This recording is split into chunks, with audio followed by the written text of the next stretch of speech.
Hello everyone and welcome to today's stream. Hope you're doing well. I'm starting the timer. Don't mind the timer. I started the timer like a minute or two too late, so technically I'm supposed to be talking by now. But yeah, today we're going to be playing some more Esoteric Ebb, and looking forward to going to that. The last time we had defeated the troll, Gurgalash, or whatever his name was. And then the man in yellow, mysterious mage in yellow, was captured by that troll, and now we're going to go talk with them. So that's going to be a pretty interesting conversation, I have to bet. But let's switch over here. Hello. I'm also going to be on the left side here because in this game, I'm going to cover... Unfortunately, there's no good place to put myself. It's going to cover all the spell slots. But, you know, like kind of a trade-off here. Okay, so finally, we're gonna meet this mage in yellow. We almost died. I think I need a heal. Okay, no, I'm up to 10 HP. Let's look around. Okay, there's some things around here. Oh, and then we can also interface with the pillar here as well. Maybe I should do that first. I'm also not sure... I mean, this guy got captured by the troll, but he could still be a very powerful wizard. So I'm a little concerned. Maybe I need to heal myself before I do anything here. Let's see, I'm out of donuts, so I have to eat... probably some mushrooms here, or I'm also out of first levels because we consumed those all. Let's do this. I'm gonna consume some incense just to get a couple of first levels back. I don't need to short rest right now. I think I'm just gonna eat some mushroom. Well, I also have this potion of healing. I could go for that. It's my only potion at the moment. Yeah, you know what? Let's use it. 5. That's actually pretty low.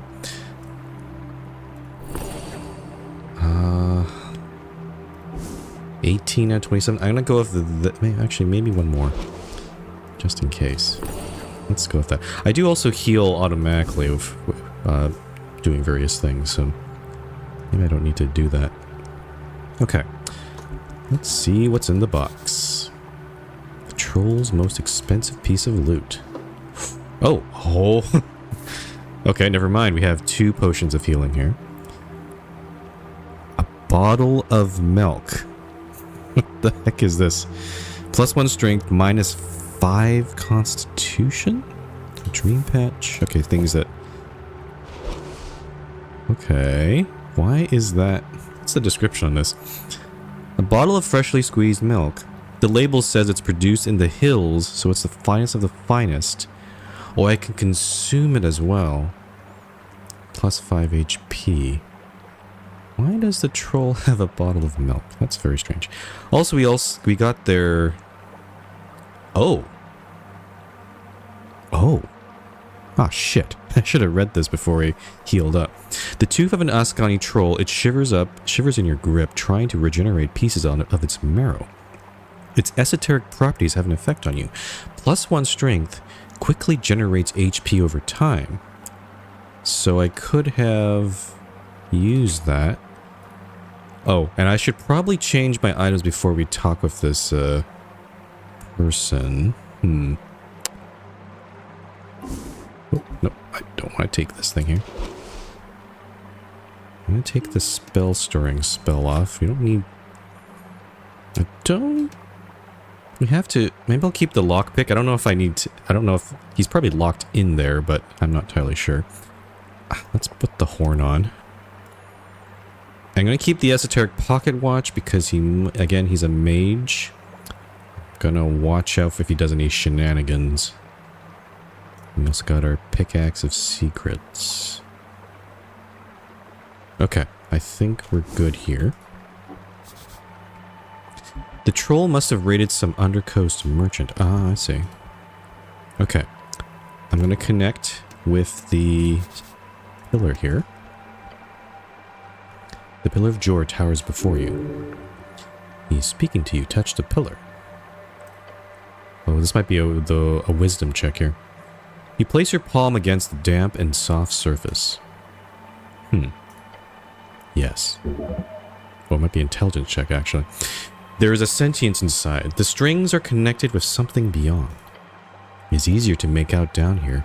It appears the esoteric power grows more intense the further down you go. However, you could try to reason with this sentience if you so desire. It could prove useful. Oh, what is this? DC 18. I have advantage. What? Unfortunately, in D&D, even if you have advantage and disadvantages, just cancel each other out. You don't get like double advantage or triple advantage. So this doesn't. So this is just going to be a straight roll, I think. Minus 2 DC. I don't think I should try this yet. This is not great. I could maybe try different items and improve my intelligence. Maybe that might help. Oh, my intelligence is quite fair. Okay. So let's leave that alone for now. And let's figure out what this is. You can open it. Oh, maybe I don't need the lockpick? Let me see if I can change this out for something a little bit more useful here. Spectral halberd. Oh, that's a weapon. I guess we could put the spell storing thing here. Unfortunately, there's no easy way to organize my items and look for ones that are useful, so I have to like click through all these. Okay, I've got my intelligence up to 14. Let's try this. As you approach the cage, you hear a faint voice inside. Oh, I need a voice for this guy. What kind of... Won't you help me out here, good fellow? On the ground, you see a key. Hey, troll dropped it. It's for the cage, of course. Yes, it must have fallen off the troll during the fight. You can probably ask for some type of reward in a scenario like this. Probably want to ask him... We want to interrogate this guy because he has some connection with the tea shop explosion. What do I get in return? Eternal gratitude and a lifelong friend? What kind of friend? Oh, the very rich kind. I might currently just be a prisoner of war or something like a kidnapping victim, but I have my coffers to summon. Coffers to summon. He's probably a magician who has his wealth in a interplanar hole or something. Yeah, let's not open the door yet. Let's interrogate him while we've got him in the cage. What do you know about the tea shop? Look, I'll be very happy to answer any questions you got, but please. You hear him banging on the bars. Oh, it's gonna be like this, huh? I'll be much more talkative with my freedoms in order. Who are you? Currently, I'm but a man in need of a great savior. This guy's very boisterous. You think I should open it, Snell? Yeah, I think you should. The dragon's slain. Time to save the damsel.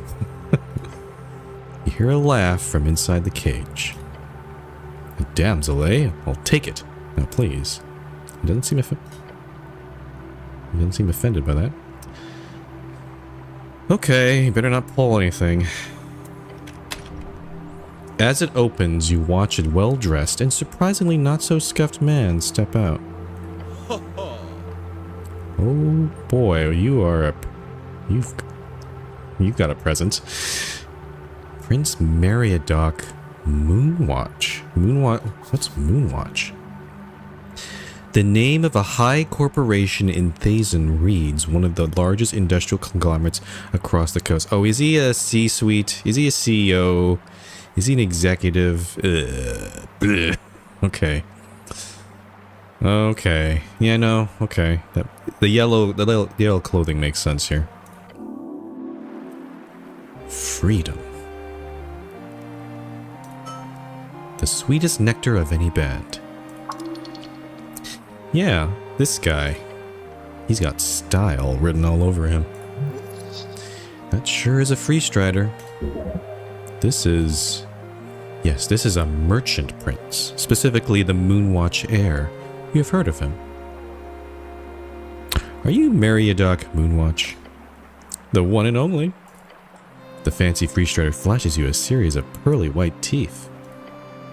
Allow me to properly introduce myself. Bows deeply. Hola. Hey son. Salve amice.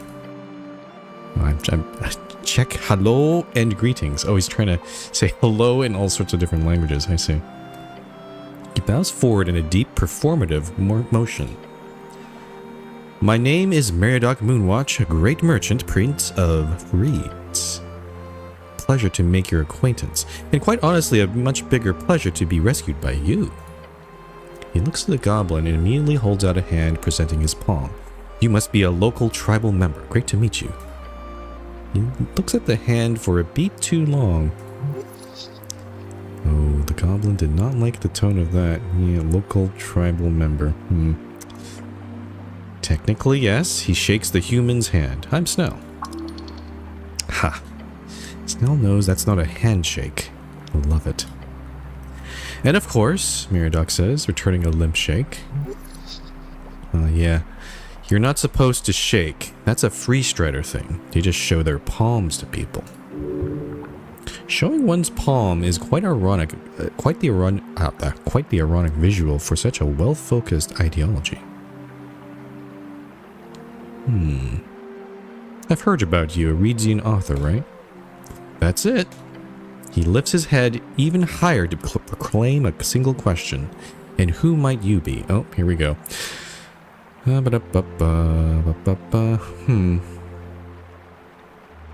We've pretty much gone with just going with I'm the cleric so far, but we have been dipping into rogue and druid a bit.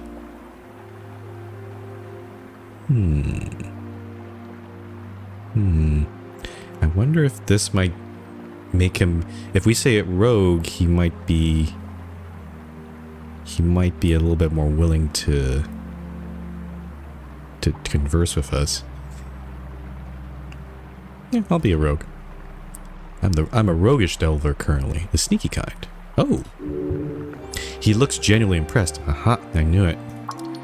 He's your guy. Love it. And claps his hands together. You, my good fellow, have just saved a top-ranking member of the Freestrider Revolution. So, now, let us get down to business. What can a son of 3 Thazen help you with? Anything you need. I can convince him to pay me a lot of crowns. Archival knowledge. Oh. That might be because when I read those books up at the tower. That's lowering the DC here. Okay. We'll leave that alone for a bit. But let's ask the more pertinent questions here. Why are you here? Great question. I'm on a covert expedition, you see. Oh, okay. I'll lean in and whisper. Covert? Yes. Okay, for someone on a covert mission, he's being very forthcoming. Which I'm like, are you lying? I'm on a journey to document the experience of the esoteric wonders beneath your city of Norvik. I don't know about that. Meaning the maze of the water temple, the depth of the fungal valley, and of course the great undercoast path itself. Oh, why here? Because these wonders are truly wondrous. Why are you here by yourself, though? That seems... I don't know. And quite honestly, reaching the gravity flip just isn't as easy as it used to be. Back in Thazen, it could be a week's travel just to get to this kind of depth. I'm currently writing my next book called A Freestrider's Guide to Asken. But writing a travel book about a place you've never even visited sounds a bit silly, doesn't it? He laughs. It's quite the thing, this job of mine. Sure. Yeah, what? No, don't just give a one-word response like that. It breaks the flow of conversation. Oh, okay. I'm being socially awkward here. Jeez. I'm sorry, I'm just nervous. You're a celebrity. Sure, okay. Anyway. I used my trusty collection of spells to make my way down. Some invisibility, some detect magic, some charm person. Okay, so he's telling us these are the spells he knows. I wonder if he could teach us some spells. Following the direction I bought from an old retired cleric, a recommended source. Who is that? I found the hidden path down from the Tolstad tunnels. Old retired cleric. I don't know. We haven't run into anyone like that thus far. Who did you cast Charm Person on? A bugbear named Moongor. Lovely lady, but she more or less forced my hand. You know a fair amount of spells. He stretches a bit. Looking uncomfortable. It's not something I like to advertise, but yes, I've been trained since I was a lad. You just told us all the spells you were doing. No, he's being facetious here. As you might imagine, the horrors of magocracy make magic a less than desirable skill among the free city leaders of all kinds. Yeah, okay, so the history is, yeah, there used to be basically ruled by mages. Mages used to have like a sort of dictatorship, and then the free cities basically rebelled against them. But magic is not, it's still treated with some suspicion. I see. Tell me about this old retired cleric. Of course, a fellow named Boris. He lives with a monkey. A what? A gorilla, to be precise. Ape, I suppose. His roommate. Roommate? I'm not entirely sure why I mention it, but it just seems like the most natural point of interest about Boris's character. Where can we meet this Boris and his roommate? I was recommended to him as a source of information about delving in Norvikian navigation. He's apparently served as a cleric here for over 40 years. Hells of a career. I'll have to meet with him someday. For sure, he lives near the, what do you call it, the big facility built into the ancient ruins to the south here? Oh, he's in a different district, the Palace District. That's the one. I'm sure he'd love to talk to you as well. Okay, so maybe not even an NPC we can talk to, because it sounds like most of the game is around Tolstad, this district of the city. We're not able to, I'd be surprised, but I don't think we're going to be able to visit any of the other districts in this game. He looks away for a moment. Boris. Yes, a lovely fellow. You have heard his name at some point. Boris Curson. Never met the fellow, but among the ranks, he's not exactly highly esteemed. Probably one of those retired clerics doing side work for the Pest Control Guild. It pays. But man, you gotta meet this guy someday. Like a monkey roommate? What the hell? And then the troll. He groans and rubs his eyes. I really should have been more careful, but once I'd reached this far down, I figured there wouldn't be any trouble if I just rested a bit under one of those mushrooms. Mostly to regain my spell slots. And, well, there's not much to say. I was thrown into a cage, interrogated a bit by that brutish troll. I spent my remaining spell slots on him, but nothing seemed to work. Yes, he did seem quite esoterically resistant. Indeed, not entirely of course, but every charm person I cast just bounced off. At first I thought it was due to his nature. Obviously charm person only works on direct humanoids. Yeah, that is a thing in D&D. However, trolls are distinctly a giant variety. They even speak a broken offshoot of the giant tongue. So I'm quite confused over it. Concerning the esoteric freezing around the beast, I'm sure there was some strange pocket or biome effect he carried with him. Quite strange. Did you manage to talk with the troll? Sure. If by talk you mean him screaming at me and threatening to eat me for a fair bit of time. Lovely experience. It'll go straight in the book. This guy's a content creator. he's using his adventures and he's gonna put that in his book. The last vestige of Askani's brutish past. Yes, that'll work. This guy does remind me a little bit, because I'm a big Critical Role fan. He does remind me a little bit of Tyrion Darrington. He kind of same color scheme even, but both those characters, you know, they were trying to write a book about their adventures, both incredibly wealthy, and both incredibly pompous. So, yeah. So, no useful information. Well, the brute did mention how much he hated Earth. Sounded like he was one of the few who survived your dear god's cleansing during the city's founding. He also spoke about rebuilding the tribe, but I'm not sure what that even means. So good riddance, I say. Such a beast has no place in civilized society. Compared to the half-giants of Vergeni, I do not see much potential in trolls. He glances toward your goblin companion. Goblins, for example, are more or less stellar examples of this democratization of tribal cultures, if you pardon the expression. I don't like what he said there. It feels like assimilation rather than democratization there.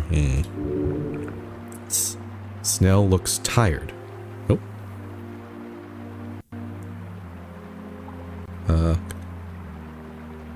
Hold on. My headphones have decided to fail for a sec. Give me a sec here. To turn them off and turn them back on here.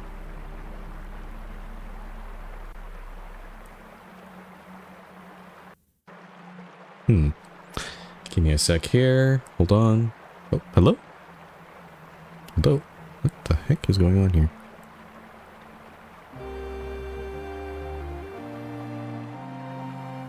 Hello? Oh. Okay, so my mic is working. I'm just checking here. Why is this not turning on? There we go.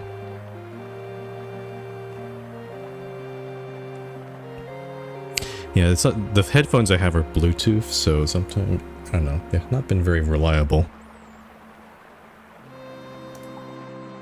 Can I get my sound back? There we go. Okay. Sorry about that. Snell looks tired. Happy to be a stellar example for you and your ideology.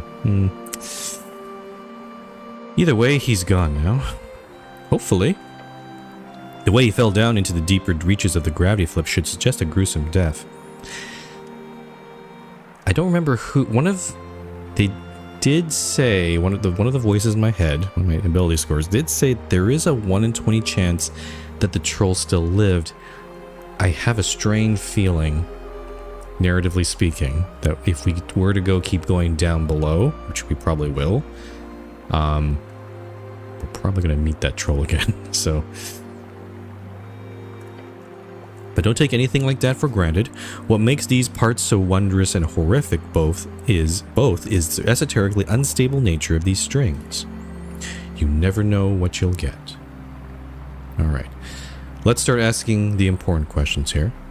What do you know about the tea shop explosion? Because you were there. Aha. His smile drops. I suppose I should tell you a little story. Yeah, we've been looking for you, Mr. Frank Frankson. He nods to the goblin.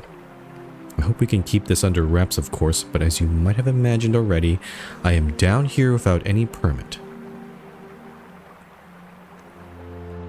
Snell, can the halfways look away for this one? Snell looks at the free stratter up and down. Yeah, tell us what you know and I'll get you whatever permit you need, okay? Wonderful. He braces himself. I arrived in the morning and planned on taking a stroll through Tolstad before heading down. My presence was a bit of bad timing, really. A week before the election, and son of Free Thazin arrives on the scene. Yeah, that could cause a bit of havoc. And since our dear Ascani Reed's trade company was doing very well in this election, I did not want to steal any limelight. Okay. But then, of course, fate intervenes. And just when I find myself before the Ascani pillar, a darn fireball goes off next to me. Okay, so he is saying it's a fireball. Oh, actually, I can... Fireball, classic D&D spell, yep. Just my luck.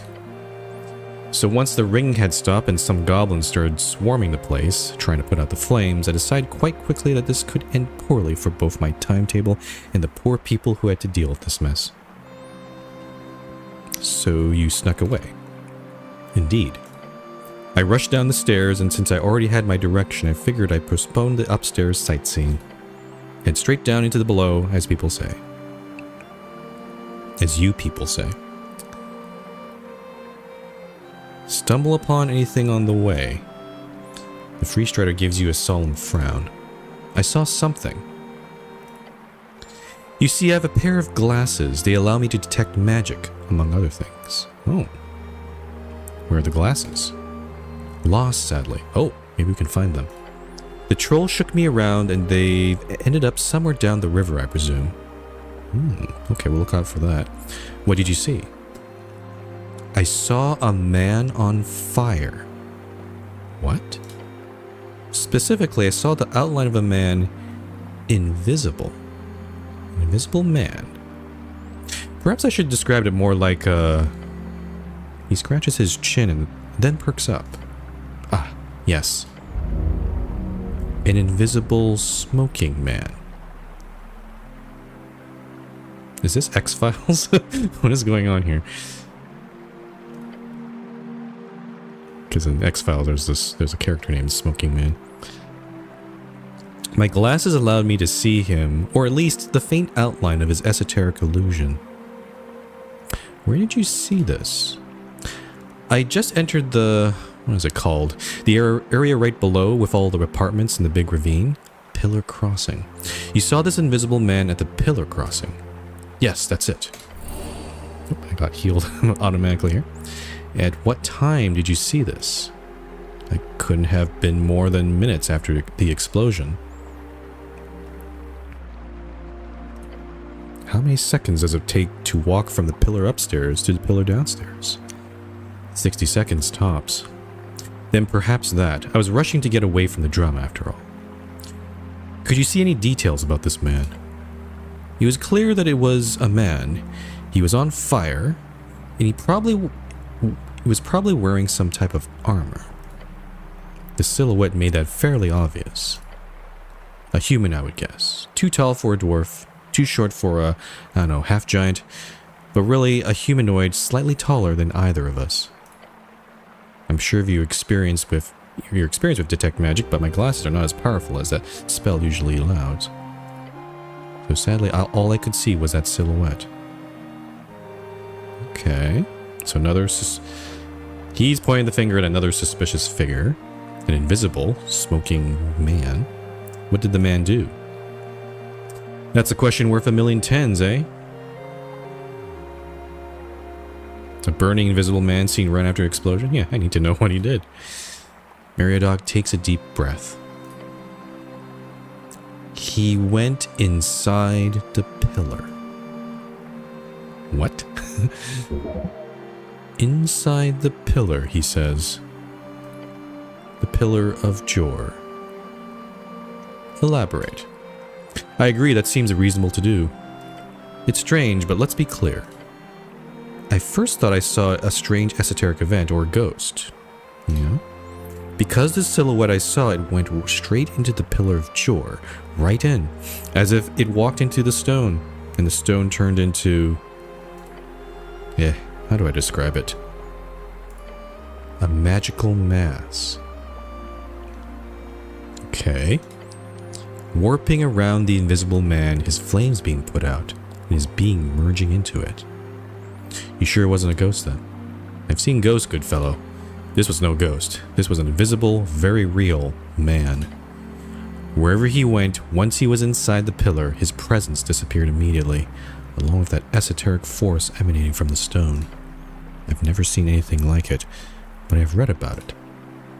The pillars of Jor across the coast. The Arcanists performed many an experiment on them. There have been reports found in hidden documents during the rebuilding of Thazen, you see. Documents from high-ranking Arcanists. It is all kept very secret among the Freestrider ranks, of course.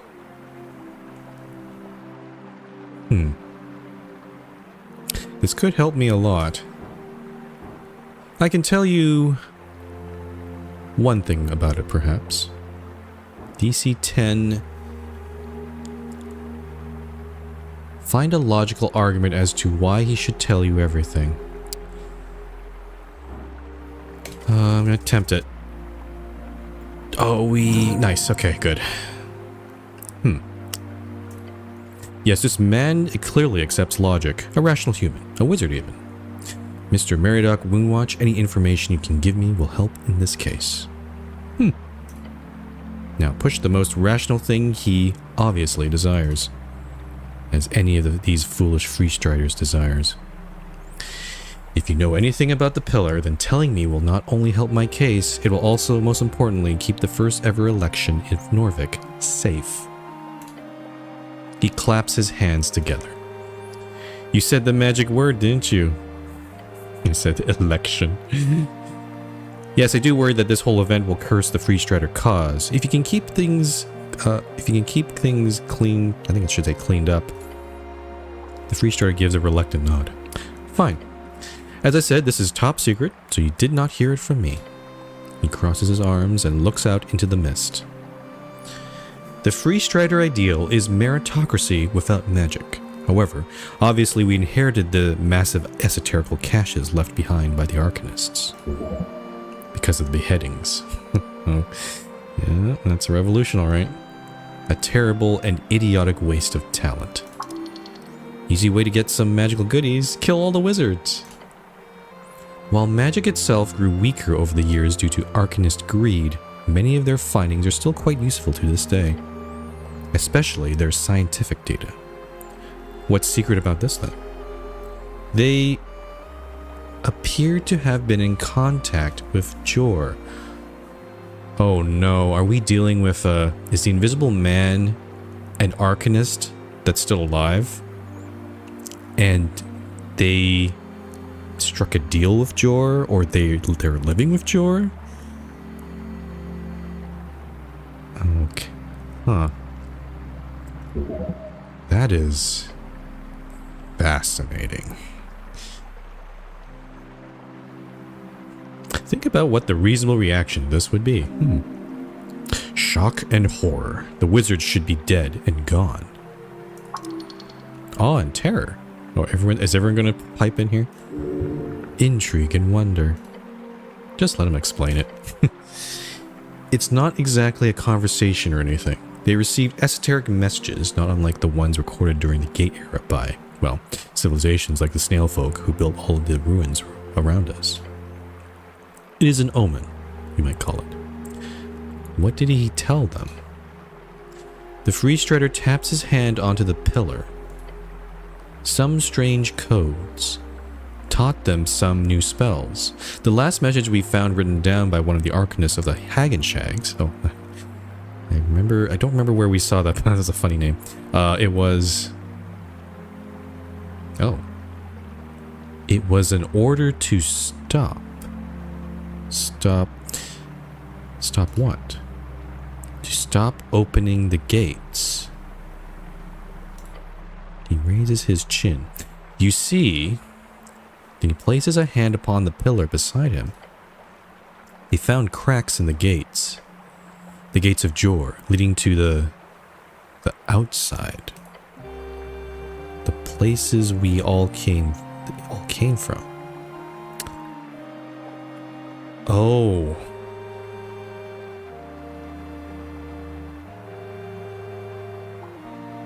Okay, so if I'm based on my vague understanding of the history, the races that came, like including humans, all the people that come All the people that came to this world came from somewhere else. The outside, as they call it. And Jor is telling them to, telling the Arcanists to stop opening the gates. Okay. Let's look up the pillar. Teams of Arcanists, back when they still wielded 9th, 10th, and even 11th level spells, they could enter into the pillars just for short stints. Many did not return, but those who did described a void of souls, alien worlds beyond, far realm aberrations, and paths within strings. Whatever that means. Their work was cut short due to the Coast War, but they got in, my good fellow. So they got into the pillar and found the place that we came from? Is that am I understanding this correctly?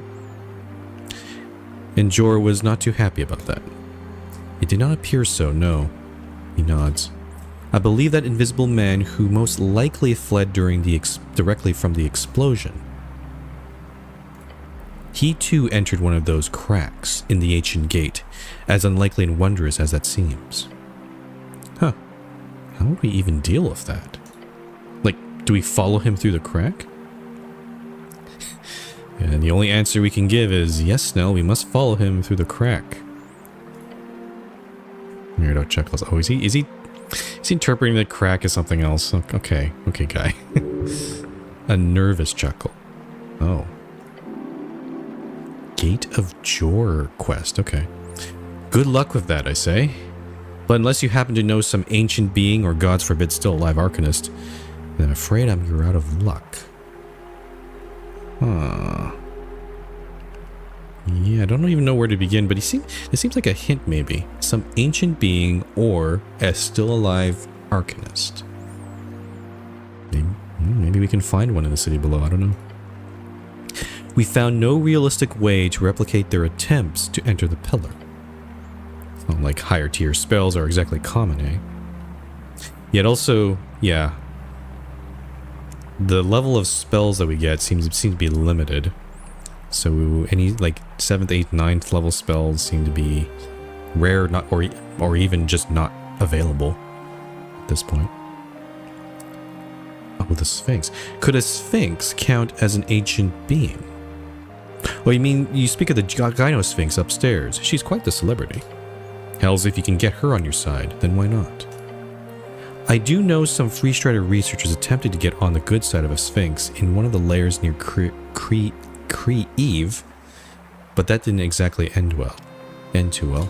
Cree-Eve.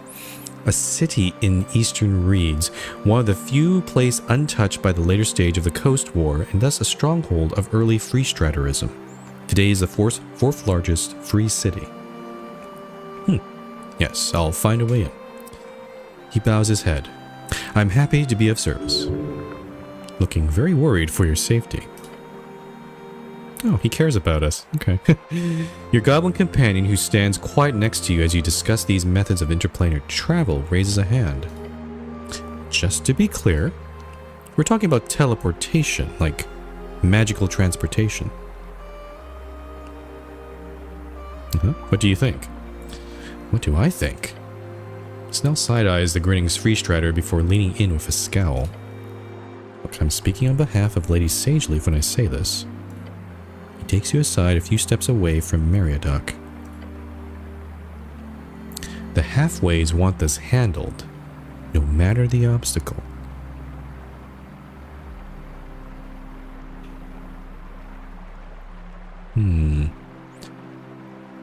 Why does Sageleaf want this so badly? The goblin thinks about it, letting his eyes land upon the pillar. Then he tells you, if we don't get something tangible, like for example this rogue spellcaster, then the halfways will be in a real shitty situation. Oh, tell me more. Economically speaking, the city is fucking us all the time. Sorry to break it, but your bosses don't really make it easy for us. My bosses, yeah, they suck. Agree to agree. If the city manages to get their way on this whole fireplace failure narrative, along with all of these damn zoning disputes. Legally, we're looking to get completely screwed. Lots of tenants that we have to house without any permits for the apartments they occupy.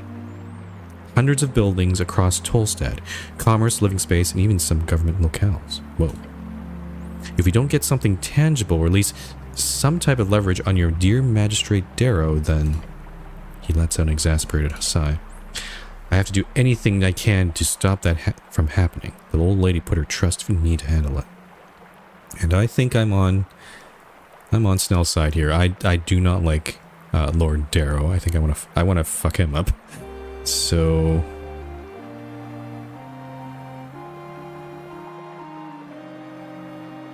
yeah, I love this I love this option. I'm gonna hold up my hand to Snell. Let's have an adventure. He instinctively grabs it, giving you a solid handshake. Let's have a gods be damn fucking adventure. Nice. We've decided to go to the Pillar of Jor. Oh, how lovely. I hope you survive. If you do, I'll be sure to write a piece about it. Let's see here. Let's do election talk and heal myself. Funny that you mentioned that. I didn't hear anyone authorized to stay within the city is allowed to cast a vote, which is a wonderful policy, and the Ascani Reeds Trading Company has surely pushed for its implementation. That in itself, I see why they did that, because, you know, the Free Striders could just shove a whole bunch of people into the city and have them vote, and then they can leave afterward. However, as an outsider and one of significant political power, I will not partake. Oh. He has a conscience. Actually, I'm starting to like this guy a little bit. A Free Strider choosing not to vote. Isn't democracy your thing? He shrugs. It would simply be tasteless. This election of yours should be decided by those who call Norvik home.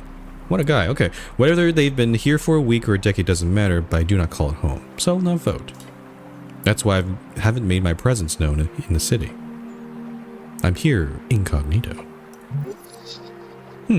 He's looking for a fight. You should disagree with him. I don't like that. Oh, I see. Okay.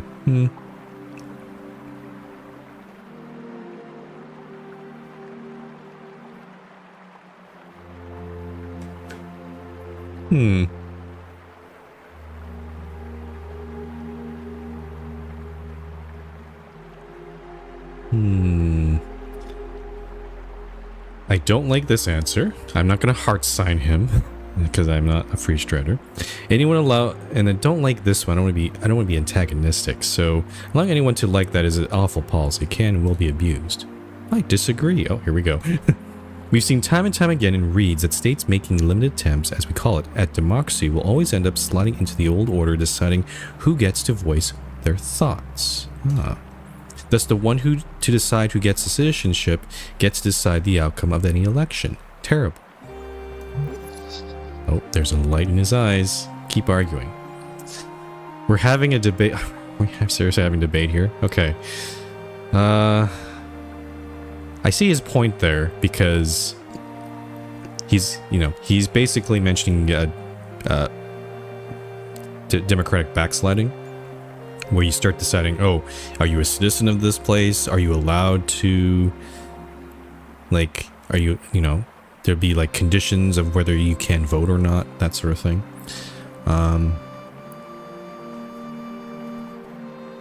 If a citizen is tied beyond culture or local folk, then can't outsiders influence elections to increasing degrees? I'd like that answer. Citizens... I believe multicultural free cities will simply lead to power being taken from the people. You move in, pushing the old water out. I'll try this one. But if citizenship is tied beyond culture or local folk, then can't outsiders influence elections to increasing degrees? There is absolutely an argument there. We Free Striders focus on democracy as a way for folk to free themselves. That influence, as you say, is nothing but an invitation to a broader community of free trade, fortune building, and most importantly, peace. Don't agree with that. because they themselves are moving in on a culture, and there are some, you know, some you can't. We're starting to get into the whole debate of can you force democracy on places that don't have a democratic history or tradition, and in a lot of cases it doesn't work, unfortunately. At least, you know, using the real world examples that we know. But again, this is this world, so maybe it is a bit different. I believe multicultural free cities will simply lead to the power being taken from the people. That sounds a little... I don't like that answer. Seems like how the Free Strider revolution works. You move in, pushing the old order out. He sighs. It's difficult to debate that, since it is technically true that Free Striderism spreads very, very quickly and highly efficiently. But let me put it like this. The reason why Free Striders win is not because we push the old orders out. It is simply because the liberal ideals of Free Striderism are way, way more popular among the vast majority of folk, and that is not for some populist rhetoric. It's because we generally make their lives better. We bring prosperity to all. Don't agree with that. Not necessarily. In most cases, it's usually the rich, the wealthy, the well-connected who benefit the most from these sort of things. I think maybe one thing is a lot of the... I think the only reason why this works right now is because it sounds like reading all the history in this world of Esoteric Ebb. It sounds like a lot of cultures have dealt with a lot of dictatorships and tyrants and all that sort of stuff. Like you had the Arcanists, you had a lot of these old empires, and a lot of people were like, ugh, this again. And when this comes, I guess when Free Striderism comes along, it's very appealing because it's new, it's freedom. It is freedom from that sort of stuff. Perhaps not really thinking, again, they would have no idea. People aren't thinking about what the implications of the revolution, what basically all the bad sides that might come out of it. They don't care about that sort of thing. They just want freedom now, and then maybe figure out the details and the rest later. It's simply difficult for feudal, magicratic, fascist, and numismatic governments to compete. Yeah, I was mentioning, so all these previous governments have been tried, and yeah.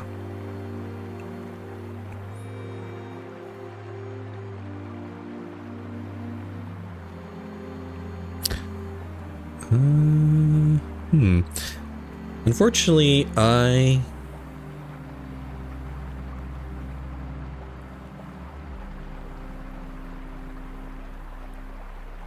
yeah, I'm kind of mixed here, but I'm not going to agree with some... Yeah, I still don't agree. That's fair. If we all shared a mind, the world would be one hell of a depressing place. Free Striders do not only advocate for diversity of folk, you see, we do also highly push for opposing viewpoints to be given the space to breathe.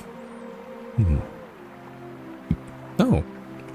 The DC went even lower because we debated him, regardless of the outcome. That's nice. Is this the guy who dropped the yellow hat? Most likely, yes. Let's give him... Oh, if we give him the hat, this will probably lower the DC even more. Yeah, take your hat back. Oh, won't you look at that? It's yours. I found it in the city below, just upstairs. I must have lost it at some point. I did get it in quite the hurry. He reaches into one of his collected packs and pulls out a book. This is the least I could give you in return, a signed limited edition copy of Beyond Reads. He hands it to you with gusto. Thanks. I try to infuse my writing with Free Strider ideals, and it's proven quite popular across the coast.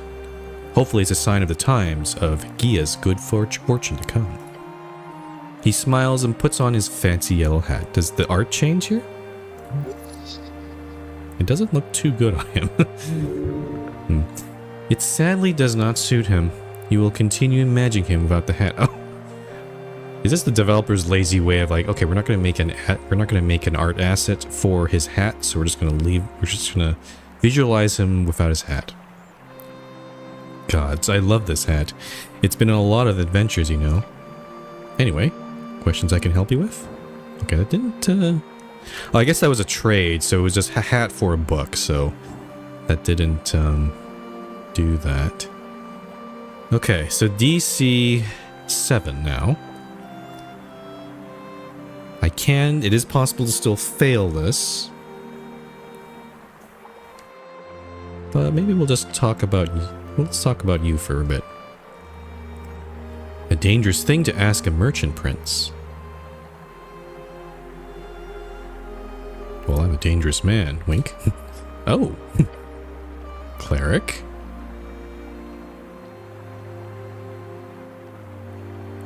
I'm...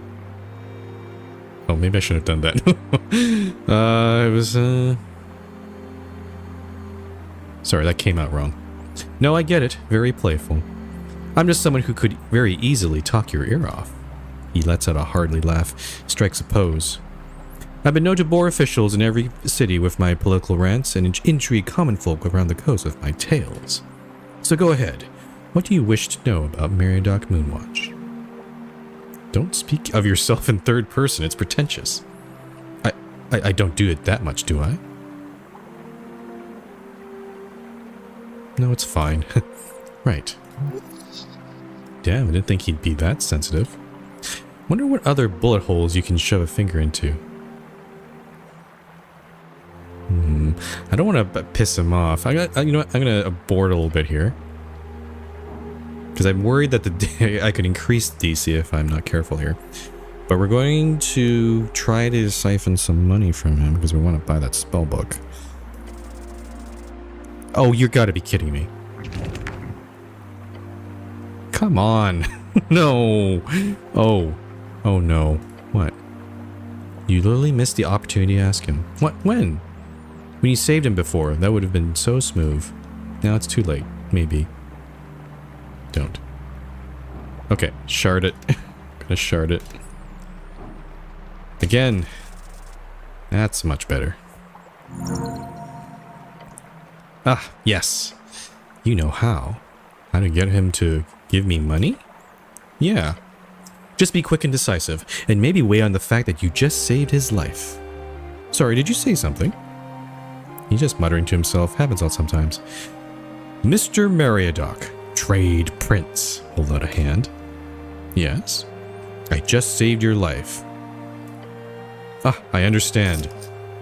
He tosses you a heavy pouch. 500 crowns. Oh yeah. Enjoy, sir.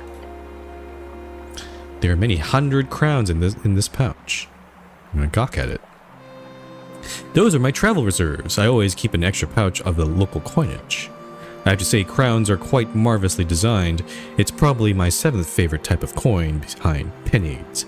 Pennigs, snibs, sigs.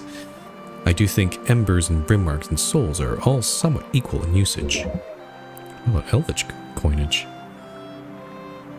What about Yampala? He visibly and audibly shudders. At the bottom, darn ice cubes.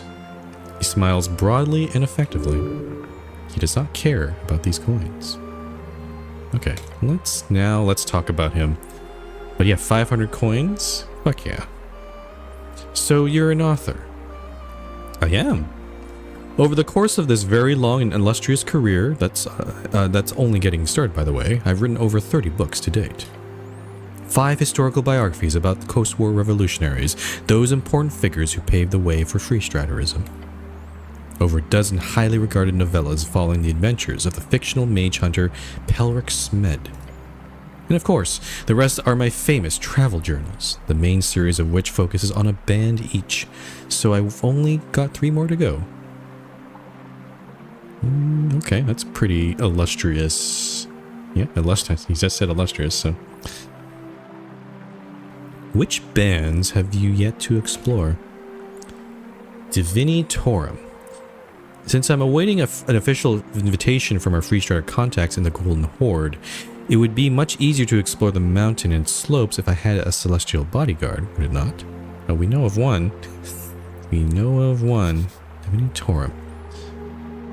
It is an askew plain, a slope growing into the sacred wasteland.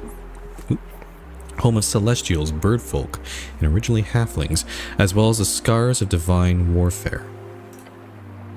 Then Ascani, I'm here to research the book right now.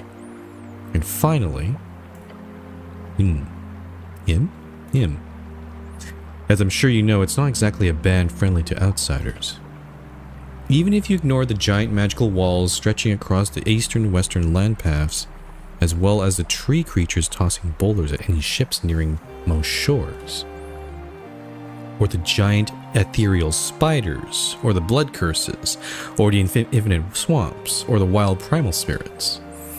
Even if you ignore all of that, Im's biggest issue for an explorer is simply the fact that we do not have a single contact inside its border. They do exist. We know of many folk who originate from its shores and forests and strange broken cliffs. However, since the Fade era, there does not seem to exist any large-scale civilizations. One day I will brave its trails. But it will be the last band I tackle, and it might be my doom. But if there are people inside those walls whose lives could be improved through pre-strategism, then it is my duty to do so. Oh no. Now he's going to try to colonize and become a missionary for freedom, quote unquote. Alright. You're quite the writer. Sure am. It's something to do during those long winters at my mansion in Thazen, or on those long ship rides across the coast. How did you become a trade prince? Long story. As in an actual very, very long story. We still got some time. We gotta probably go back to the surface around 18 o'clock here. Because we still have some stuff to do.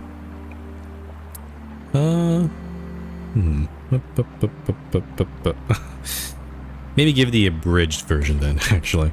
Sure. In short, I was born a noble. A lower-ranking magicratic family, if you would believe it. My father rebelled and empowered the revolution. Me and my sisters took after him. After showing my worth as a spreader of the ideals, I was granted the position within the Moonwatch High Corporation. I've been a trade prince ever since. Okay. I don't think I need to know everything about this guy. What is a trade prince? I oversee certain branches of the Moonwatch High Corporation, for one. There are some responsibilities to the revolution, of course, but that's really more of a side hustle, the writing being one of them. Lots of politicking and lots of traveling. A very fun position. Must be stressful. Sometimes, but I like it. Perhaps I'm a bit of a thrill seeker, though. So you just travel around a bunch? Most every day, every year, yes. I haven't gotten tied down yet, so this exciting lifestyle is what I've chosen. Must be nice to go on adventures like this. We'll see if that changes in the future. Perhaps I'll get married? Who knows? What about you, good fellow? Uh-oh, he's asking about us. Prepare for embarrassment. You tied the knot yet? Uh-oh. Uh-oh. Your heart. It is pumping. Alert. Alert! It's the second time this has happened in the game where Nissan did this first. She tried to ask us, like, are you like anybody? And now this guy is doing it. And all the senses are panicking right now. Whatever you do, do not act weird. Your goblin companion glares at you. Uh-oh. Oh, I take some damage. Oh, sorry, I must have mumbled. I said, do you have yourself a woman? Or perhaps a man? Oh, okay, so he's open about that. That makes sense for a free strider like him. I'll be honest, I've yet to research how the Earthfolk manage their intimates. Buggering isn't outlawed here, is it? Gods, I hope not. Buggering. Can't really handle a conversation like this. Can't you dodge it or something? Sorry, must seem like a strange question, but you'd be surprised. There are tons of cities across the coast that try to regulate and codify what people do with their bums. Oh. Oh, what a sentence. Try to regulate and codify what people do with their bums. Yeah. It's all really quite ridiculous. I can attempt this. It's a pretty low DC, but yeah, let's try. Oh, wait, no, this. Oh, so we can avoid the conversation or we can attempt it. It's not too bad. I mean, I as a player don't feel any embarrassment, but it seems like this the Claire character we are having seems to really get awkward when it comes to this sort of topic. So let's try this. Advantage. Oh, thank goodness for advantage. You raise your head. The nervousness is gone. Hope it's not back to ask. Ask about what? Oh, sorry, I must have been unclear. Just wanted to ask about buggering. What? Yes. Is it legal here in Norvik? Okay, so they're we're having a conversation about butt sex. What is this game? Yes, I believe so. Norvik has no laws dictating sexual activity between consenting adults. Legal courtship and marriage is also open between all folk types and adult people over the age of 21 in human-scaled years. It's legal then. Good to know. Oh, does he like the... okay. Okay. So about my original query then. You got yourself a special someone at home, my good fellow? Oh, here we go again. The deep question that haunts you at night. Oh, we're like I don't want to say we're an incel, but we're definitely a very lonely guy, it seems. So, clear your throat for an uncomfortable amount of time. No. Oh. Stare at him nervously. Well, I wish you well in the future then. If that is a thing you even want to begin with, of course. Many go through life alone, and many do without a standard experience of love, and that is all valuable as well. I keep staring at him. He nods and smiles. Okay. That was fun. Okay, I think it's time to move on. This guy was interesting. I hope he stays out of any further trouble here. Very well. I think I'll pick myself up here for a bit. I think that darn bastard troll tossed some of my belongings down the riverbed. Hopefully I'll be able to recover most of it. But either way, thank you again, good fellow. We could try to get those glasses of detect magic. And maybe we can learn detect magic from that as well. You performed an amazing service for me and the entire revolution, if you believe some of my fans. He presents his palm to you. I owe you a great deal. If we ever cross paths again, I'll be sure to repay. You've kind of repaid me with those crowns, so... But, yeah, no, I'll take it. Yeah, don't shake it.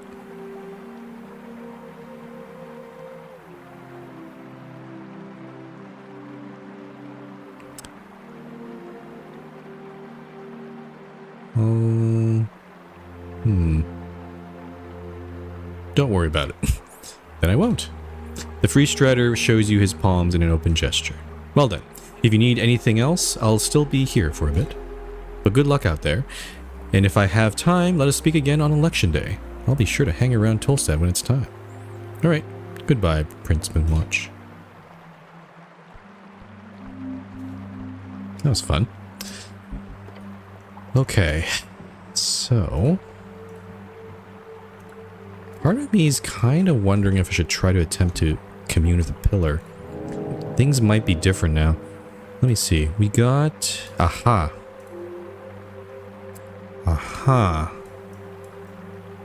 Okay, so we've completed this quest. However, we have 4 feat slots. So we're gonna have to probably get rid of one of these.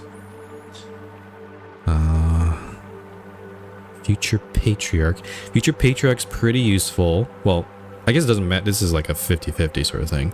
So we'll keep that one.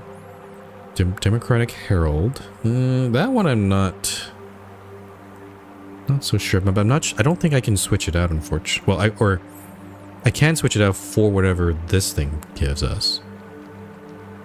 And Friendly Local Druid, this one has been coming clutch, I think, so we'll keep this one as well.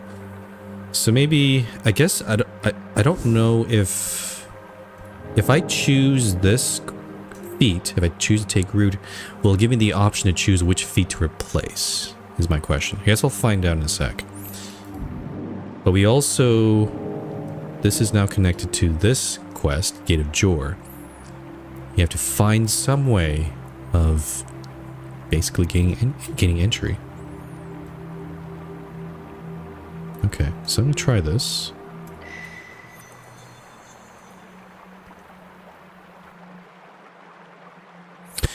Be aggressive. Push over the line, destroying each worthless monster in the way. That's how you get ahead in life. Oh, you healed there. Aggressive competence with a stoic demeanor. What? Where is this thought coming from? From you. As the adrenaline wears off, as the world comes back into perfect regular clarity after such a deep euphoric fight, you're standing here realizing you are on top.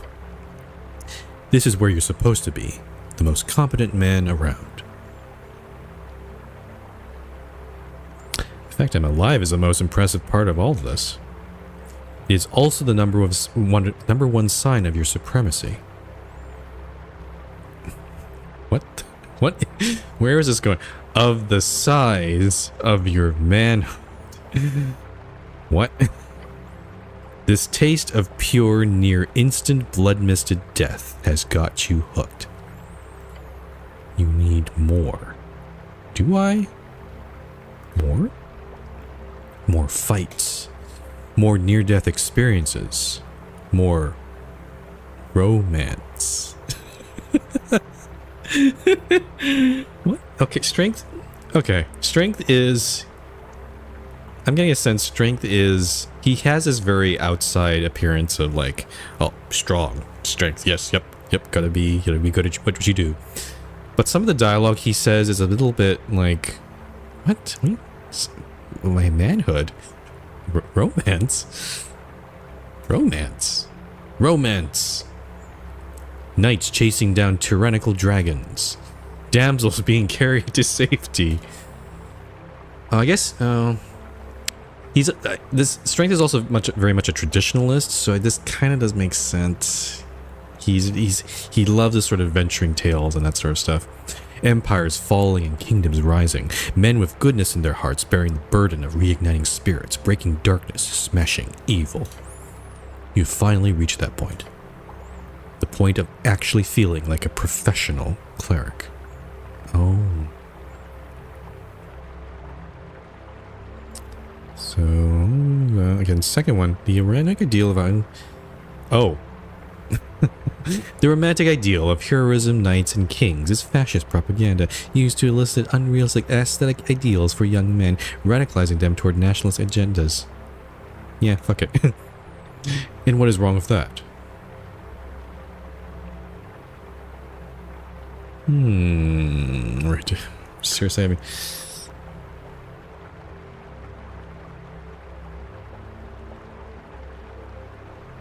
Okay. This last one is interesting. We want a liberal modern man who is nice, calm, and loving and never hurts anyone ever. Okay. Yeah, sure. There's nothing admirable about a man incapable of force. In ideal modern city life, you wouldn't need force. It is in such a utopia that manly force would especially need to be honed. There is a self-destructive hatred festering within men, within you. Some might say it is driven by the forces of various powers in the world. Some might say it is inherent to this post-war era, but does not help anyone. A man is not inherently evil for desiring greatness, nor is he mad for throwing himself into danger. There is always a need for men to take and rule and protect. What is needed is a way for men to dream freely, to aim towards the ultimate greatness of the self, aimed at helping everyone around. So I like the protection, I like the need to protect, and I like the need to help everyone, but as soon as you go past that point, where you start ruling over people, or bullying other people, or harassing other people, that's the part I don't like. They do not become thieves or tyrants or ruthless gatekeepers, or so they don't. If there are no positive outlets for these desires, then it is exactly where they will end up. A generation of men told to be calm and nice will grow up to be violent and wild. Oh, rebelling against their own natures is what he's arguing. Okay. I see somewhat of a point here. A generation of men told to be competent and good will grow up to be wise kings and lovable. Simple as. I see the point, but I think it's more complex than that. It always is. Annoyingly so. Feels like you might be leaning in the wrong direction here. The goal isn't to break yourself for some illusionary audience. It's not. Oh yes.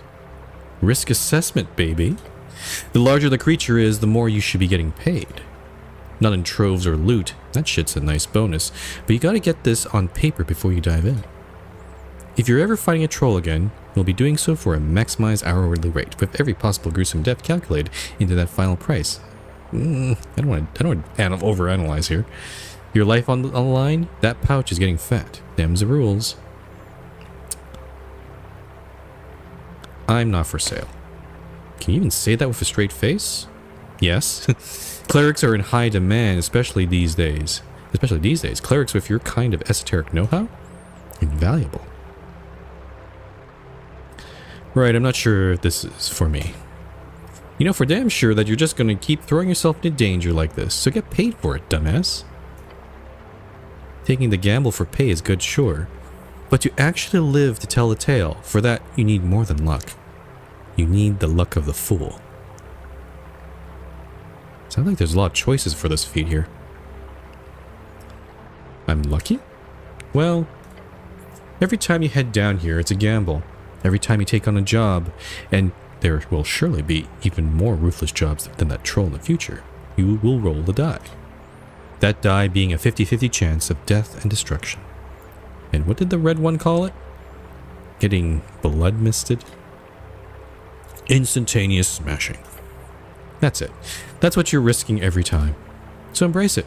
Focus on being really, really lucky. Intelligence is coming in here. You have survived long enough on gut and feeling and ultimately pointless gambles. It is time to calculate your odds properly. Oh, are some of these... Is this feat going to change how my dice roll? Oh. Tell me more. As you can clearly evaluate, each time you take on a challenge, your outcomes are quite extreme. It appears you are just as likely to succeed in an unlikely extreme manner, as much as you commonly find yourself in a radical and rather terrible failure. Yeah, that's how D20s work. That might be true. I agree with that. It is. Even by recognizing your personal skill level involved in any particular task, that's our ability modifiers, like +1 or +2. The overwhelming power of chance is evidently your clearest ally. That is bad. Instead, let us lean upon the strings for balance. A tightly strung balance, one born out of a beautifully curved yet balanced bell. We're gonna bell curve our dice rolls? Do I want that? A bell curve? Yes. If you before had an equal chance of each outcome, which is quite volatile, this would instead allow you to take control of the outcome, aligning each attempt around the center, the average. This would reliably increase your odds at succeeding at tasks you are equipped to handle, while dramatically decreasing your failure rate at those you are not. I understand what this means. Obviously, it is quite rudimentary. Of course, this would impact both you and your opponents. Oh, my opponents would also be bell curved. Your strings are universal after all. my goodness. So there's 4 options here. All right, let's take a look. Tell me about Luck of the Fool. If you're going to gamble, might as well save yourself the biggest fails. Luck of the Fool. Whenever you roll a natural 1, you get another result and take 1d4 damage. This effect can repeat to infinity. This damage cannot take you below 1 HP. Oh. That's actually really good. Up to 4 damage is not bad. Also, I can't die from it, and I can repeat it like as much as I want. It only works for natural 1s though. So if it's just a regular failure, this doesn't help. Okay, I'll consider that one. That's a bit. Tell me more about dungeoneering reflexes. You've dodged enough shit to get down here. In the future, you'll be ready for anything. Whenever you roll a 10 or below, add an extra proficiency to the roll.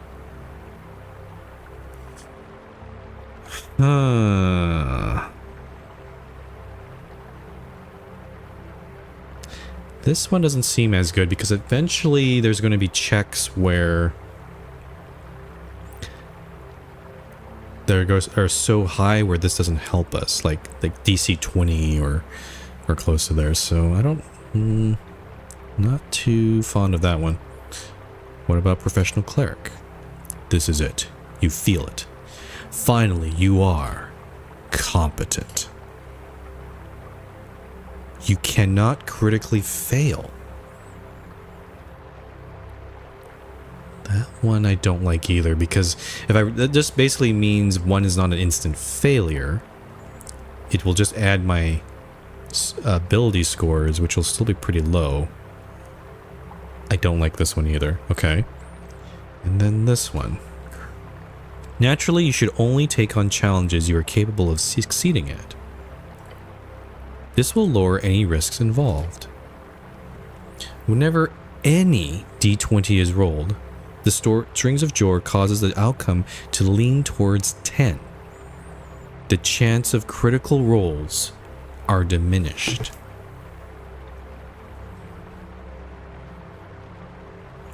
Yeah, I don't know about this one because it feels like it makes I feel like it reduces the excitement of the game a little bit if I do this, because it's going to be like, oh, it's a average boring roll. There is a point. Intelligence does make a good point that overall this will make generally my rolls pretty successful, but it also affects it does affect also rolls made by NPCs and Snell too. I don't know. I like critical rolls. not as a punner thing. Luck of the Fool sounds pretty cool. Does sound pretty cool. Yeah, I think I'm gonna take Luck of the Fool. It sounds like a fun one. But again, it's only if it only works if it is a natural one, which maybe.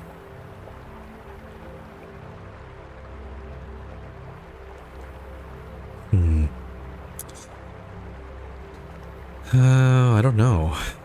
I don't know.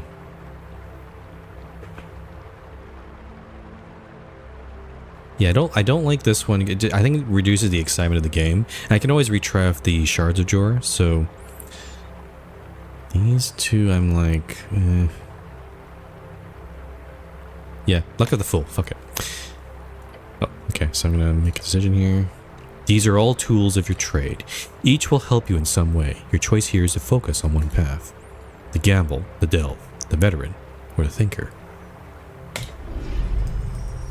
You'll be very happy about this next time, the next time you're about to stub your toe. Thus it goes. Guess I'm a troll killer now. Also, which slot did it? I chose it, but... Oh, I have... Okay, so I lock it in here. I have to get rid, okay.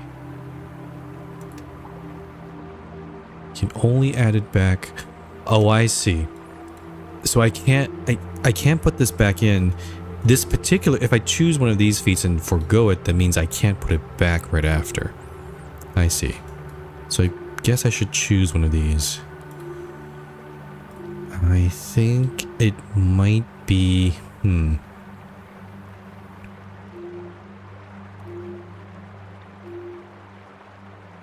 Extra proficiency in roles when speaking with masculine characters.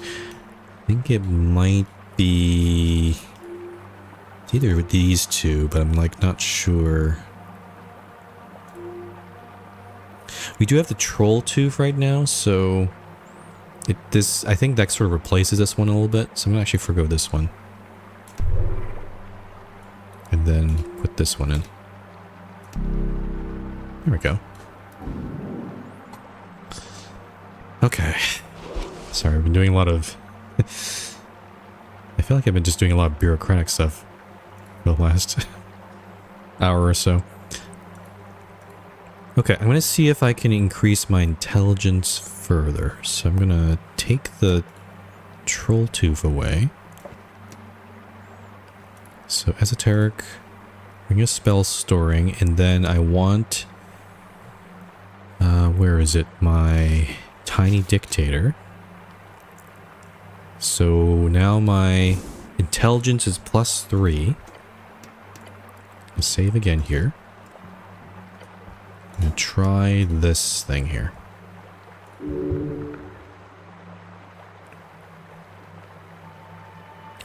Oh, now that we know some information, we now know about entering the pillar, we have some extra options here. I guess I should go to the top part of the pillar if I want to enter it. Yes, you should. So someone went inside this thing, huh? Yes. It appears so. You'll have to be very real careful if you want to follow into a gate like this, but you can do it.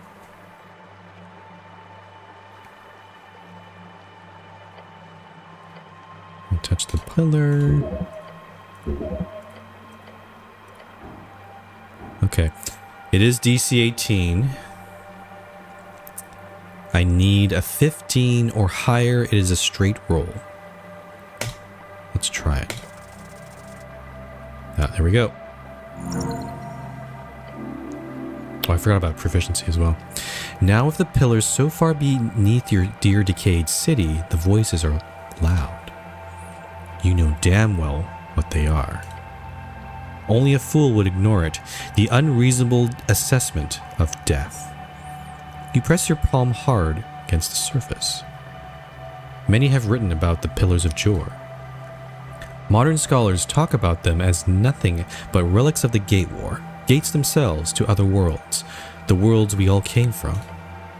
However, Arcanists knew better. While it is not common knowledge, and most would consider it nothing but an esoteric conspiracy, the great men of old Dimenor understood the pillar. They knew they are gates. Gates. Dormant gates. But these whispers beyond are not some alien mind attempting to converse. No, it is but the mindless chattering of souls. Souls of our dead. They are finding their way into these dormant gates. Oh. It's a way into the afterlife? Why? You cannot tell. But that is what these screams are. The yelling of the dead. How horrific. Yes. Yes, it is. But this is as far as you go. You understand little about this esoteric relic of the Gate era. Except... the souls. You feel the dead inside. Oh. Yes. Something to analyze at a later date. For now, having discovered these many levels of the pillar, you feel confident in traversing the paths between them. Oh, you have unlocked fast travel between the levels of the Pillar of Jor. Oh, sweet. Oh, we can get out of here without going off to go all through the dungeon. That okay. I'm so glad we did this. Okay. So we basically have an elevator. We can come back here. Nice, it's good to know I've secured these paths for now. Secured? For the moment, yes. Remember, any part of the city below which is not continuously inhabited and tamed will eventually be reclaimed. Reclaimed and scattered. Okay, so I think intelligence is telling us this might not be a guaranteed thing. This could close off at any moment. So that's worth knowing. Feel a connection to the pillar. It is not eerie, nor is it strange. It is but a familiar scent. One that is just beyond your mental grasp. As the blue will say, in time. Remember to feel as much as you think. The esoteric is not something to be only detailed on paper. It is a wild thing, to be lured and to be loved.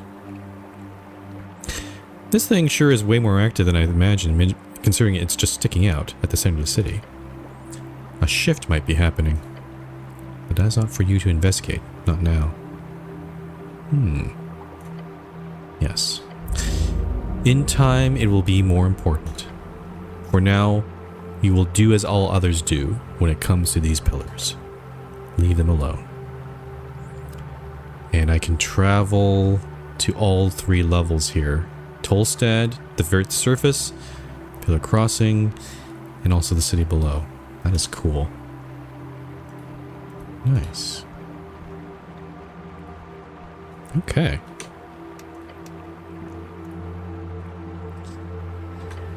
I guess we should explore around. I want to find those glasses before he has a chance to collect them.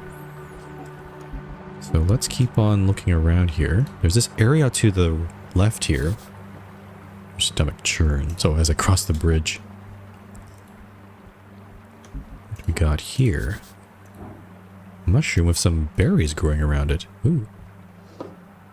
Lingonberries. And more mushroom. A snail door. It allows you to enter. Should we just go in here? Oh. Old prison. What is this?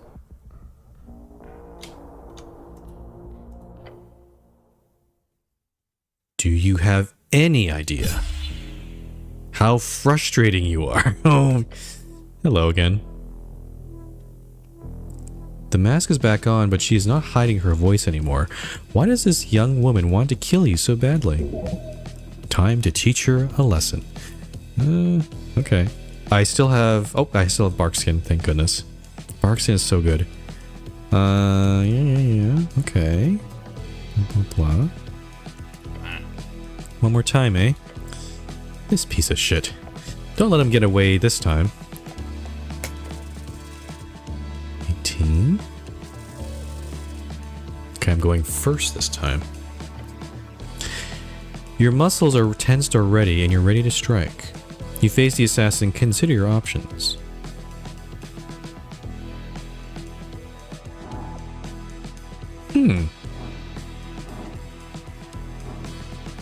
Interesting.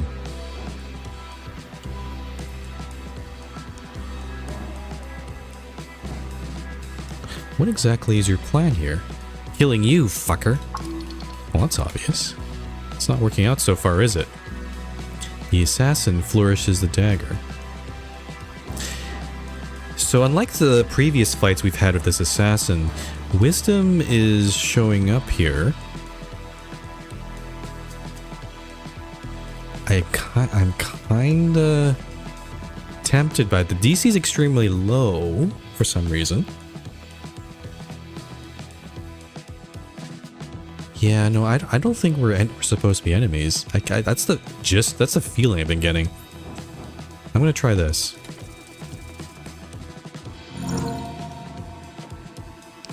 There's desperation here. This assassin goes to great lengths to remain concealed. They want anonymity. But today there's no such fear. Or they have a greater fear that trumps it. They're probably pressured. We know they're warlocks, so they're probably pressured by their patron to kill me for some reason. I don't know who their patron is, though. That's it. They are being pressured into this attack. forced into this attack. This is their final chance, which means this is your final chance to reach them. Snell spins his sling. The bullet flies dangerously close to the assassin's head, missing only due to constant movements. The masked assassin lunges forward. Die, die, die! 7 down to 3. Okay. The dagger connects. An agonizing feeling shudders through you. This is serious. Some sort of squirming shadow has already started forming around the assassin. Oh, their patron? The shadows begin to writhe and spit out tentacles. Oh, is their patron an old one? They are placed such that you can't make it to the assassin before you deal with them. Smart. Okay. Both of these are challenging. Let's see. Constitution's a lower DC, but I only get +1. I have +3 with dexterity. So let's see. This will be an 11 or higher. So it's pretty much 50-50. Oh, there's also proficiency though, so I can't really see that in the calculation here. This will be 13 or higher. I'm gonna try resisting the tentacles. You brace yourself against the tentacles.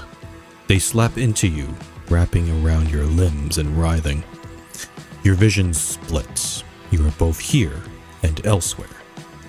You see the outline of a twisted, gnarled tree as if through a thick, dirty film. It stretches far into the sky above you, or perhaps far below you into the ground. You hear whispers in your mind, maddeningly just incomprehensible. Yeah, definitely old one vibes here. Illa, Tuma. You steel your mind and focus on the image of the assassins still twisting their hands, and the vision fades. The tentacles are recoiling from you as if they tasted something bad. Oh, I made myself disgusting. Okay. Things are deteriorating. The goblin whips a stone at the assassin and hits them right in the face. Boop. The mask is knocked to the side and his eyes narrow. The mask knocked aside and you once again see the assassin's face. It does belong to a teenage girl. You are a kid. The hell are you doing, kid? Some girl kill you. Your bitter rival's a teenage girl. Hey, focus up, meathead. She quickly scrambles to put it back on. The assassin twirls their dagger, drops to a squat, and shifts. Uh-oh. The masked one was there, and now they're here. They teleported directly in front of you. Oh, 17, but... Barkskin coming clutch again. You don't have time to react as the assassin plunges the dagger into your shoulder. It goes in deep. Shit. The assassin pulls the dagger out as you try to grab them by the arm, twisting away. The assassin's knife glows with dark energy. Heavy smoke spills from its edge and drifts as though suctioned into the mask. Oh. So definitely, okay, dagger's definitely connected, mask is definitely connected. The smoke clears, the mask firmly planted on her face, glowing faintly. Cielda, Curse, Karpa, Moot. The assassin's eyes turn black as the shadowy tentacles begin to rise once again. There is no other recourse. It's time to finish this. One last chance. You will finish this. The only option is to strike true, so I guess I will. Nothing can help me here. Let's try this. 10 failure. Okay. You step towards the assassin, but tentacles continuously sprout up from the ground and batter you back. You can't reach the assassin. You have failed. The goblin whips another rock at the assassin. A shadowy tentacle slaps it out of the air at blinding speed. Oh gods. The assassin lifts her hand like a puppeteer, and the tentacles follow.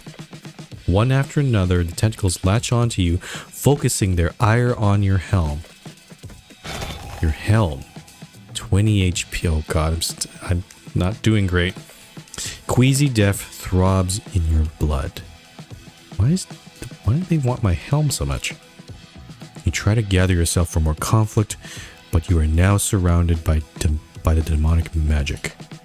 The tentacles grab you and crush your bones, your spirit, your essence. The light fades and you are left only with shadow. Oh. Oh. So I got an achievement. I'm dead. Yeah, I got an instant death. So narratively speaking, I must pass that strength check, otherwise I'm dead. Your organs are squeezed into fine mist by the Warlockian magic. Okay. So in that case, I think I just have to keep retrying that and hope I get a good strength check there. That seems like the play here. So we're going to reload.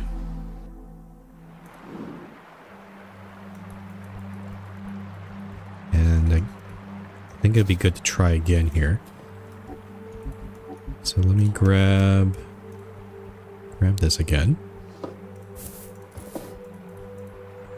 And let me change my items here. I think we need to prioritize strength a little bit. So we're going to get rid of the spell storing these intelligence items. Wisdom's pretty fine. So it's like we did a wisdom check and then a constitution check, which we passed, but the strength check is the one we failed. So probably something...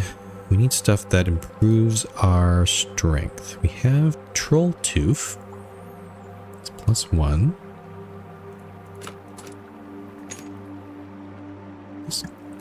Okay, you can equip the milk. That's interesting. I don't know why this is -5 constitution. Milk usually keeps you strong. Okay. Strength. I need something... Broken sword. It's not great. There's a stress cube. This thing is strength and intelligence. I have a key, a tower key. Yeah, let's do the tooth. But unfortunately, this is only going to get me to +1, which is not... I don't know if I can do +2 here. I'd have to get rid of... Actually, no, let's get rid of the watch. Get the tooth. Get the cube and the key, I guess? Imagine situations where you might need a hammer. I don't think that's going to help us here. So my strength is now 14. Wisdom is +3. And my constitution's +1.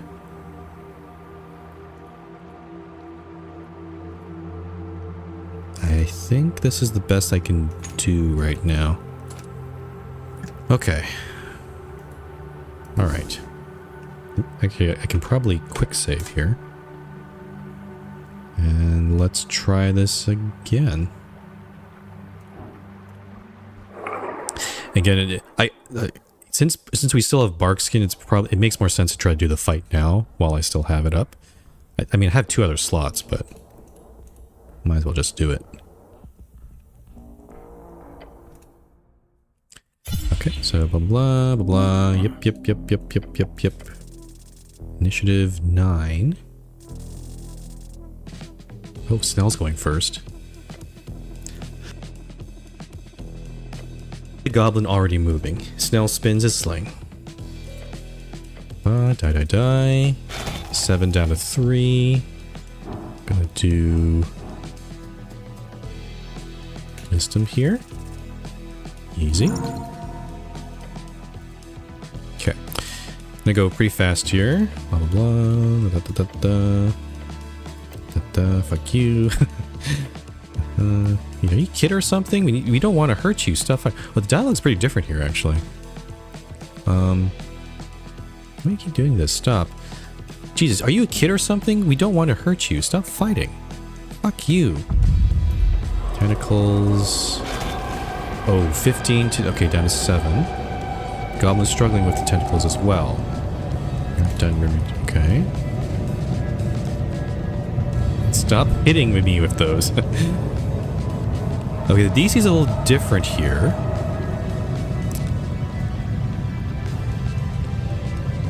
I could dodge the tentacles. Oh, I see. You know how they... Okay, so it's lower because we know how they attack already. So maybe dexterity might be the case here. Maybe it might be the play. I am going to try to sneak a cure wounds on myself here, though. Yeah. Let's try dex here. Try dodging this time.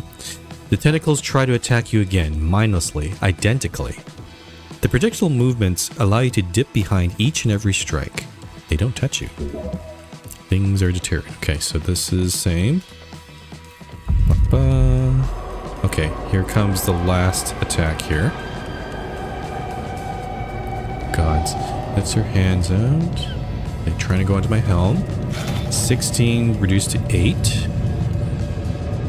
One last chance. DC 10. Oh. Oh, interesting. I dodge a tentacles, so it's -3. And I got Sneur's info. I don't remember getting that in the last check. This is the scholar up in Water Lane. So DC 10 plus 2, let's do it. 6, 8. Oh, you gotta be kidding me. Oh, I'm dead again. Okay. God damn it. Unfortunately, I can't retry that check at all, so I just have to keep just doing this, unfortunately. That's all I can really do.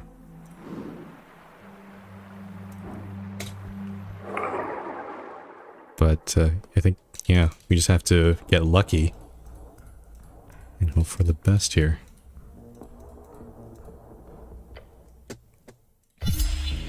But it is interesting that the dialogue does slightly change. I think it also depends on, like, with initiative order as well. Okay, so initiative this time, I am definitely going last. Okay. She's going straight for me, 5 damage. Gonna do the wisdom check again.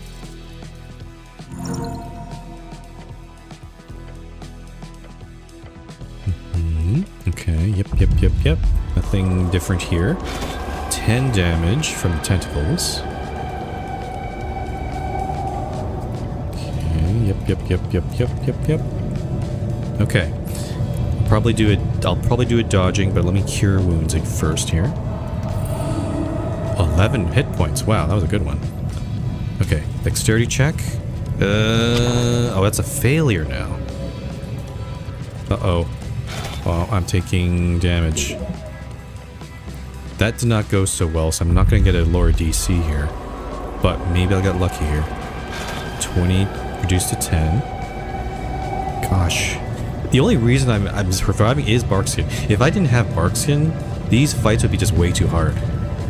Like, just crazy. Last chance. Okay, DC 13 this time. 17. Here we go. You stomp through demonic tendrils, charging like an enraged gull bear. Gull bear? Oh, it's like an owl bear. Okay. Up to the hapless assassin. Your gauntlet, meeting her face. The assassin wobbles and bends. One final jab. You punch again, and that is that. You would feel bad about punching a teenage girl if she hadn't tried to kill you so many times. You may still feel bad about it. That's okay. Her dagger flies across the chamber as the assassin collapses unmasked and unconscious. There is a lull as the chaos of the fight abruptly cuts off. She's just a kid. It's a pity to see someone choose to be dangerous when they're so young. The assassin's eyes, now fully maskless, open. You step forth. Fucking bullshit.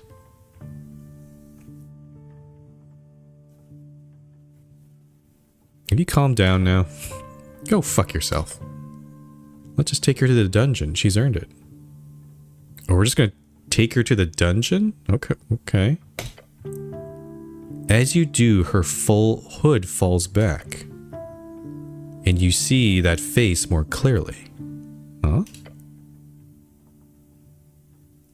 Oh. Uh-oh. Okay, I did not know this character existed, but this... It's Lord Darrow's daughter, I think. Lady Freydis Darrow. Oh shit. Oh shit. Wait, what the hell's? That's... Wait, are you... If you tell my dad about this, I'm going to actually kill you. The girl scowls. Oh. The magistrate is not going to like this.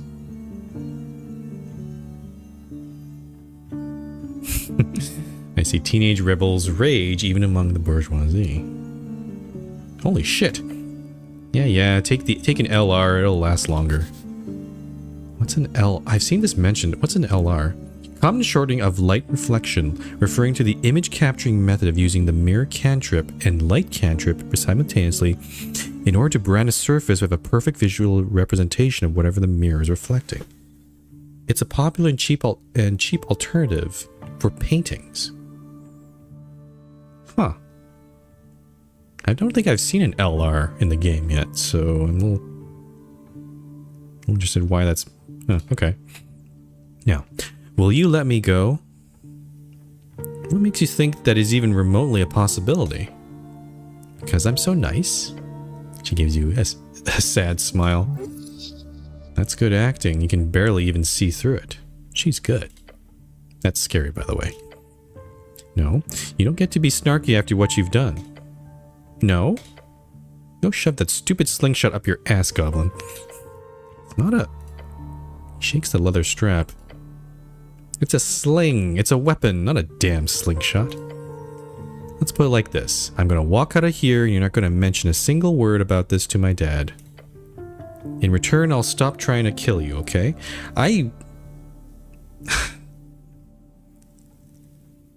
Considering we don't like Lord Darrow anyway, I don't think I was going to do that, but I would just like an explanation. Like, why are you trying to kill me?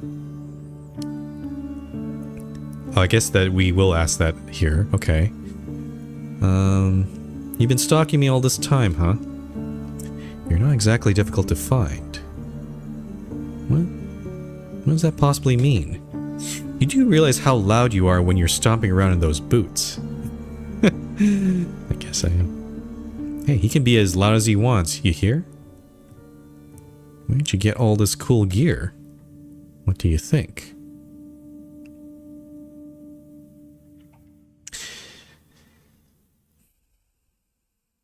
What, did your dad buy it all? I'm not sure, that's why I'm asking. Jesus, what an idiot. That's uncalled for. Ugh. What, did your dad buy it all? No. A dungeon crawl? No. Magic item store? No. Oh, whoops. Oh, I misclicked here. Tell me about the magic you were casting. No. Now let me go.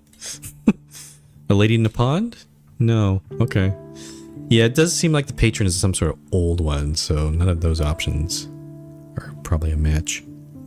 Sure, I'm just wondering one thing. Why? Why what? Why are you trying... Oh, huh.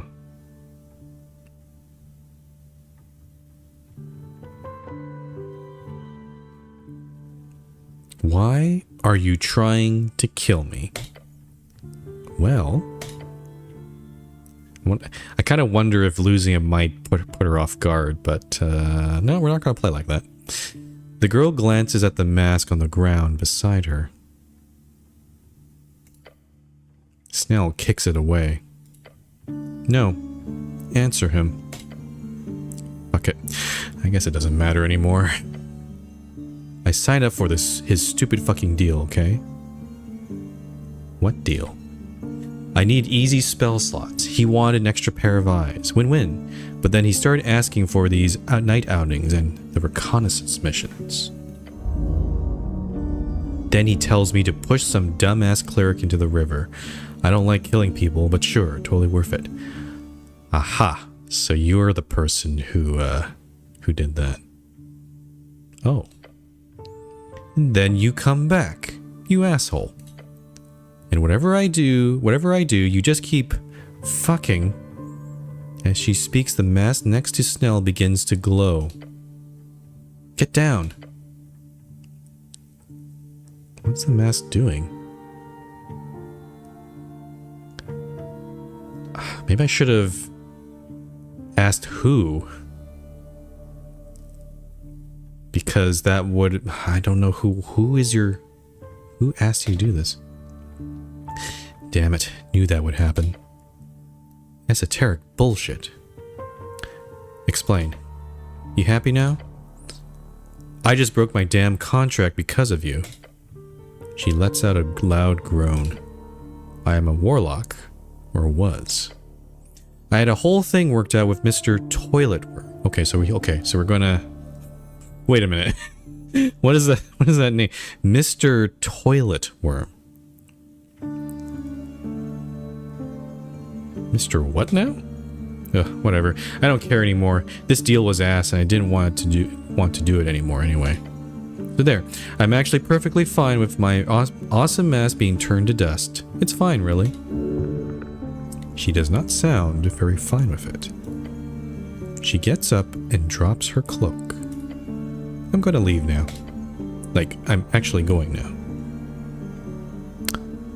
Should I just let her go? She has lost her patron. This does not mean she loses her powers entirely, even if they were channeled through that mask. But since she clearly has no reason to continue in her misguided attempt at killing you, you might as well let her go. She must be apprehended. However, it might be best to let her father do that. You should speak with him later once you finish your quest. There is darkness in her heart. You do not wish to remain near her for long. Huh. A lot of the... Everybody, all the voices, all these three voices in my head are saying, maybe let her go. Yeah, you know what? Fine. The bratty teenager starts walking toward the exit. And seriously, do not tell Dad. Should I even? I don't like Mr. Darrow, the Lord Darrow anyway, so I might just thought, I'm kind of in this sort of mood of like, I don't care. Like, sure, whatever. Huh. The goblin lets out a series of stilted laughs. Fucking hells, a teenage girl? And your boss's daughter? That's actually funny, I have to admit. It's more sad, if anything. Haha. Oh well. Let's go see if Mr. Toilet Worm is hiding in any of these tunnels. In the grand hall around you, the one so filled with the sound of clashing blades, now grows eerily quiet. You see two paths, each leading into darkness. Let's see what's down here. Oh, the plot thickens. I'm also concerned maybe I don't need to go down this way. Oh, there's something left here. Ah, the dagger.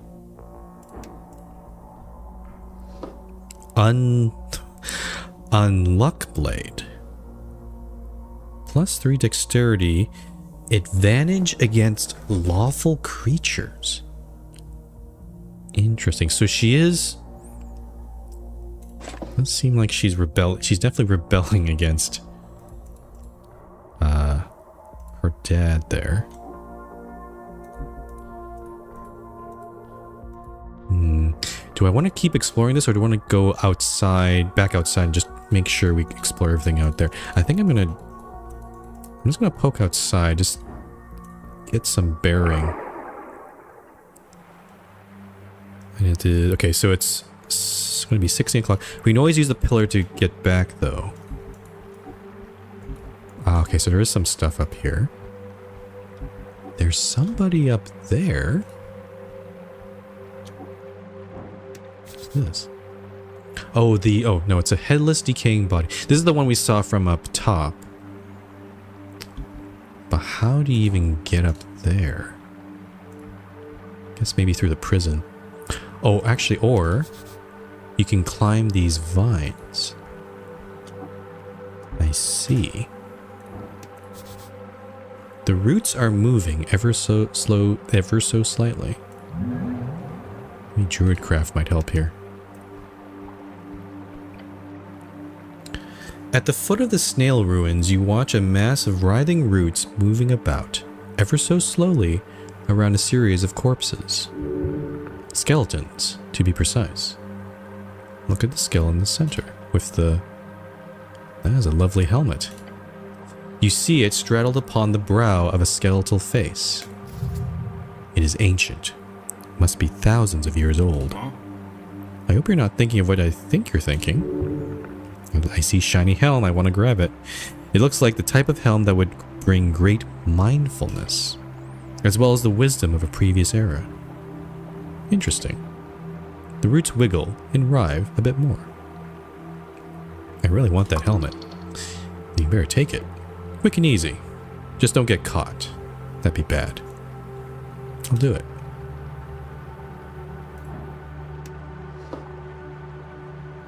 Oh, it's a pickpocket.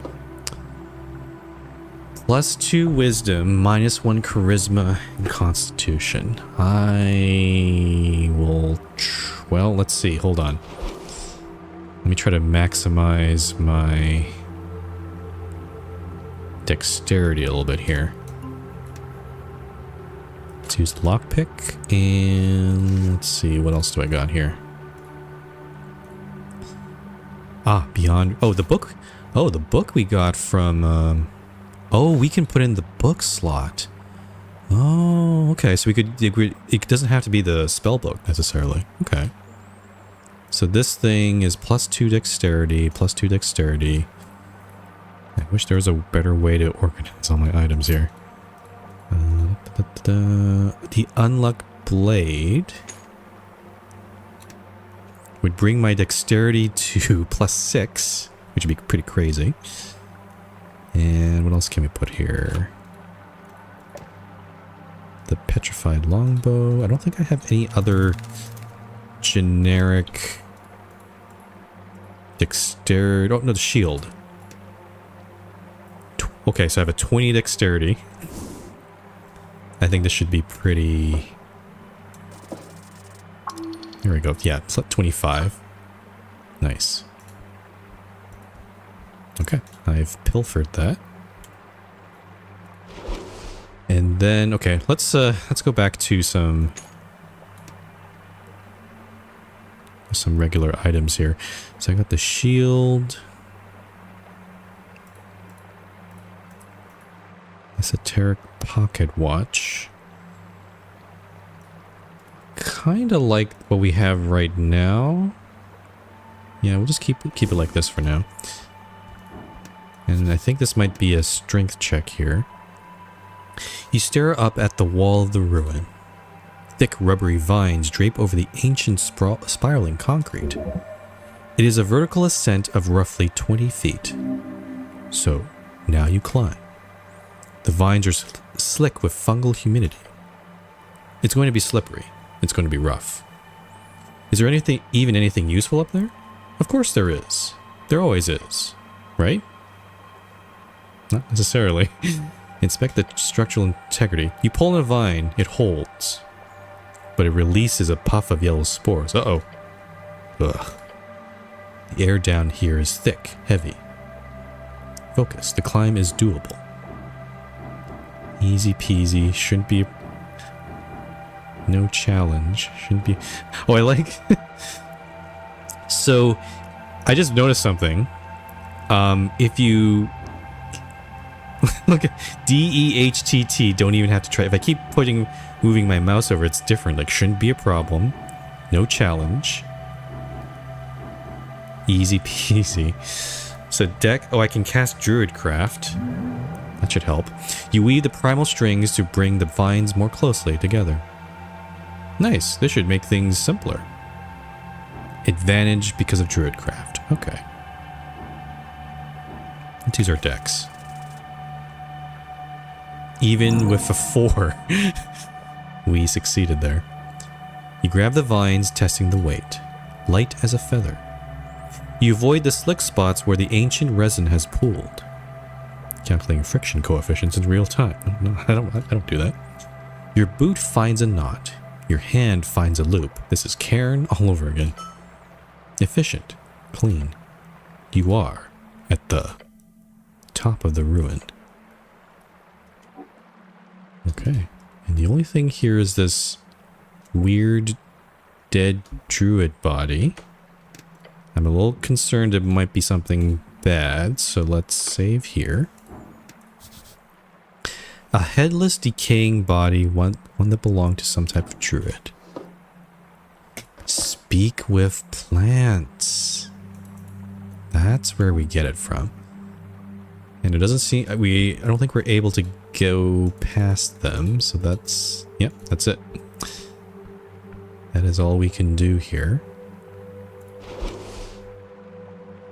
So now... It's actually been a while since we've... oh, Speak of Plants is 3rd level. Interesting. We haven't found a shrine lately, so I can't prepare that spell right now. Maybe we'll find one somewhere in the prison. But yeah, let's head back down. You approach the vine wall again. It has not moved. You know where the slippery spots are now. Muscle memory active. Climb the vines once more. You are at the bottom of the funnel well. Okay. Okay, good. I'm glad we poked over there before continuing. Let's go back inside. This seems... So the prison seems like the only way forward here.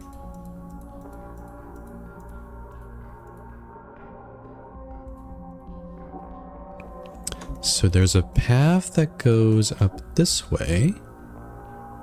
And there's a path that goes up this way. Oh, I see some funny symbols there. I don't like the look of that. I wonder if detect secrets might help here. Let's see. Detect secrets.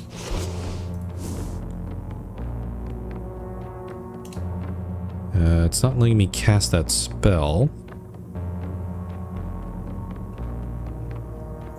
I still have so many minutes of bark skin remaining. Wow, okay. Well, let's walk carefully here. Okay, nothing happened after going over those symbols. Oh. What the heck is this?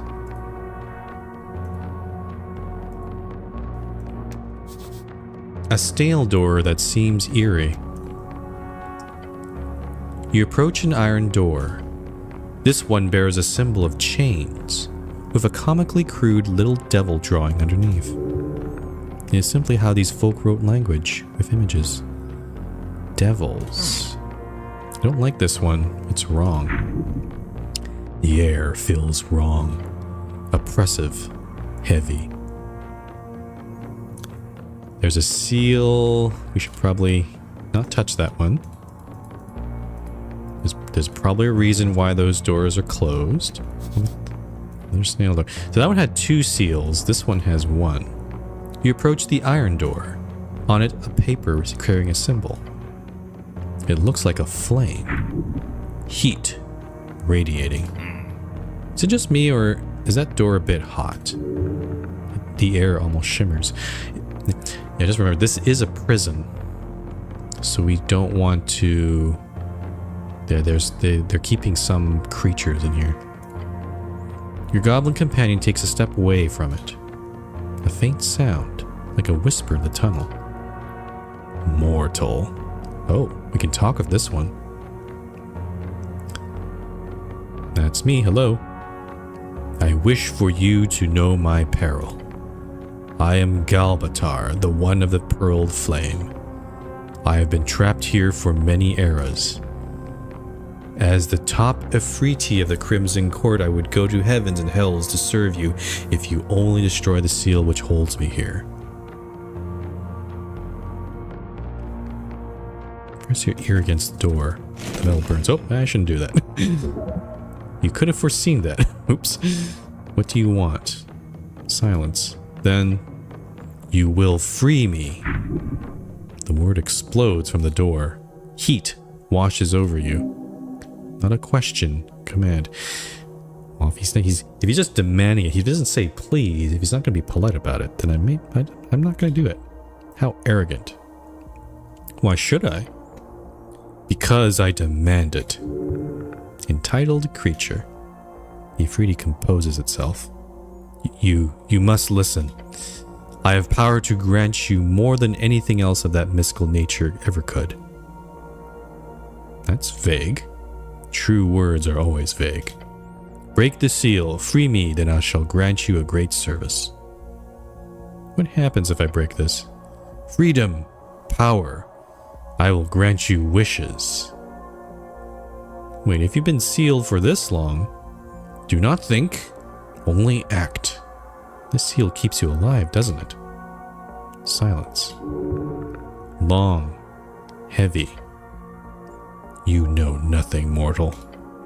I have been here for eons. If I die, so be it. Oh, wow. I won't kill you. Then you condemn me to eternity. Is that not crueler? Fair point. Let's think about this. I'll come back to that. That's a dilemma. I don't know what to do about that right now. And what the heck is all this? It's like a very old sewer system? A cistern of some sort. Okay, what's this? There's something in the water. Oh, I don't know if I want to do that. Something in the water, huh? Okay, the tunnel keeps going a little bit. Before we could go that way, I want to see where this goes. I think this might connect with the other tunnel. Aha. I think it does. Yeah, okay, so yeah, it just comes back that way. I see. So where does this go? Down here. Oh, there's something here. What? What is this? Tolls Pass. Oh, it's a map. Vizca. Earthport. The fortress. Was still there 1,000 years ago, eh? Divinitorum. Asken. Okay, let's zoom in. Okay, now this is actually our first map of so Asken's here. Oh, this is a pretty neat way of doing this. Jor's Point. My homeland. The various dragon thrones of old Diminor. And down here. Reeds is down here. Okay, to the south of us. The Ilum Forest, that's where the elves live. Today, this is a cursed land. Interesting. There's little holes or something in this map. What's this thing? The coast. You step out onto the little lines. It's faintly lit. The chamber collapsed, rubble strewn across its surface. What you see is a slice, 1/8 of a greater whole. Yep, it's a map. Viscani, yes. Damn. However, it is old. Mountains and rivers alone do not align with any modern-day interpretation. Despite that, the shape of the coastline and, of course, the ever-standing fortress of Verdun show it clearly. This is Ascani, during the era of the snail folk. You seeing this shit? I sure am. It is a map, right?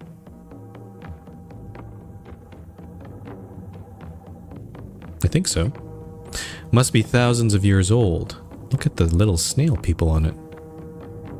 Look at the dot. Okay, the dot on the coast. Your home, thousands of years in the past. This was its first founding by these snails. Little images of these beasts of Jor show them stretched far inland, having colonies along the river. Not too unlike your own people's efforts. Look along the river Torna. They appear to have had colonies even as far as Toll's Pass, even further than Earthport. Earthport, the most under Norvikian influence, and the last civilized stop along the river, famous for its furs, expeditions, and of course, the Mule Town incident. What is that? In 25 post-war era, 2 years ago, a reported fight with a local arcanist occurred in the northernmost Norvikian settlement of Earthport. Ever since the city has been overrun with mules, which the locals are unable to get rid of. Thus, the settlement is uncommonly known as Muletown. Why would the arcanist do that? Though curiously, this map does not align with your common knowledge. No, it does not. The endless waste should not allow anything to be built this far inland.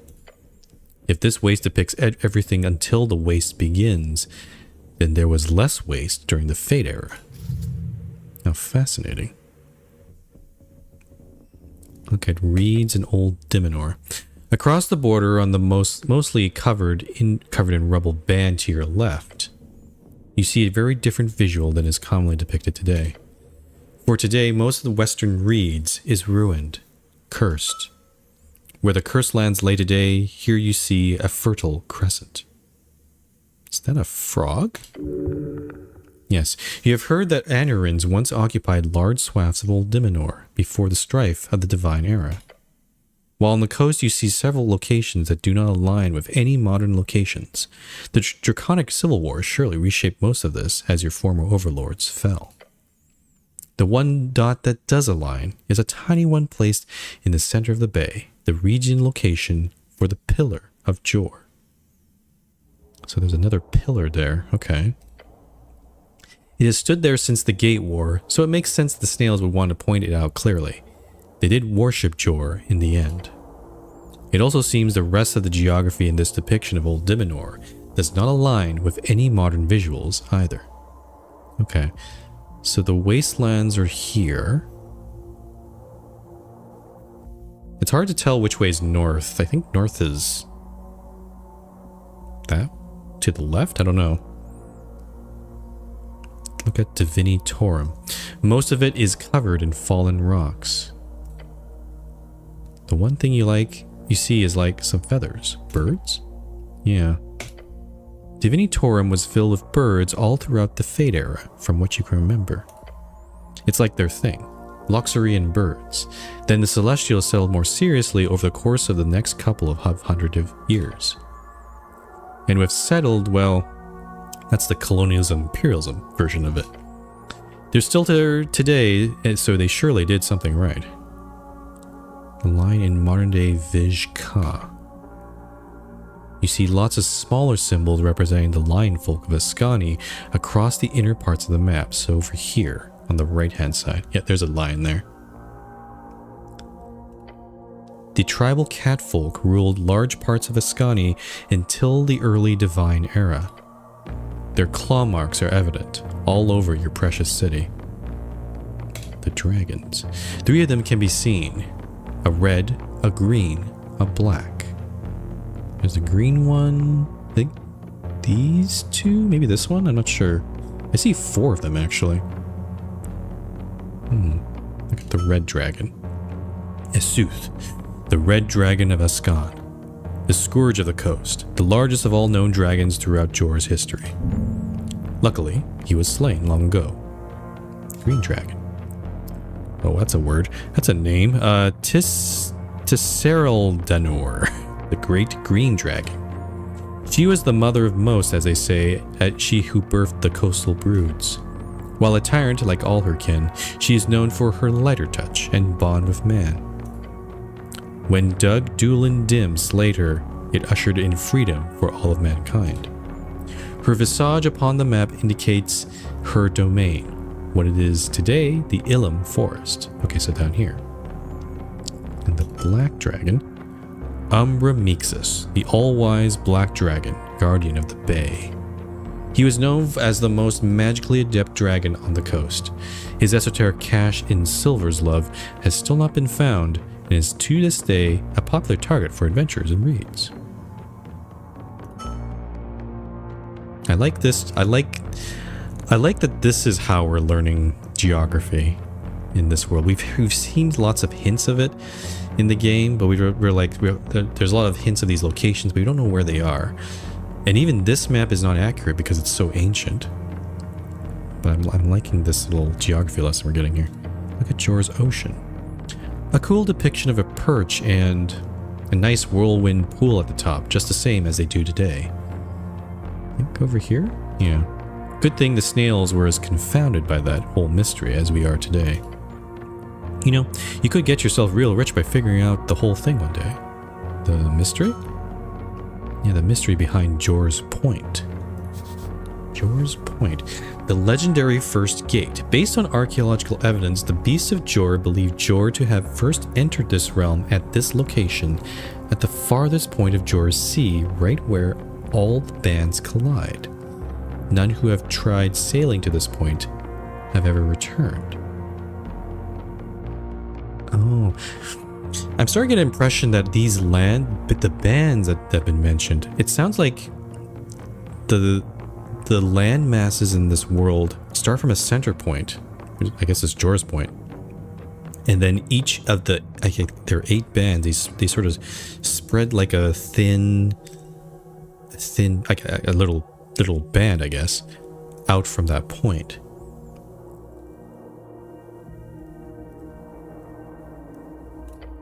It was like the place where that big whale first entered, through the first of Jor's gates, or whatever. But no one who ever tries to sail directly seawards ever returns seaward. Toward the coast, towards Jor's Point. Real spooky. But there have been reports of massive treasures being found on the islands located deep inside that stormy part of the ocean.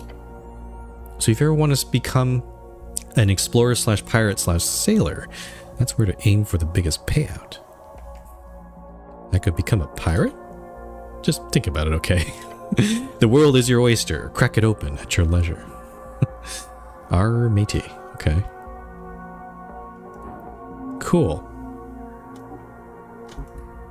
Okay, that was fun. Doesn't seem like there's anything else to do in there. Let's head back out here. Yeah, I'm not going to look inside the water. That seems ominous. Or at least not yet. I'm going to poke over here. There's another seal over here. You approach the round door. Upon the surface, a single piece of paper clings to the metal. This one, a crude drawing showing three creatures, a lion, a goat, and a snake. It'd be nice to have a language that just shows pictures of what you're talking about. The symbols carry a deep meaning. A seal, a prison, a warning. I like the goat, Snell says. You also notice a crack in the door. It's small, found in between several large pieces of shells. Look through the crack of the crevice. You press your helmet against the crevice / crack, peering through the narrow gap between iron and stone. Darkness then. Uh-oh. Movement. Eyes. 3 sets of eyes glowing faintly in the black. One pair burns with amber fire. Another gleams with an unsettling blankness. The third, cold and reptilian. All watching you. You pull back instinctively. Something is alive in there, more than one. Of course.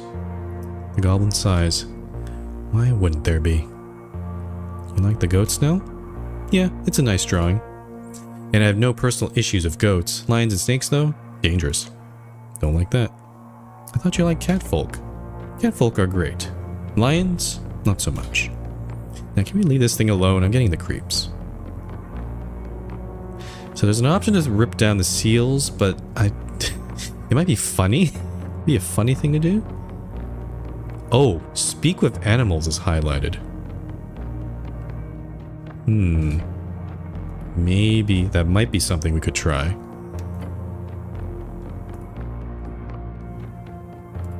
I'm gonna save and just look around a bit more here. Oh, this thing is not great. A very creepy round snail door. This one has how many? 7 seals? You approach the ominous door. The tunnel lays silent. Only your breath is heard. Placed across the surface, you see pieces of paper covered in ancient writing. Seals. They keep the spirit inside stable. This is freaking me out. It says, I feel as if I really should not mess with this thing. These are cells. Cells of the soul. Look around the crevices of the door underneath along the sides. You press your head against the ground, against the walls. You see clearly.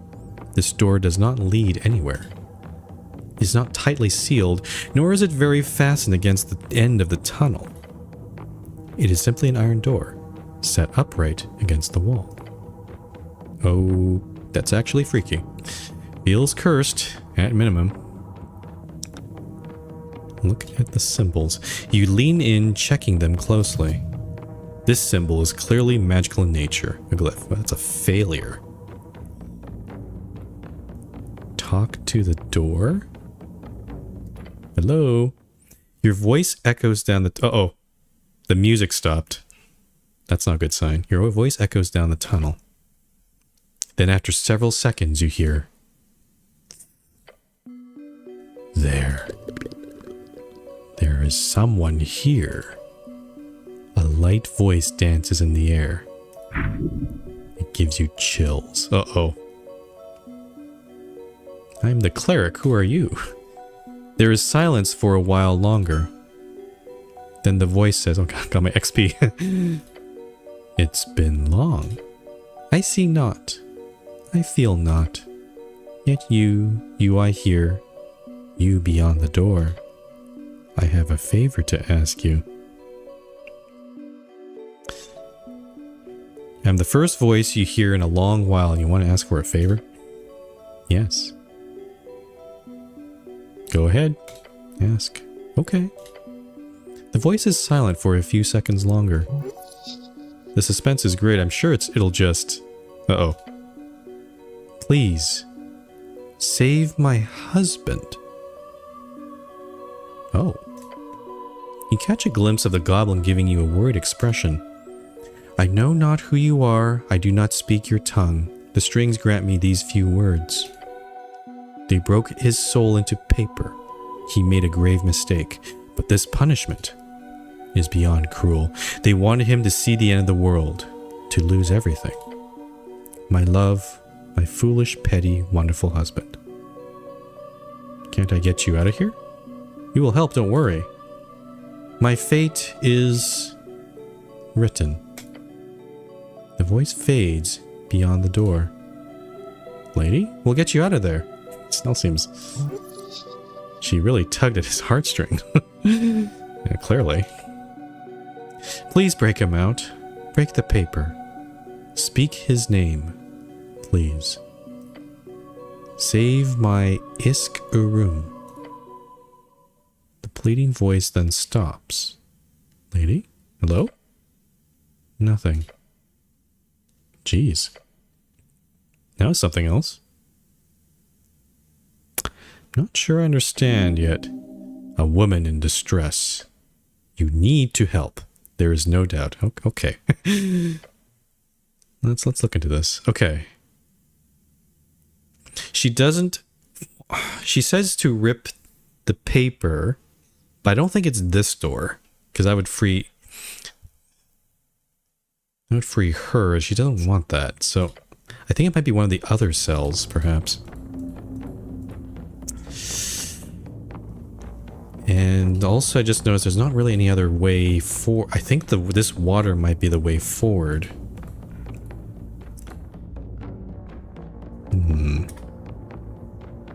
Gonna think here.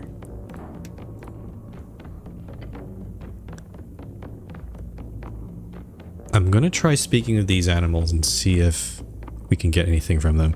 Let's cast speak with animals here. The sound of the primal spell rings down the tunnel. Then, a sound. Low, rumbling. Not one voice. 3. Who speaks beyond? The voices overlap, discordant. Oh, that's not good. More experience. I'm the cleric. Who are you?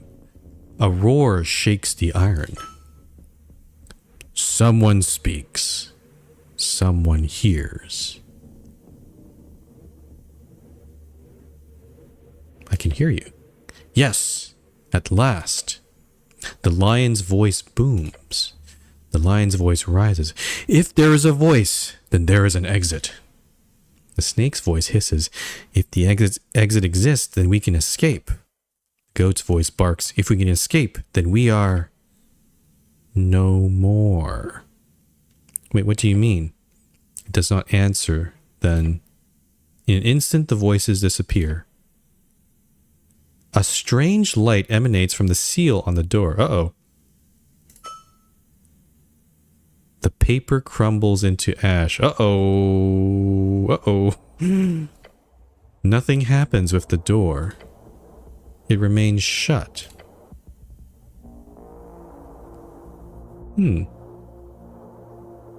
Uh-oh, did we just accidentally kill them?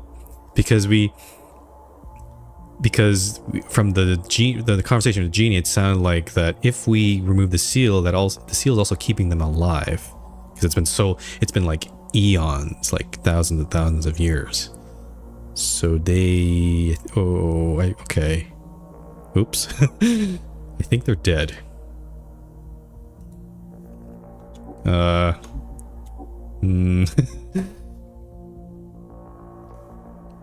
You know what? We're gonna live with that mistake and keep going. Sure. Okay. Just in case, I'm just gonna get a spell slot here.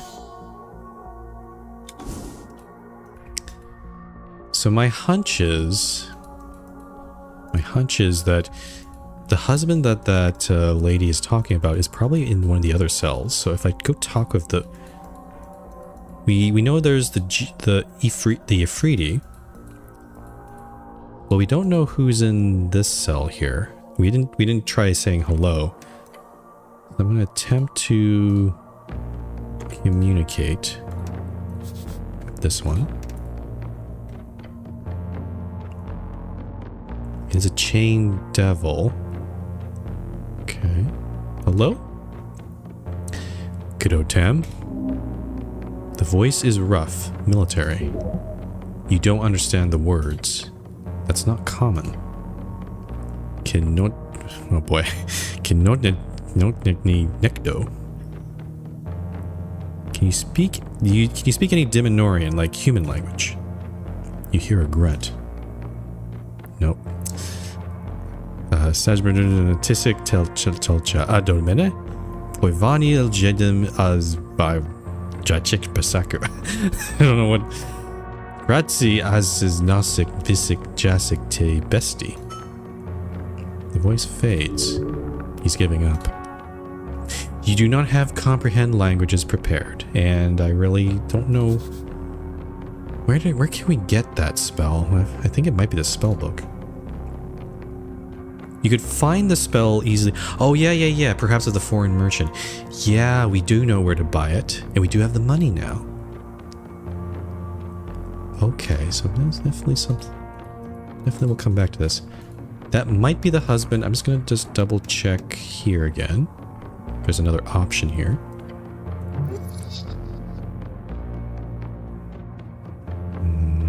I don't see it here. Okay, so my guess is probably this guy, but we need comprehend languages to proceed with that. Okay. So right now in game, it's 16:37. We have about an hour and a half before it's 18 o'clock. I wonder if I should try to go back up to the surface and maybe...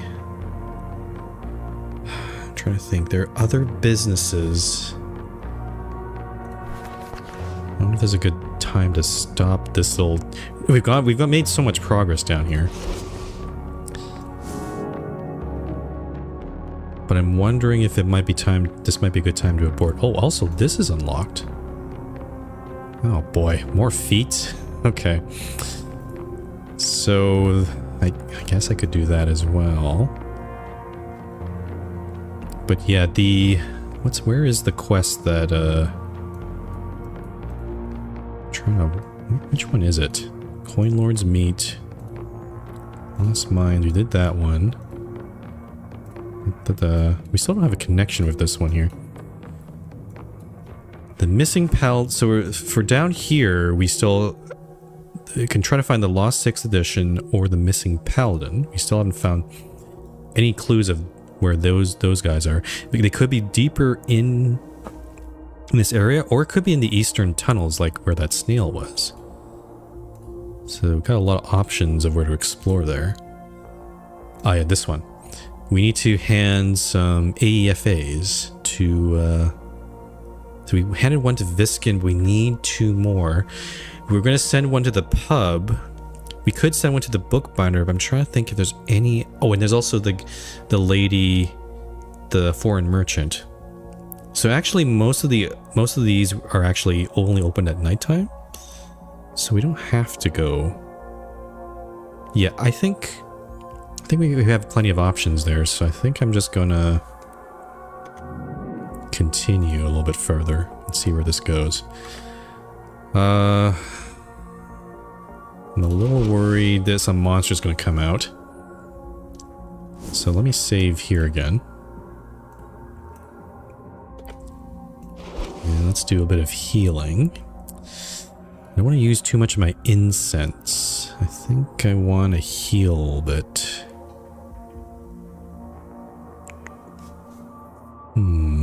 Which one should we do here?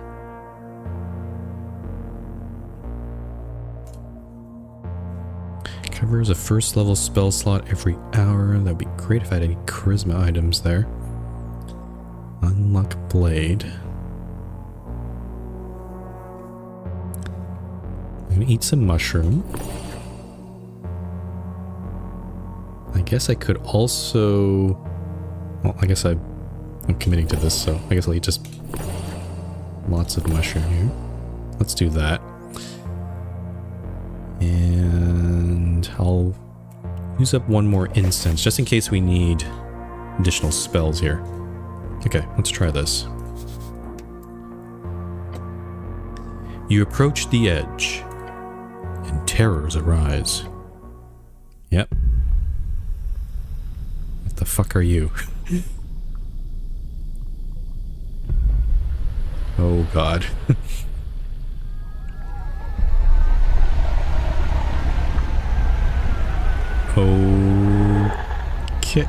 Okay. It's like a multi-eyed beholder thing.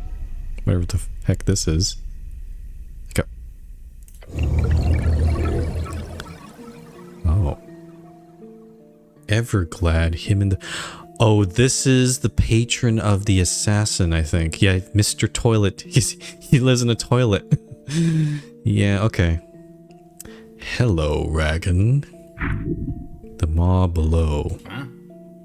You hear hyperventilation coming out of the goblin. Can you truly stand against a creature of the void?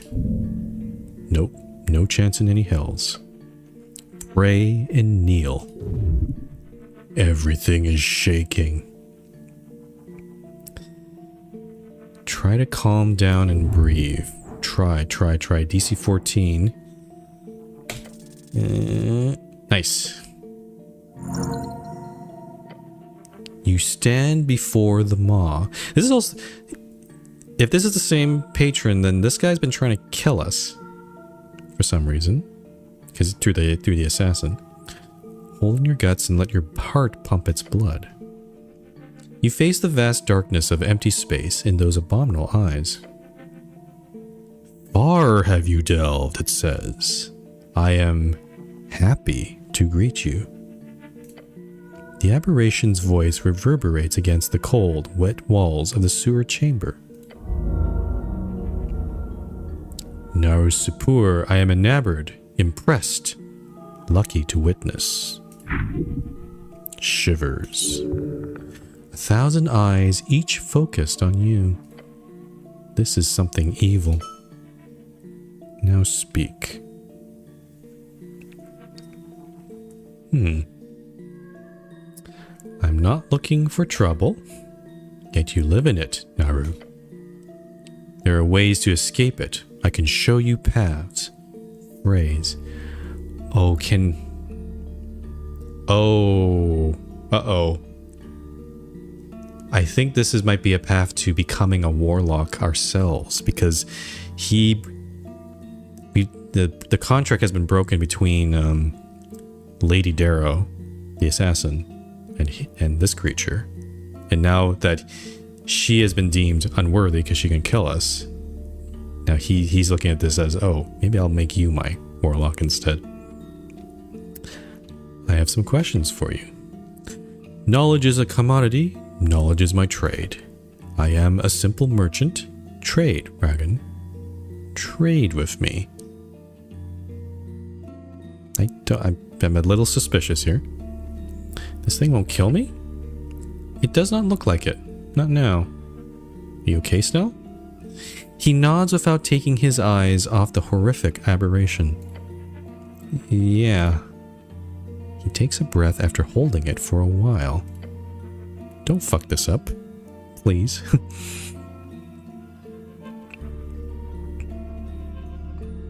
I have to pay to ask questions. Each thought carries costs. I am generous. Cheap thoughts I give freely. Expensive ones will require sacrifice. What are you? I am the other which is beyond, not the big other, not the big other that you keep close to your chest. What does it mean by big other? The small other, that is I, what you find yourself longing for in the dark. The fuck is he talking about? Why are you just standing here? Why is the world built to contain things like this? Run, run, run. I can't run, I need to speak. Oh god, it's some kind of aberration horror thing, isn't it? This day just keeps getting worse. What is this place? Stones laid by snails. This was their prison, a complex to throw the unwanted and wicked for centuries. Then they burned. Millennia pass. Dwarves repurposed it, a cistern. Each pipe spread to voices, thoughts, talks, and whispers. I love it. A deep growl causes the ground to near quake. So I think... So snails built this, dwarves repurposed it, and then this guy moved in. I see. Your guts press against your lower throat. You have a license for this pool? That'd be funny to ask. The maw widens slightly a few painfully long seconds after you finish your question. I have never been asked that question. Yes, I'm very original. It lets out a low, chuckling growl along with the answer. Yes, Ragan. To answer, I bought a delve and prospecting license under my legal name in 500... What? No. I was expecting him to this creature to be like, oh, what a silly question. No, he actually does have a license. Prospecting license under my legal name of 501E. Oh, actually, Yes, the paperwork is archived. If you require it, I can get it prepared within 5 to 7 office days. It's fine. I just wanted to check. Considered. It checked. Okay, I'm really glad we asked that. Are you the one called Everglad? Yes. That is the name I adopted. The original title of my claim was considered too difficult. When I signed my first warlock servant, we agreed upon a more modern name. Everglad, we chose. It is appropriate. It shows my everlasting happiness. It does have a pretty cool smile, I will say. That's a lot of teeth. The beast's elongated maw appears to widen even further. Wait, warlocks? Yes, you had run-ins with my former servant, the girl. You're the one who sent her to kill me? Yes. It is okay. A misunderstanding, huh? Freya did not perform as to her promise level. We went over it many times. It was not a sudden decision, I assure you. I made sure to go through the appropriate steps. I offered training. Honestly, for an aberration, this creature's, they're being pretty reasonable here. I offered training, magical enhancements, hex incantations, and even free knowledge. None of it was enough to get her to the appropriate performance. Thus, we had ended up having to cut the patronage short. You fired her, basically. Very unfortunate. It is not often my warlocks end their service in anything other than death. Okay. He clacks his massive teeth together. I go through one servant at a time. So the position is now open. Okay, so it's not a misunderstanding in that... I guess... It's not like a traditional misunderstanding. It's more like, I tried to kill you, I failed, so, and you're clearly certainly better, so I want to make you a warlock now. Interested? Cleric? The goblin looks worried. I would ask your goblin friend, however I sense hesitation for outsourcing on his end. Uh-huh. Outsourcing. You send your warlock to kill me, then offer me their job as your servant. Well, it is something to be considered. Your performance, after all, is very admirable. As interesting as this option is, I don't think my character would... Oh, but it is very tempting. This is very tempting, isn't it? Because warlock powers are pretty cool. They are pretty cool. They would help a lot. Can I think about it? Of course.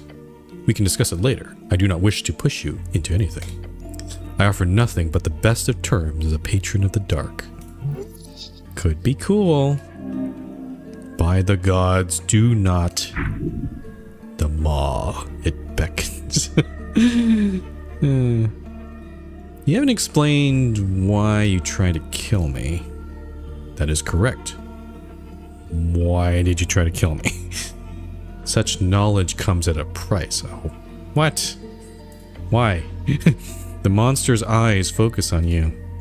There are many things I know, many things I know you want to know. Oh, he's an information broker too. Oh no. My trade works as such. You tell me a secret which I do not know. I then grant you access to knowledge beyond yourself. A fair exchange. Free trade. You sure you're not a free strider? Not quite, no. Though I admire their propensity for intrigue. The tentacles writhe around the cistern. It goes like this. You hand me a secret, I value its depth. I grant you knowledge in return. A fair trade is offered, I assure you. How can I trust you to deliver? His maw opens slightly. The darkness within stirs the bottom of your innards. I have no interest in your demise. That much I can say for free. Huh. He's been trying to kill us, but he's not interested in killing us. He doesn't want us dead. I feel like maybe he was trying to test Lady Darrow, the assassin, against me? The monster then stares at you, waiting to be fed a secret from the crevices of your mind. Oh boy, what is all this? I can also... there is an option here also to attack him, which would probably go very badly. Need help entering the Pillar of Joy. What secrets could I possibly give this thing? Let's try this first. That is a question difficult to assess. Can't you make something up? How's this guy gonna know the difference? I don't think that's gonna work. This guy tends to be very all-seeing a little bit. The creature will know. What you want here is just for him to tell you why he was trying to kill you, right? That's the main secret, yes. However, do you have what it takes to actually share a deep part of yourself with this abomination? What is this?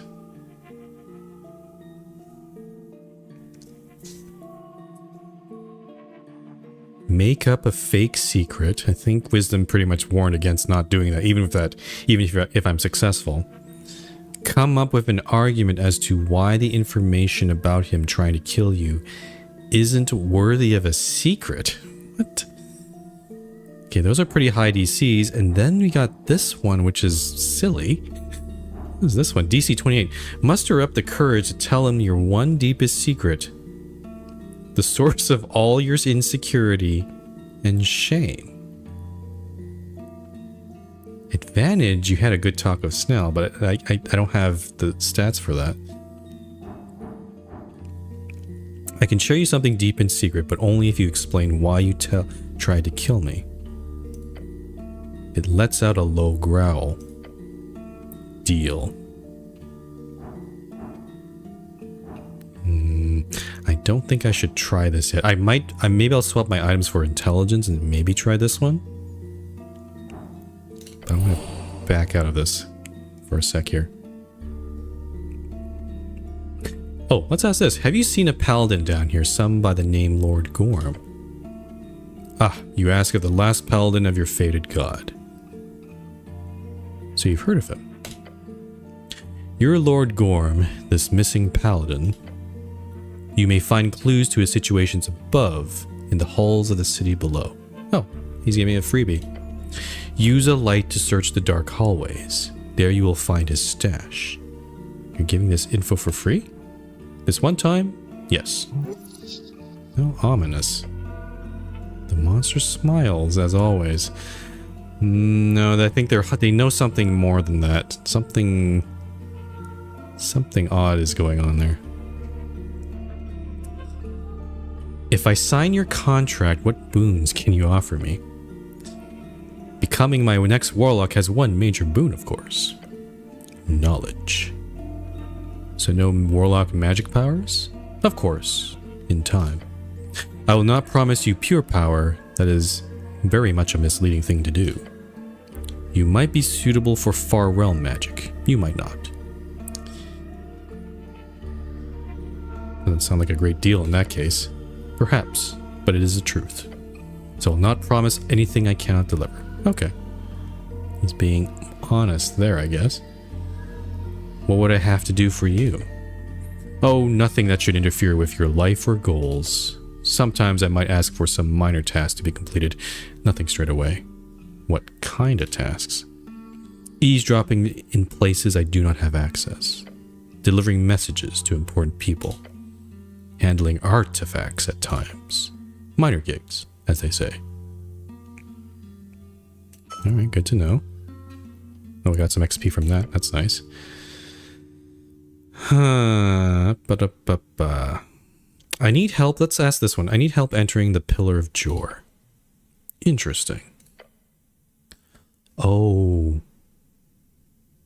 Okay, so I see. The Sphinx is one option for help with the Pillar of Joy, but this guy is also very old. So he might be a possible way forward here. That must mean you know where your little hunt is going to end. through the crack of Jor's realm. The wording a crack of Jor does not sound as ominous as he thinks it does. Yes, we're going to go through the butthole.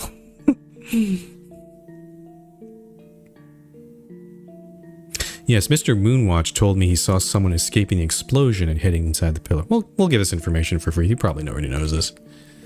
The merchant saw the truth. His maw widens. The shut gate can be passed, yes. That, I'm afraid, I can only assist with if you sign my contract. Aww. Boo. I don't want to do that. I do not share such knowledge with anyone unaffiliated with the darkness. Of course, I would not suggest signing my contract simply to gain this knowledge. You should only sign if you truly wish to serve. My assistance in this matter would simply be a bonus. He's got a way with words. This is the way you persuade someone when you got all the cards. Yeah, no, I'll give it to them. This guy's a pretty smooth negotiator here. Okay. What if I told you a secret about myself? A personal secret. Oh!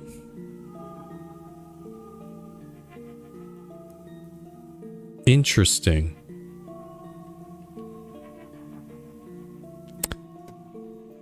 This is the first time that's even been shown there. I am responsible for my father's death. There's been no hints of that up to this point. But what would this do?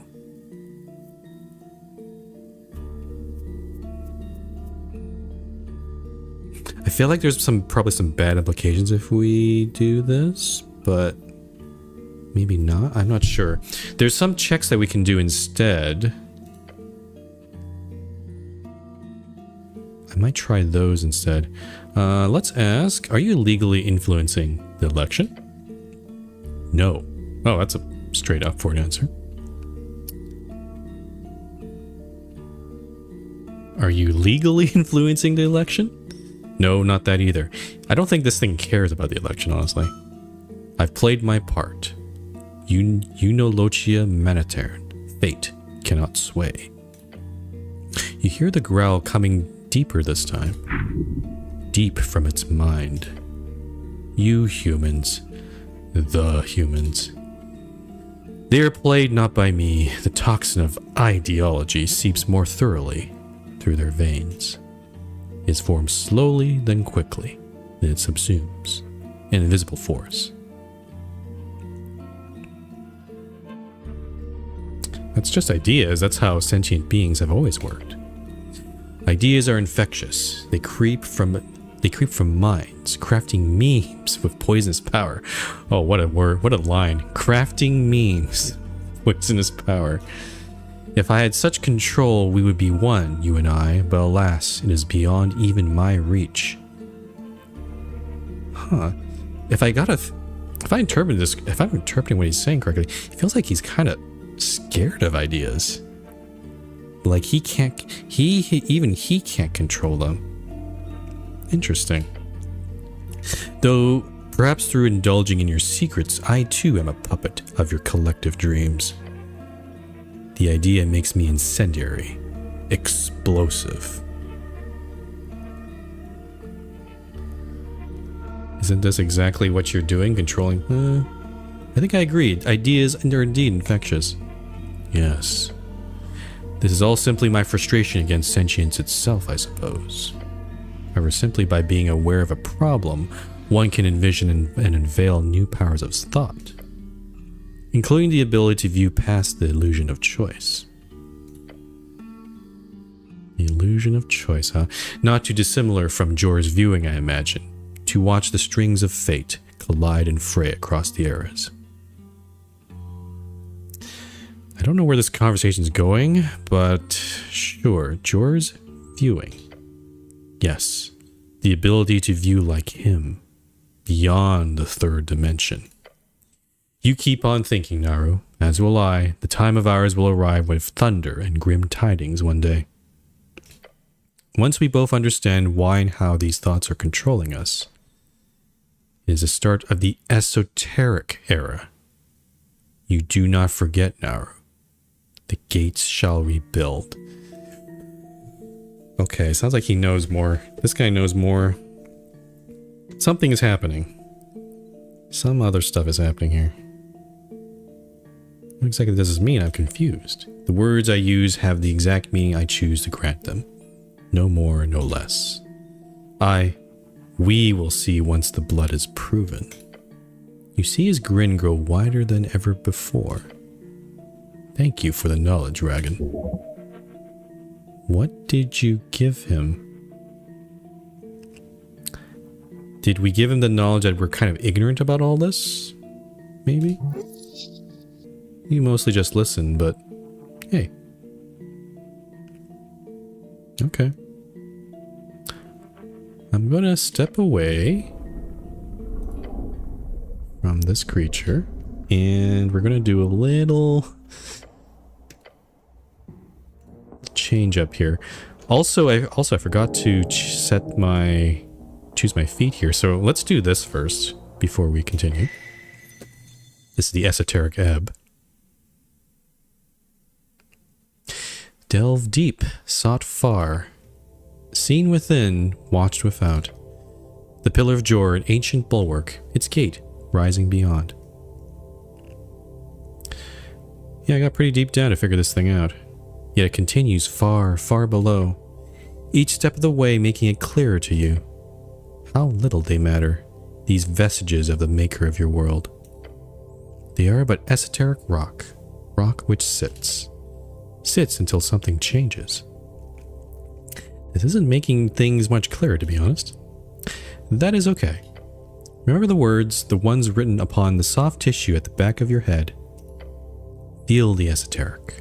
Sway it. To tame it in hubris and pride will always result in tragedy.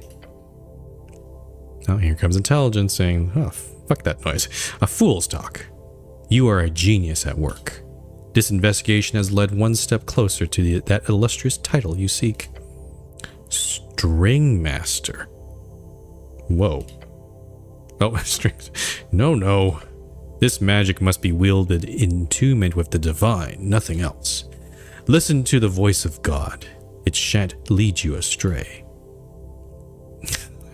Wow, okay, this looks like several choices on this one too. That's not the voice you heard, buddy. That was, if anything, a potential patron. Which is, of course, way more exciting. Okay. I'm sensing some different paths here. Yes, 3 of them. You do not know where they shall lead, but you may consider each. Alright. What's voice of God? Earth watches upon you. His spirit channels your powers each day, and that will never change. Trust in the divine. Whoa, this is a whole paragraph. Whenever you roll a d20, another hidden d20 is rolled.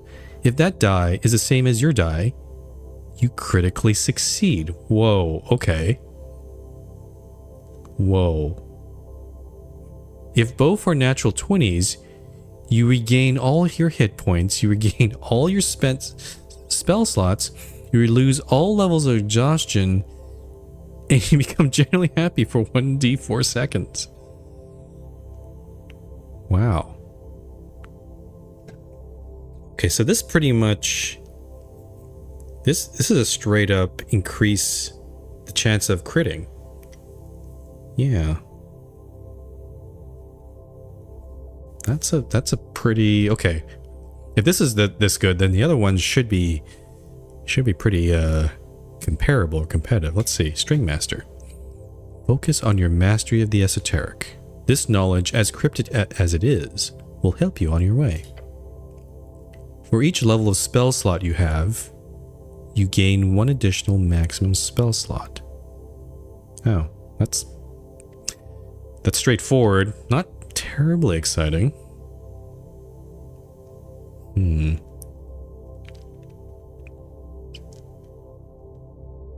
I also realize I can't change this once I've chosen, so I gotta be careful what I choose here.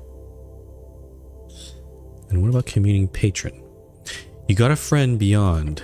They'll take care of you in a win-win sort of situation. Communing patron. If you take damage that would cause you to go to 0, a mysterious force protects you. If this happens, you take no damage and lose 1 first level spell slot. If you do not have any first level spell slots, this does not happen. And yes, this is different from the godly voice thing, but mostly in aesthetics, which is the most important aspect, to be fair. Okay, so this one,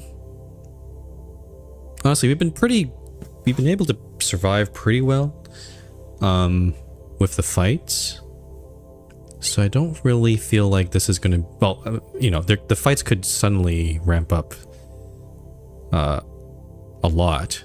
Like, it could get much harder, but so far I feel like every time we have died, we've been able to, like, we can always just reload the game and try a different tactic, or maybe it just comes down to luck and I just have to roll better. Just roll good, I guess. So this one is not terribly, doesn't terribly attract me there. String Master. More spell slots, huh? Voice of God. Critically succeed. If both are natural 20s, critically succeed.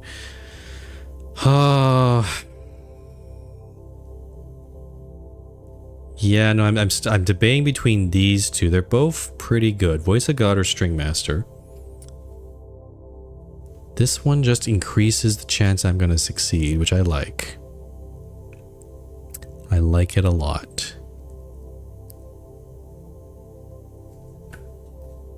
I don't think I necessarily... I have lots of incense. I don't need to worry too much about spell slots, I would have to say. Yeah, let's go with Voice of God. I like that one. Well, yes, you know it. Voice of God. Well done. Earth be blessed. Ooh, 600 XP. Cool. So, but I don't have this one equipped yet. I should probably get rid of... I'm gonna get rid of Democratization, Democratic Herald. Yeah, let's get rid of this one. And put this one in. Okay. So surprisingly, a lot of red. A lot of red in my... Well, I guess it makes sense. We've been going hard on Cleric. Even though that doesn't actually fit our ideals. Our ideals... This is our profession, but our ideals are very different. Where we've gone the Asgilisk way instead. Okay. Let me switch out. I'm going to try the intelligence check, so I want to maximize that. Let's put these things in. So that's going to bring my intelligence to +3. I don't think there's anything else I can add here. Spectral Halberd. That's going to give me +1. That's not going to affect my rolls too much here. I could switch out that, but it's gonna affect my charisma. Guess I could do this. Let's try this way. I'm gonna save here. I'm gonna try talk with this abominable creature again. Okay, so it was... Which one was it? I think it was this thing. Come up with an argument as to why the information about him trying to kill you isn't worthy of a secret.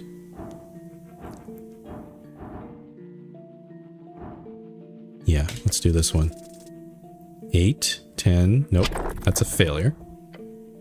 Sadly, no, you do not have an idea for it as of this moment. If you were to spend more time on it, perhaps. Okay, let's shard it. Try that again. That's better. There we go. This far realm beast might be savage in nature, but his demeanor is at least an attempt at civility. He will listen to a good argument, something that brings you into his favor if he were to offer a bit more. One piece of information for free. Mr. Everglad, I don't mean to speak for you, however, your offer of potential knowledge would be much more interesting if you were to grant me a solid taste test, is it not? Ah, you make a good point. But more than that, you make it sound as if you are quite happy about the idea of working with me, which I enjoy. So sure, I will grant you a piece, for free. Now you wish to hear why. Why you sent your warlock to kill me. It lets out a grumble and squints the many, many, many eyes. Let me tell you about the blood tongue prophecy. Let's just listen here. A night, dark as ink. Some years past, a young scribe is overcome with maddening visions. On the morrow, the writing is recovered and kept secret by the council, yet the whispers of its content reached me nonetheless. I will not share its content in full, as that is an all too valuable secret, but I shall share this one passage. So some scribe had a vision. Scent of a cool midst flame amiss. Loyal death upon the day of suffrage consumed. Laid at the feet of necromantic necrocratic doom. 1,000 clamors for iron's wrath, all wrought in sundered trove beneath stone. There time itself as witness standeth mute, first by west, south, east, then north, an esoteric era marked forth. Again, that esoteric era is mentioned here. How do I interpret this? And what does it have to do with me? Sounds like divine era scripture. The words of fate. Ukul leaves? Ukul leaves bring death on election day? Yes. He opens his maw and clicks his fangs together. It is as unlikely as it appears, confirmed to be a truthful prophecy. Not yet come to pass fully, of course, as we are in fact not in an esoteric era born true. Since the ebb still lingers. Title of the game starting. Okay, this is the first. Okay, this is the first time the ebb has been mentioned. I see. So what does it mean? I wish the ebb to end. I saw in this prophecy my part to play. I saw the truth I could create. To bring about this fire to the legislative mass, a plot brought by the Mender's followers, the Ilum elves. What? The elves are in this? What? This fire to the legislative mass, a plot. Oh. Is he saying that the explosion was caused by the elves? I chose to support a player in this game of intrigue, the one you seek. This rogue spellcaster you hunt. Support a player in this game of intrigue, the one you seek. Rogue. The magician in yellow? Is that what he's talking about? You know who I'm after? Of course. Oh, no, not the magician in yellow. The invisible man in fire. So he's okay. So he supported that person for a time.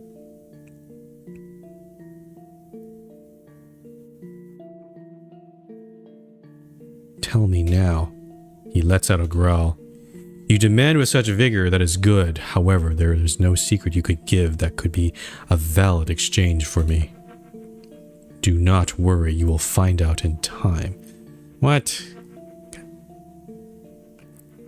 So you try to kill me to stop me from finding this rogue spellcaster of yours. His tentacles snap around the cistern. Freya was to destroy this government cleric sent to investigate. To make sure the prophecy was given the space it needs to breathe. There was no doubt in my mind of this plan of action. Until you stepped into my chamber here, I see more than truth in you. It is obvious. I backed the wrong guy. I see. Now I will look upon you instead. Ragan. I still don't get it. That is unfortunate. Bring me my esoteric era, Ragan. Okay, so if I'm piecing this together, he wants the esoteric ebb to end, whatever that is, and he wants the esoteric era to begin. So it kind of sounds like he wants magic to like explode, like just go all over the place. Like I don't know what it means. I am fully convinced you will. He's not interested in debate here. He's not even interested in your opinion. This guy literally just wants to watch you do whatever it is you're going to do. How ominous. An aberration obsessed with fate. This will surely haunt you.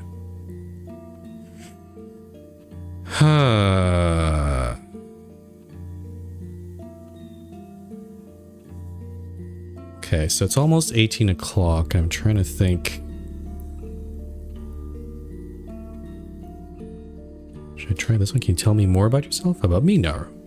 Oh, you can assume me to be someone who loves to share. However, that kind of information would require a deal. That cannot be given for free. He clicks his teeth. Offer a secret, and I will tell. We still have the option to reveal that secret. But again, I don't know what the implications are for doing that. I think until I know more and I have a little bit more understanding of what's going on, I'm not going to share that personal secret. Because I feel like it might... We don't know, we don't even know who our father is in this, this character's father is. So it could be a very important person. So that having that secret shared with this guy might bite us in the ass later. So I'm gonna back away and leave that alone.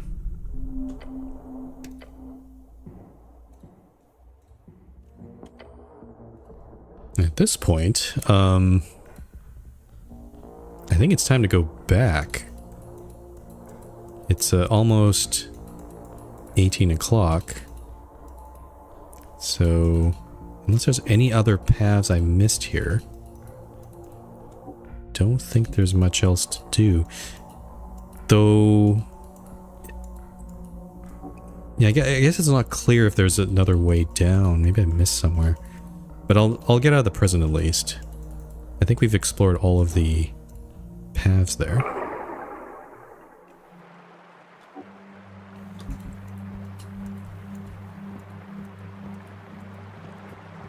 Is the magician? If the magician yellow is still here, the merchant prince. He did say downriver. How would we go downriver? Oh, there's a... Why is that thing there? A fresh apple. How did it get all the way down here? That's unusual. Let's see, there's... Oh! Oh! There is... Okay, so I can grab this apple. But there doesn't seem to be any pathway there. I do want to try to get those glasses that this mage had, but it said that the stuff probably went down river, and I don't see... Oh, what is this? A great dragon roasting some snails. You step out on the edge. The vast undersea chasm greets you, its teal mist looking inviting. Look at the wall beneath you. On it, you see a colorful depiction of a battle. Snails versus a dragon. What a battle. The red scales, the many colored flames. So this is the red dragon. This is Esoteric, the wild dragon who claimed this land for his own. You see this thing? Cool, huh? I'm not stepping out on that thing, cleric. Come on, why not? I value my life. But I'll trust you, whatever it is down there.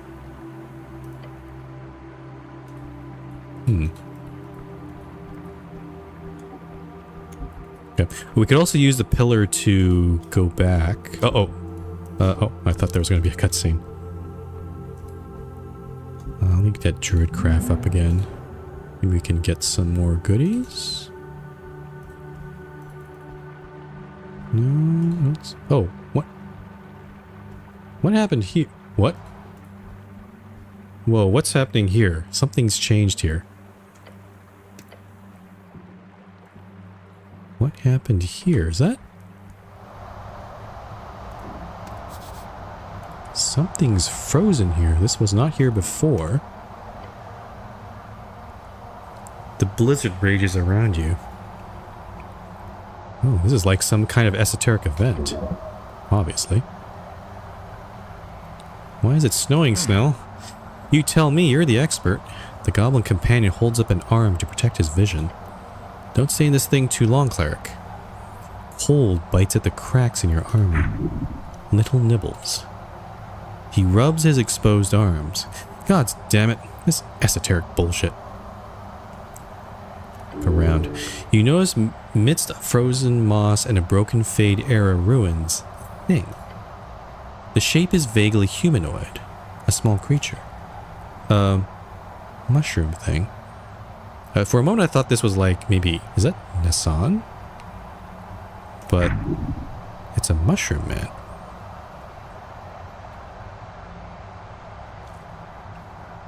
Spend time investigating this esoteric effect despite the cold. I feel like I'm going to take damage from that. Try to move it. You grab onto the icy surface of the thing, but you cannot. Not heavy, but stern. I'm going to poke at it. It does not move, but is solidly frozen and cold to your touch. I feel like I need something like Fireball to really deal with this. Spend time investigating this esoteric effect despite the cold. You kneel down in the snow, taking a closer look at this central figure. Okay, 2 HP. Yeah, okay, sorry, the goblin mutters as he turns to leave. I'll support you in spirit from over here.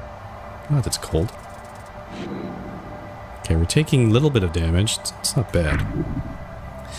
The pain. You will be drained eventually. Do not linger. Ignore the pain. Just look at the placement of the sphere. Plus 1 DC because Snell isn't helping out. I'm gonna cast Druidcraft. You snap your fingers and the frozen ground around the mushroom thing begins to shiver. Everything appears to be focused around this poor creature. You spend a few minutes looking over the area. The snow appears natural, albeit produced by the esoteric forces. It is a regular biome pocket in all ways but one. The position is also almost as if it is radiating from the central point. Normal esoteric pockets, it's getting very cold here. Can we skip the exposition? Very cold. Your body shivers uncontrollably. The answer is near. You simply need time. Alright. That helped us. I think this should be easy to do. 5. Nice. Of course. It is obvious as the praxis formula. There is an esoteric pocket born out of a curse. The creature is cursed. A freezing curse. It could very well have been a simple cold spell that reacted with the primal strings of the area. Either way, yes, a freezing curse. Who cast the spell? Could be a rogue spellcaster, or the fungal creature found a spell scroll and misfired it. But more realistically, the ice troll caused it. Ah, the troll we killed. Okay. Why is it a biome pocket then? Esoteric pockets are created through chaotic interactions. Wizards have attempted to control them, or eras wield them. If you figure out why this particular interaction spawned a biome pocket and not a one-time rule pocket or spawn pocket, then you will be a greater arcanist than all those who came before. How do I break it? Heat. Yeah, I knew it. I need the fireball spell, but I don't even have access to that. Yes, it is quite simple. The pocket is clearly unstable and focused entirely on this mushroom creature. Simply heat it up a bit and the pocket will fail. It's simple. Yes. You'll hurt yourself real good if you do that. But hey, you do you. Just don't complain if you wake up with a cold tomorrow. The chill. Your body is here. It is ready. Oh. Just use Druidcraft. Can we use Druidcraft for this? Yeah, if we had Fireball, I would imagine it would show up as an option here. But we can also hug him. Let's try Druidcraft. I don't know if this will help. With your hand placed upon the surface of the flash-frozen creature, you whisper to the primal forces. Rest no more. Rise of the sun. Oh, I like that. A mild message received clearly. A heat springs up from the ground, right into it. Bit by bit, the mushroom shivers, then twitches, then moves. Druidcraft coming clutch again. Nice. An esoteric tingle. You blink, it's gone. Oh, he's so cute! Look at this guy. Aw, mushroom man. The heat you brought to it causes the esoteric cold to cease. The blizzard suddenly stops. In the blink of an eye, as if the aggressive snowstorm was but an illusion. There it is. The end of the pocket. Well done. You've done a great service here. You have turned off the blizzard. Yep, I shut it off. Feels a bit strange to do, even for you. Oh, damn. Great job, you hear the goblin call out as he walks up to you. Oh shit, it's a mushroom. Moving mushroom. He then moves back, way back, because he doesn't like spores. Stare at the mushroom man before you. Oh, brr. Oh boy, watch out. Might be toxic. You okay, little buddy? Brr. Okay, this, okay, that's all. Doesn't seem to have much of a language, just brr. The mushroom man raises his head. You see a tiny mouth underneath the cap. It shakes as he says again, brr. You must be very cold. We noticed you were in trouble, he says, while keeping a healthy distance. The goblin does not want to approach. The fungal folk thing stares at you. Are you able to speak normally? Brr. It's a no then. Brr. We? The goblin points at you. Sorry, the cleric here was the one who helped you out. There, you happy? Brr. Thank you, Snap. Oh, right, you're scared of mushrooms. I'm not scared per se, perchance. You cannot just say perchance. The goblin's attempting to act cool. Come on, buddy, you're literally scared of a tiny cap man. I have nothing against fungal folk type people or anything like that. As he speaks, he keeps moving slightly further away. Perchance. Uh-huh. He glanced at the mushroom man. You do the talking, okay? I guess I'll just look at him. The mushroom man looks around the still frozen grass until he finds a snow-covered bulb. He lifts it up, shaking it clean. As he does, it lights up. Oh, this little thing. Oh, it's his lantern. Brr. He gives you a tiny item. Ion stone. Insight. Oh, wait a minute. That sounds good. What is that? It is heavy in your hand, despite its small size. Oh. Oh my. An ion stone. How? Ah, it was in the grass. Oh shit, oh shit. That is a very powerful magic item. Brr. Yes, the iron stone was responsible for this prolonged esoteric pocket. Though something else must have initialized it. Thank you. Brr. Little mushroom man then waddles past you, walking away from the still frosty area. Alright, bye. Oh, that's cute. He seems to walk around the corner into the nearby ruins. Okay, cool. Yeah, see you around.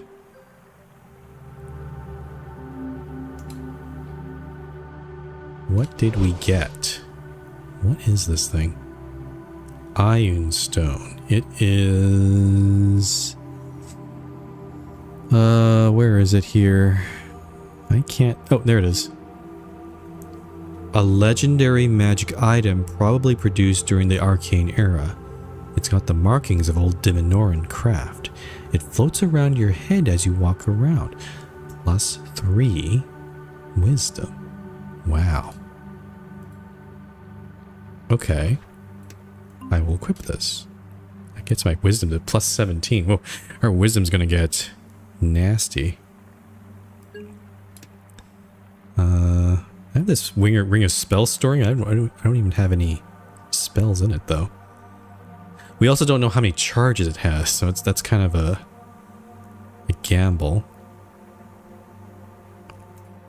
Should I put my helmet back on? Charisma's kind of low. I want to put my... Yeah, I want to bring charisma back to 12 here. And my... I don't really need this thing. I think we're okay with this for now.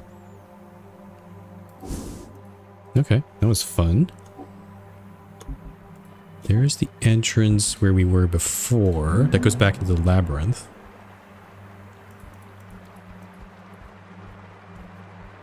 Oh, and it is 8... Oh, actually, it's time to go back. It is 18 o'clock. Oh, he's over here now. Oh, he went into his... Oh, this is where he lives. Okay. Oh, we can behold him. Burr. DC 19. He's a ranger. Plant ranger. Burr. The vibrations he gives off is his language. With magic, you could communicate better. Oh, speak with plants. If I had it prepared, I could definitely speak with him, but I can't change my spells right now. This is a scout of the deeper crevices of the earth, a creature set to keep an eye on the horrors of the icy rage. Perhaps a future ambassador of his people. Treat him with respect. I definitely will. Okay, so speak with plants, I think, would definitely help, but I don't know where there's no shrine anywhere down here, so I think we're just gonna have to go back to the surface at this point. Okay. I think it is, yeah, it's time to go. Nice. This has been an adventure. We need to go back to the surface and complete some other quests here. Okay, so I think I want to go to the bookshop first and get the spell book. So we're going to go to the Pillar Crossing first. And go into Water Lane. Oh, we're just going to appear? This is going to look freaky for people. Oh, okay. No.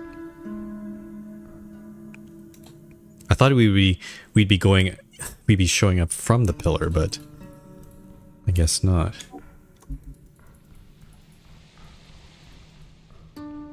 So we'll go into water lane.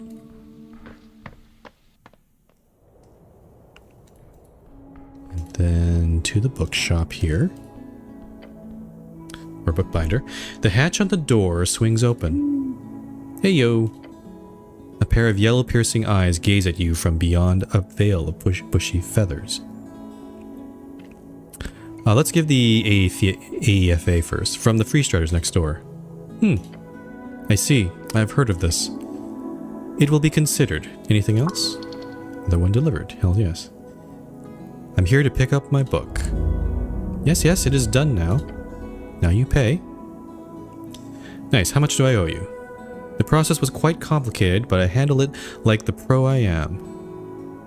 The final cost is 250 Norvikian crowns. Oh boy, that's a fair amount for you. Pay now. You could purchase a basic spellbook for 50. However, if this bird is as proficient as he believes himself to be, then it could be worth the cost.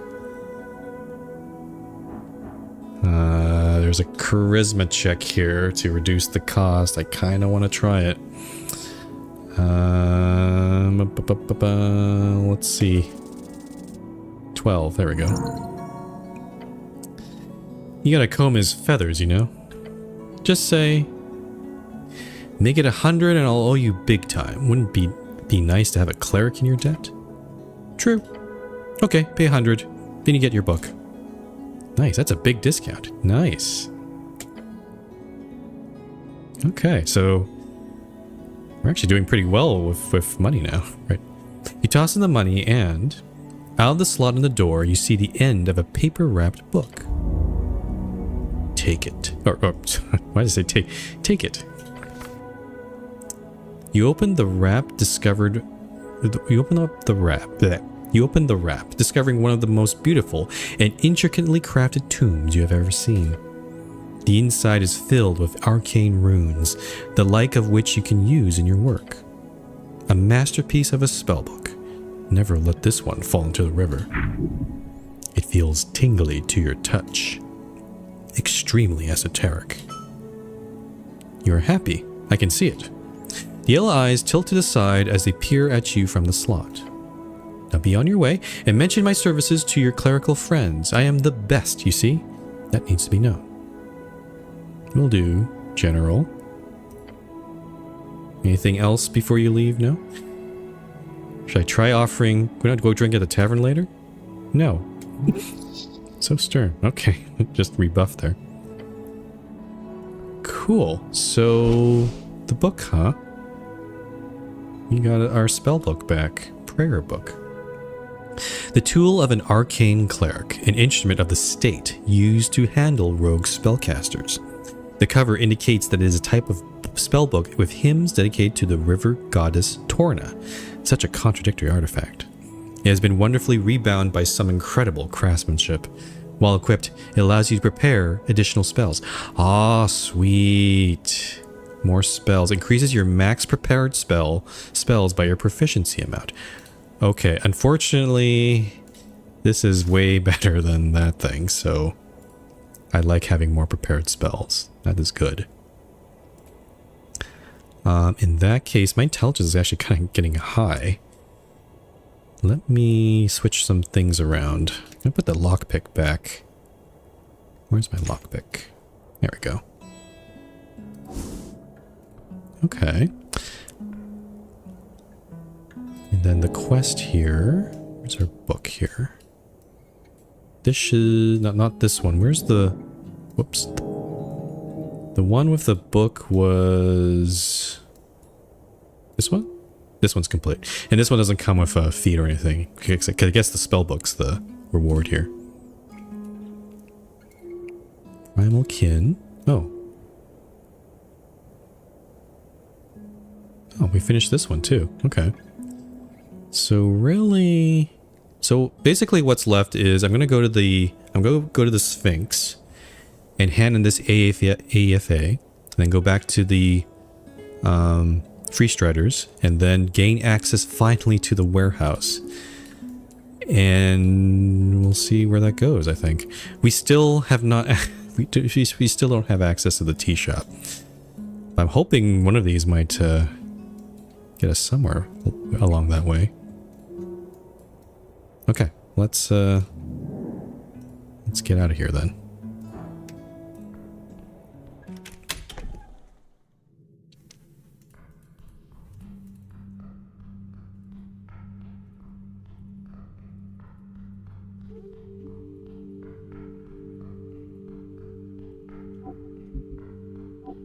Okay, see the Sphinx is open. Let's save again here. I think usually, at the back of my mind, usually there's like a bar fight scene in a lot of D&D games. I'm kind of wondering if there's going to be something like that. Yeah, some sort of occurrence like that will happen. Oh, it's busy. I guess it is. Yeah, it seems a lot busier than last time I was here. Oh, Snur is here. Okay. I can try beholding him again. 18.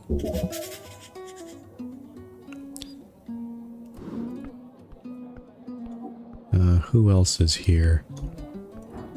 Okay, that goes upstairs. There's a Sphinx. Oh, and there's Axel. Okay, no further information there. Yeah, let's talk with him. Cleric of Norvik. The dwarf's glowing, smoldering eyes glitter as he bows before you. Lovely to see you. Me and Romulus here are taking a little break before we head back to Devargby. Bow back. He laughs. Oh, he's somewhat inebriated. Oh, I hope the pickaxe has been treating you well. Pet Romulus sounds like a bad idea. Like you said, the pickaxe didn't work properly, but I got the spell out of it. Great to hear. I mainly use it as a regular pickaxe, to be honest. So good to hear it's gotten a bit of actual esoteric use. Oh, we can talk with him about a few things. So you're an adventurer. Ah, that'd be a decent term for it. Though some veterans would give me crap if I try to label myself that way. I've only been around a few laps. Like where? Oh, mostly City Below. It's less interesting than it was in my father's time, back during the real dungeoneering. Back when they'd go venturing all the way to Tolstad, to the Forge of the Furies. What? Don't know, I've never heard of that before. But hey, there's still a few crevices to crack open right here in this city. I'm sure you've noticed yourself down there. Oh, excuse me. Even in a top-level area like Tolstad's below, there's quite a few secrets to uncover and monsters to run into. He's a classic delver. Norvik's a bit of a dry spot at the moment, but some areas inland get various adventuring investment parties from time to time. He laughs.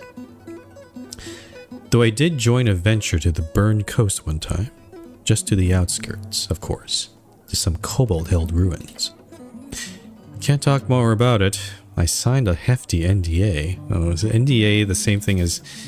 yeah, non-disclosure agreement. A document that forces you to shut up about something. Usually not esoterically binding. The Burned Coast is filled with all kinds of ancient ruins. You can uncover many esoteric wonders there. Where are you from, Axel? My home is the settlement of Stenstrup. You haven't heard of it. Tell me more. Not much to tell. Stenstrup is small and peaceful. I get back there once every other year or so to visit family. They sometimes want me to stay and join the mining corp. Maybe when I'm older. How'd you end up here? In Norvik? It was a business trip originally. I joined one of my uncles on a delve. That got me hooked. Ended up still sticking around on the third trip. A typical immigrant story. Sure. He shakes his head and mutters, but really, I'm a bit of a lost soul. At least until I find those lost mines. Then I'll be set for life.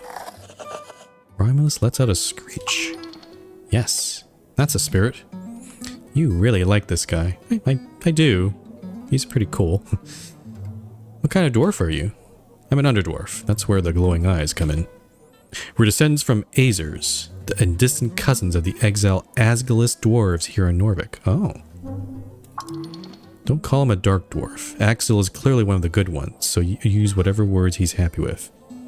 I don't like the term he's saying one of the good ones, though. It's interesting you are all of a sudden so interested in getting on his good side simply because of his job. Gotta keep networking. Gotta keep those contacts fresh and lucrative. So, don't call him a slur. So you're different from the dwarves here in Norvik. He straightens up and grins at you. When Asgul fell and his underground empire reverted into its original highborn shape, his followers were exiled to the surface. That's the dwarves here in Norvik, the exiles.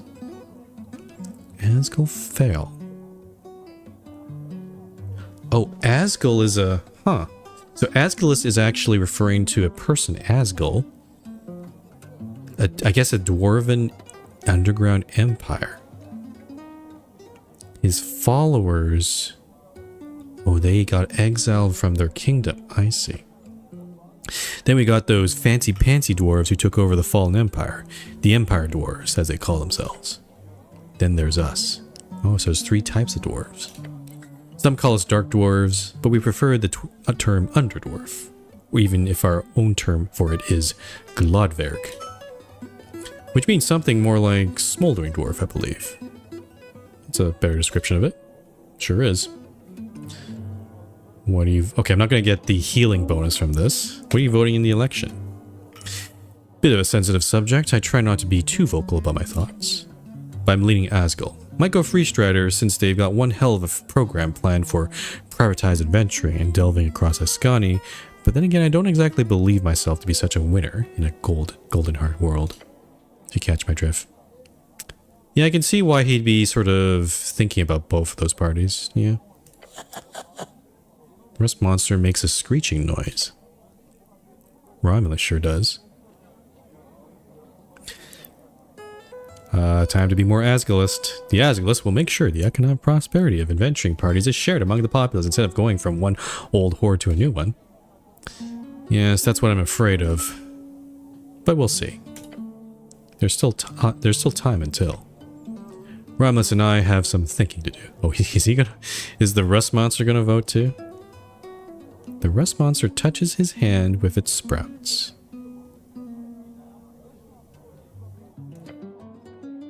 Okay, that's cool. A little bit more information from there.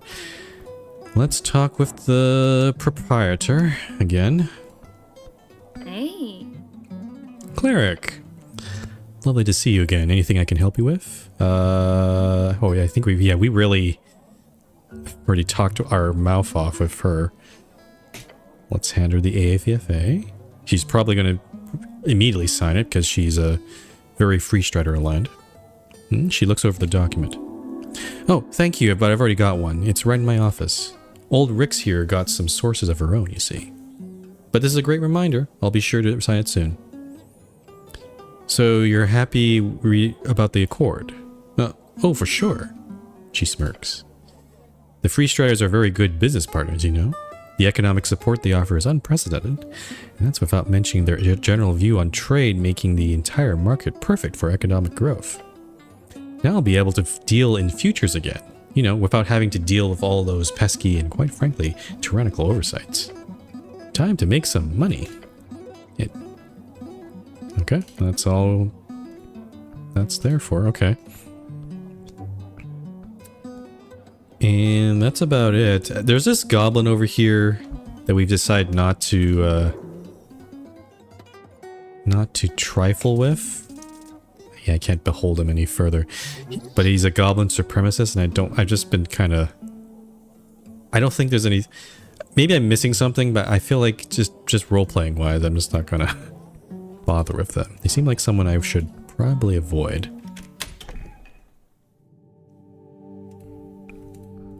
Okay, so now we have 3 AFEAs, so now we can go back to Vera, but the problem is I'm not sure if she's still at the Freestriders Guild, or the company building, because it is nighttime now. They might be closed at this point, but let's see.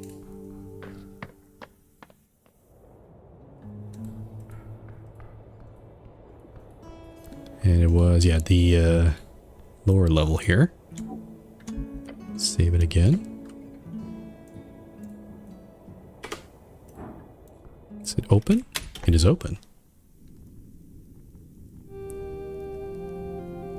Oh, there's... Who the heck are these people? What is this? Ambassador Ik... I don't know how to pronounce that. Ivs Liuvben? Is this a celestial? It is. A decayed solar. The light blinds you. Even among celestials, this creature is powerful. It seems out of place. Why would an ambassador of the Golden Horde be here? Why would this creature of such great and bright force even be here? Doesn't make any sense. Anticipalian, a creature who was ancient before this world was created. What stands before you is no ambassador. This is a close servant of an outer power. That is why your body recoils even when the light appears to signal nothing but be not afraid to your senses. And there's something more, but we don't know about that. So it seems like they're having a meeting with that ambassador. I'm just gonna talk with Agent Vera here. How lovely of you to join us, cleric. The orc nods toward the shining beacon of a guest floating in front of the fireplace. You should speak with him. Oh. Alright. Okay. Let's go talk with the Celestial. Entering the AR Trading Company greets you with a blinding sight. A celestial being, wrought in radiant light. They're kind of cool, but we'll see about... I don't know how their personality is. Cleric, arriving exactly when I need you. Uh-oh. This is the ambassador of the Golden Horde. The light reaches out to you as a voice forms in your mind. Do not fear the light. Ours do not disalign. You are safe. Your stomach yells. This whole be not afraid business is sort of counterproductive, really. Yeah, it's a little unsettling talk. I feel like I'm already feeling unsettled with talking to this being. Because they're trying to dictate... They're kind of like dictating that we should not be afraid of them, but that's up to me to decide. Ambassador. What? I'll be polite with them, though. Cleric. The light flutters. Snell stands behind you, clearly uncomfortable. Careful, cleric. And this is... Okay, Lady Chamar. Beside the light stands a woman draped in red. The light reaches toward her. She bows her head to it. Yes, Ambassador. She begins to leave for the door, but on the way she throws you a stern glance. You again. Watch yourself, cleric, for the light watches you. Oh, that was the lady we ran into outside. Okay. Once the ambassador's servant leaves, Vera lifts her chin, squinting. So, we've been talking about some new projects on Waterlane. I mentioned how you helped getting the AFEAs out to local entrepreneurs, and they... We know who you are, Ragan and Snell. The voice interrupts Vera, who immediately goes silent. Agent Vera knows her place here. The goblin jolts at the mention of his name in his mind. He dares not look at the light.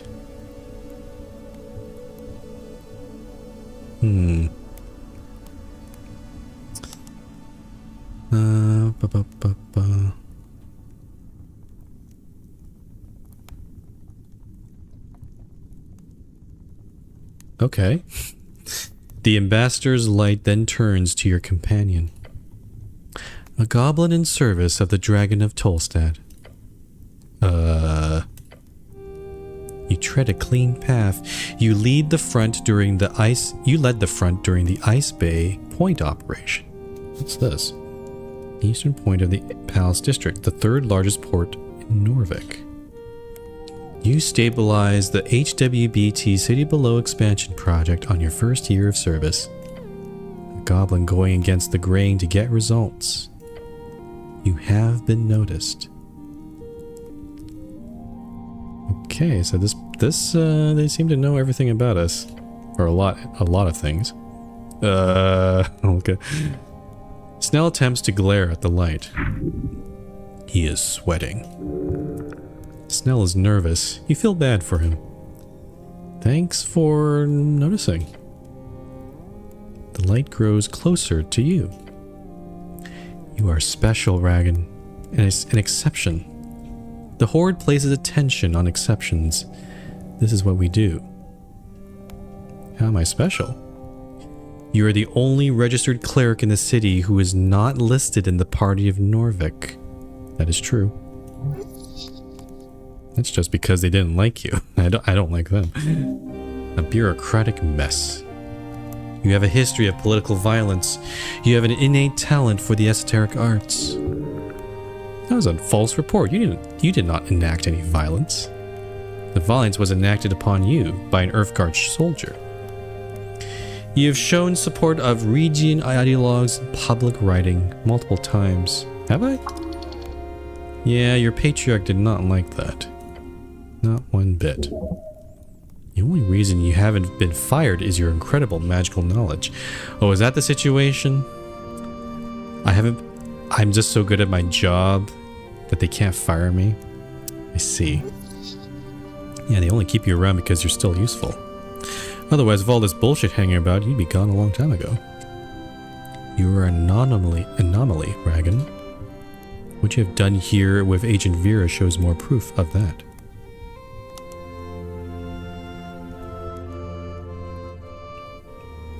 Why are you paying any attention to me? This is what we do. The Golden Horde wishes to extend a bond of service to you. You and Snell. A bond? What do I get in return? A fair question, Rek. The Golden Horde offers many opportunities for outside contractors. Addressed through the Ascani Reeds Trading Company, we would be very interested in building this potential relationship. This means for you well-paid positions of power, political ambitions, monetary security.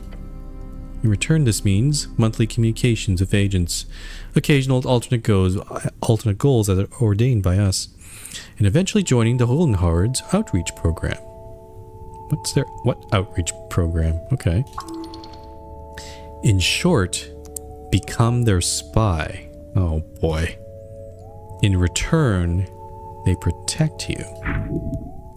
Safety under the wing of the Horde. Until you're no longer useful. That would be signing your soul away to a foreign power. If calculated, it could prove useful, but in the long term, it seems foolish. Okay. We failed a DC 18 check here. We cannot read this as celestial. It is truly alien to you. The Air Trading Co. would, of course, cooperate on such a deal if you are interested, Cleric. We have deep ties with the Golden Horde, as you can imagine.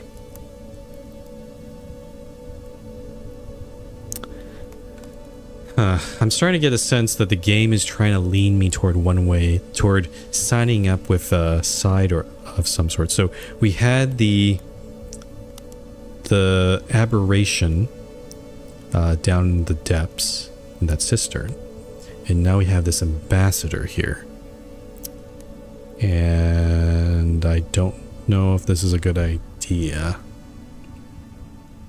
I'm not sure. Can I think about it? Yes, you may. Perhaps we shall speak again on this in the future. Nothing about this has to happen right away. His response has been recorded. That is all. That was what we needed. Since he is not interested, we shall not be in contact. What? No, I said I thought I'd think about it. What? And while we are here, the offer is also offered to Snell. What is your interest in this? Yeah, no, I said this is a bug. I think this might be a bug here. I didn't say I wasn't interested. I just said I was like, I'm not sure. What is your interest in this deal? His eyes dart to you. He's being clever here. Calculated. I can consider it. Your consideration has also been recorded. He shrugs. Thank you. Now to move on. Several AFEAs have been signed on Tolstad. That is good work, Agent Vera. Oh, like I mentioned, the cleric's effort was integral to this success. And we will continue in the coming days post-election. That is satisfactory.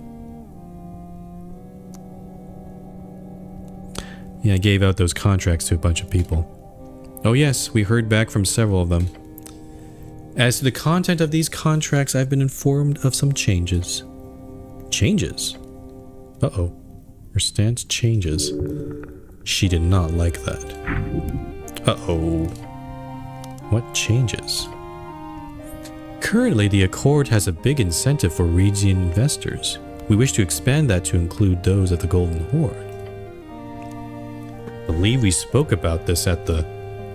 This AFEA also includes several loopholes and problematic elements that could interfere with the Golden Horde's current and future blockades. The Clanlands. Yes, among others. If local businesses are able to trade freely via land as well as sea to regions and states the Golden Horde deems sanctioned, in both more serious cases as a clanland conflict, as well as lesser situations of targeted tariffs, then we cannot move forward. This issue has been brought forth already with your owners. Expect several errata in the near future. Yeah... I'm not liking this ambassador here. They seem a little bit... control freakish a little bit? I don't know. Would have been good to see these comments before the election, as discussed. I apologize for the tardiness, but I assure you this issue is entirely the fault of the Ascani Reeds Trading Company. Oh, you're gonna blame the company, huh? You... the rage. Agent Vera, this is above you. Above her rank. She clears her throat and straightens her outfit. Of course. Of course, Ambassador. Thank you for the heads up. The light turns back to you. The Golden Horde is very interested in seeing economic prosperity in your city, Ragan. They want control. Yep, I've gotten that vibe already. I'm glad to see that confirmed here. Agent Vera nods, looking like she's going to explode. The first step towards that is handling the Clanlands. For far too long, Norvik has ignored its halfling war criminal populace. Ask you, Ragan, as a cleric of the city, do you believe the humans will choose the prosperity over the propaganda of the Clanlands? Vera says nothing, but throws you a glance. Her anger now fades, replaced by another expression. Her eyes telling you, this guy's a monster, so be careful. Okay. Let's see here. We have our options here are stand by the Clanlands, stand by the Golden Horde, stay neutral.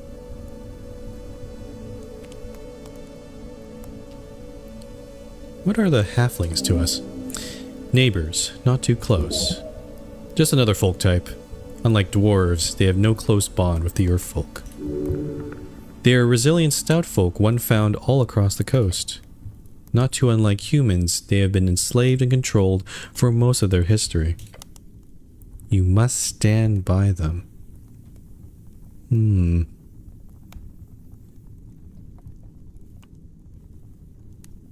I'm very tempted to just piss off this ambassador. But it might... yeah... I'm very, very tempted. I've not had a good good impression on them. Oh gods, what should I say? Careful now. If you kiss his ass, he'll know you're an asset. If you go all halfling lovey-dovey, he'll know you'll never be one. You'll never be one. But considering the weird tension here, that might not be a bad thing. If you antagonize him, you might be able to push back. Which, if you do it correctly, might net you some points of Agent Vera. Oh. So pushing back might be helpful here. Who cares about halflings? But more importantly, while this guy is clearly not someone to fuck with, if you push back in just the right way. Okay. Dexterity is being selfish here, but I think I'm gonna push back on this. They are our closest neighbors. The Earthfolk will always stand by the Climelands. For now. Ominous. The light perceives you. The golden line is set. Oh, I think we've made a pretty big decision there. Halflings have shown themselves unable to accept this fact. We set the line to protect them, to create a lasting peace. Since they refuse to comply with our reasonable demands, I hope you understand, our most peaceful method of handling their terrorism is through sanctions. The light turns back to Vera. Agent Vera, you have been an valuable asset for many years, yet I sense frustration in you. That is not acceptable. She glares at the light. You will make certain the Ascani Reed's trading company fully complies with the AFEA erratum. It is a matter of Golden Horde security. It is not negotiable. It will be your highest priority as of now. Vera looks defeated. The orc is beaten. This is tense. Focus. The light guy is fast and precise, but you know that he's bullshitting. It's instinct. Catch him on it. For the revolution, stand up to him first, then do it. Ah.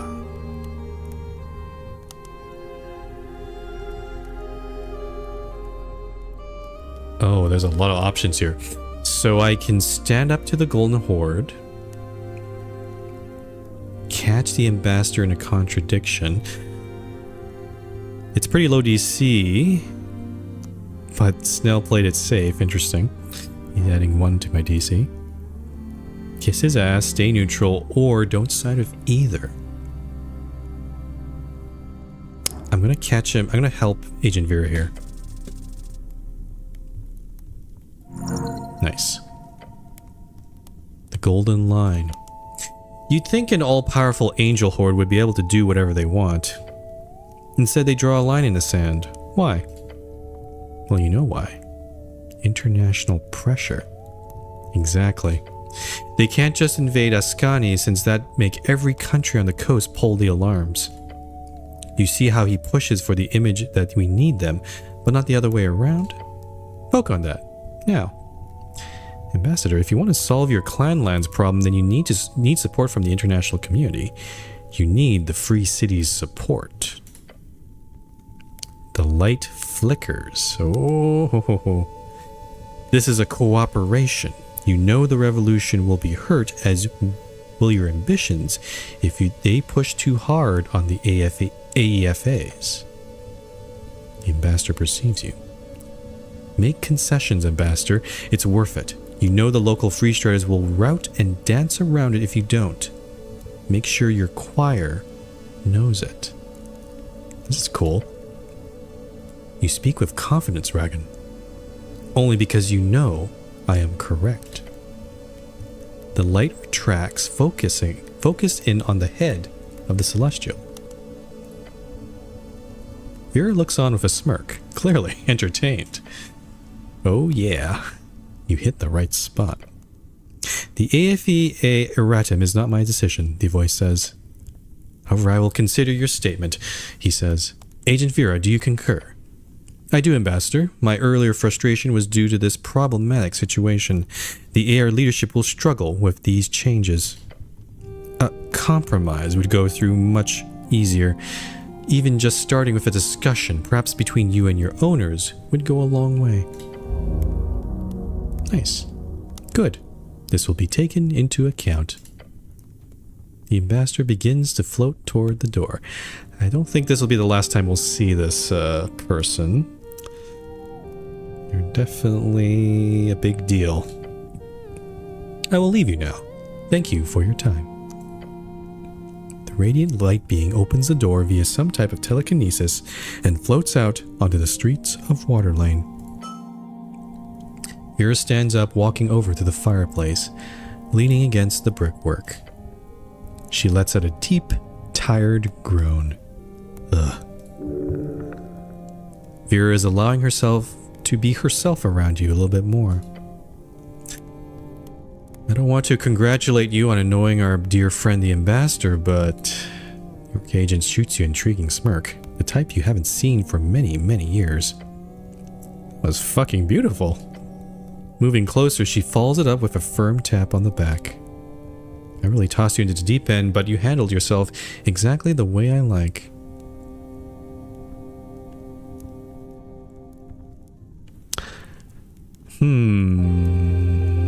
Which one should we choose here? It was slightly horrifying. How do you think I feel? Look, I have to deal with the choir entanglement all the time, and they never cease with their bullshit. Having a third party, that's you, push back for once? Absolutely glorious to watch. I thank you for that, personally and professionally too, of course. Okay. Honestly, I'm starting to... I didn't like her in the beginning of the game because she was like all free strider and trying to push those Asgilists out, but I think we're kind of running to... I think we're getting to a point where I think I can work with her. I can definitely... We have some things... We are aligned on some things. We may not disagree on everything, but we may not agree on everything, but at least we can work together on some things. I like that sort of thing. The work looks to you, relief in her eyes. This, along with all the help on the AFEAs. I owe you some type of reward, don't I? Yes, warehouse access, please. Oh, this is the right moment. Ask for an advance. Or hell, allude to some kind of payment for delivering the AEFAs. A reward. What the heck? What is this? Strength just goes right straight to it, huh? It's time to step up. Ask her out. Does Strength not know that I'm not... that I don't swing that way? Yeah, I'm not going to try to flirt here. We don't really need money, though I don't know if money would be helpful later. I don't... A reward sounds... I'll try this. A reward sounds nice. It does, doesn't it? Agent Vera glances along the room. For one, I'll be sure to grant you full access to the rest of the facilities if you wanted to investigate the warehouse properly. Yes. But beyond that... Well, you see, we have this sword here. It's called Kattegat. She approaches the massive Zweihander propped up on the wall. I mean, I could have snuck in here and stolen it. Because we convinced the smoke method to look the other way. But there's also the scroll of whatever that is over there. We can probably snatch that as well. She places her hand upon the grip of the sword. You see something curious happen. It curls up. Ah, it's a selective blade. Interesting. As she removes her hand from the blade, it unrolls itself immediately. A fickle weapon. Ever heard of such a thing? It was purchased years ago from an excavation in Reeds, Old Arcanus Cache, a post-war armory. It's Vorpal. Oh, it's a Vorpal blade? Uh-oh. Extremely magical, with perfect metallic endurance and sharpness. It would be worth half a fortune, somewhere up to 50,000 crowns, if not for the fact that it refuses to be used. It simply rolls itself up when wielded by anyone in any way. Come, try it. Okay. Just like with Vera's touch, yours also causes it to roll up. It's quite funny. However, I've had comments from upper staff that it's quite embarrassing to have spent money on it, so I've been tasked with making it go away. Oh, you're just giving it... Okay, I see. It's not the most useful weapon, but if you're interested, you can take it as a reward for your work. It's still quite magical, maybe even sentient, considering the reaction.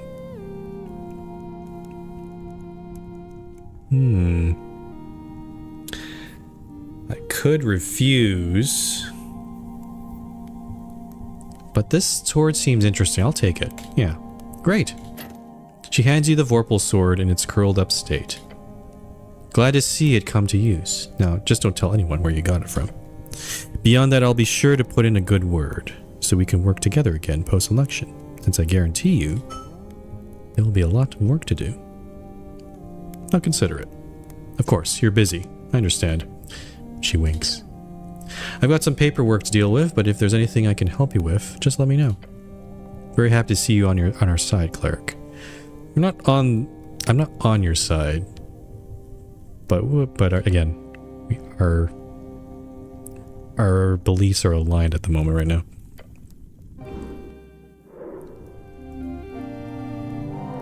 Oh, and now it's dusk.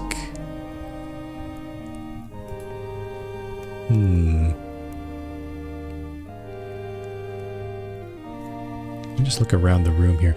So it's still worth to try to try to break into this room at night probably. And we can go to the safe, we can snatch the scroll, and the method's not going to do anything since we've already tamed it. But yeah, what's this thing? A coastal hemisphere. You approach the half sphere. The 8 bands, you see Divini, Torum, Askin, Reeds, Vergeni. It accurately depicts the best calculated distance we've got. At Divini Torum. Divini Torum, a pointy coastline centered around a mountainous region at its center, marked as Peak of the Gods. Unnatural formations shapes litter the landscape around it. Gate area remains, signs of divine battle. Further inland, you see a vast, flat plain divided into perfect squares, some with moat-like rivers surrounding them. A name spans this area. It says Golden Horde. That's the ambassador's home country. Various city-states are placed along the mountains on the coast. Towns and roads are marked across the plains. A great and terrible band. Askin. You see the burned coast to the east, with the Ilum forest covering the border with reeds. To the west are all the hills and mountains of Fortnip and Visca. It says in big bold letters, Norvik, at the start of the river that cuts through the middle of the band. A great city with great lettering. While this is your home band, you've only ever left the confines of Norvik once, and only to a neighboring river town. Remember that long ship trip? Terrible. Your stomach grumbles, yet you do not know why. Could be hungry?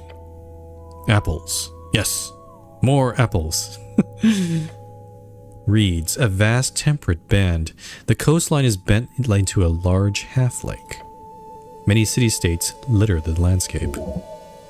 Most are remnants of magocracies. Those who were not destroyed entirely during the Coast War. You see the Ilum forest to the west, several marked out areas on the map designate cursed ground. The Coast War took much, even the land itself.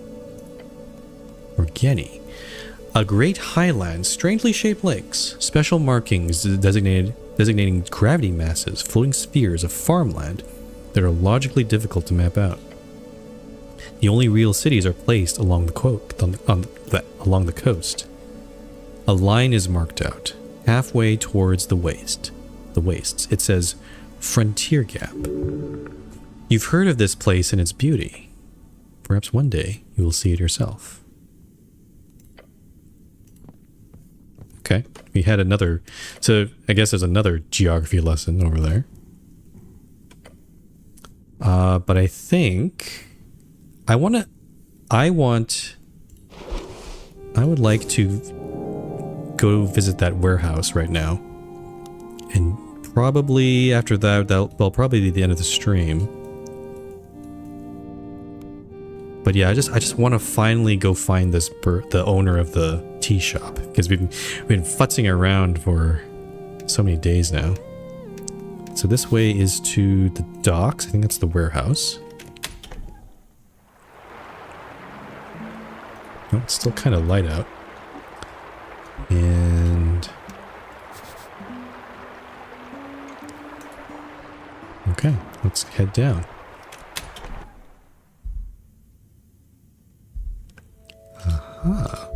Oh, actually a pretty's...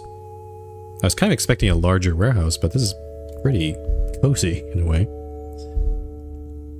Okay, lots of things to look at here. Let's poke around. There's a bunch of coins hidden in this grain sack. Ooh, money. Ooh, 60 crowns. I'll take that.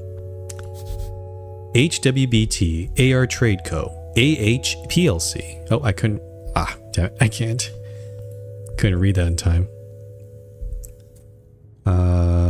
Apples. I like apples. Give me apple. There's little bikes up here. Tiny bikes. You stare at the rack of hanging tiny bicycles. Some of them very tiny. Pocket bikes, the dream of every kid in Norvik. They're covered in dust. Oh, they haven't been touched in a while. These are extremely expensive. If they work, few pocket bikes are functional these days. Or are these magical bikes? The bikes don't seem to do anything.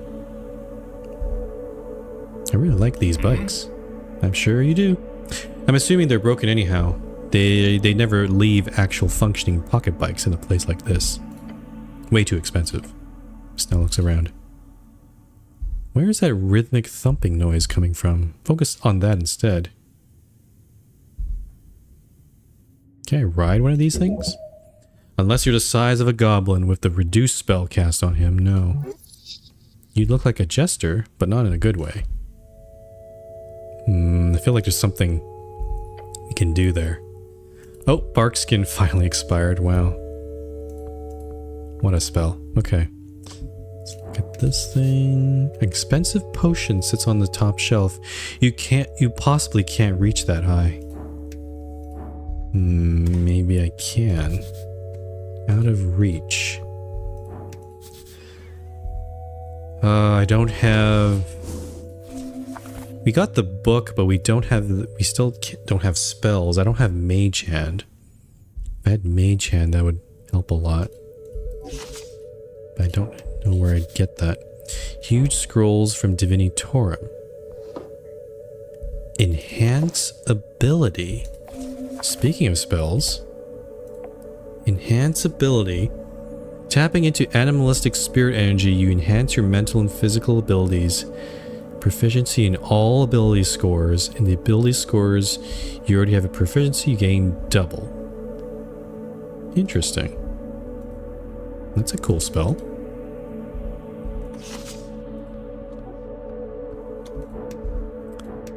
What's in here? A helm in sand. A salé. You pick up the polished salé helm, sand flowing from its orifices. But before you remove it from the box entirely... Ah, shit. You see something shift in the sand in the crate. Uh-oh. Oh no, it's a sand monster. Ah, shit. It is the sand that is shifting. Dodge the sand. I saw this before. In a heartbeat or faster, you pull back your gloved hands. You watch as the sand attempts to rush forward, the shape of it like a slithering esoteric creature, and just barely graze you before slinking back into the box. Then the sand goes still once more. Nice job. But yeah, this sand isn't really sand. Good job getting that helmet though. It looks really nice. Snell rushes forward with the lid in hand. He shuts it with a satisfying thud. Good gods. I hate mosquito sand. Yeah, same. The goblin does not respond at first. He simply looks around and sighs. Be more careful. There's lots of weird shit in here. Okay. Good thing that DC was pretty low. Yeah, I'm thinking the Birdman's in this big crate here, but I'm just trying to look at all these other things here. Several potion boxes are marked with a tiny bird symbol. One of these potions looks esoteric. Ooh, healing potion. Okay, so outside the bikes and those potions up there, I think we've got everything. So let's see. wonder... We might need some help getting this crate open. I wonder... I'm going to equip the hammer for this. I don't think it's locked, but I'll equip the lockpick as well. Esoteric pocket watch. Maybe I'll change that out for... Anything that has 2 strength in here? I have the troll tooth. I can hear the knocking of the... Whoever that bird person really wants to get out. Maybe that new helm... Oh, it's +2 dexterity, -2 strength. That's not exactly what I want. I need better strength here. But I don't have anything that's going to give me +2 strength necessarily. Unfortunately. So I think we're just going to have to go with this. Yeah, okay. Let's go with this then. Oh. Okay, I didn't realize it would be like this, huh? Crate with a rhythmic thumping noise coming from inside. You can see the picture of the bird person there.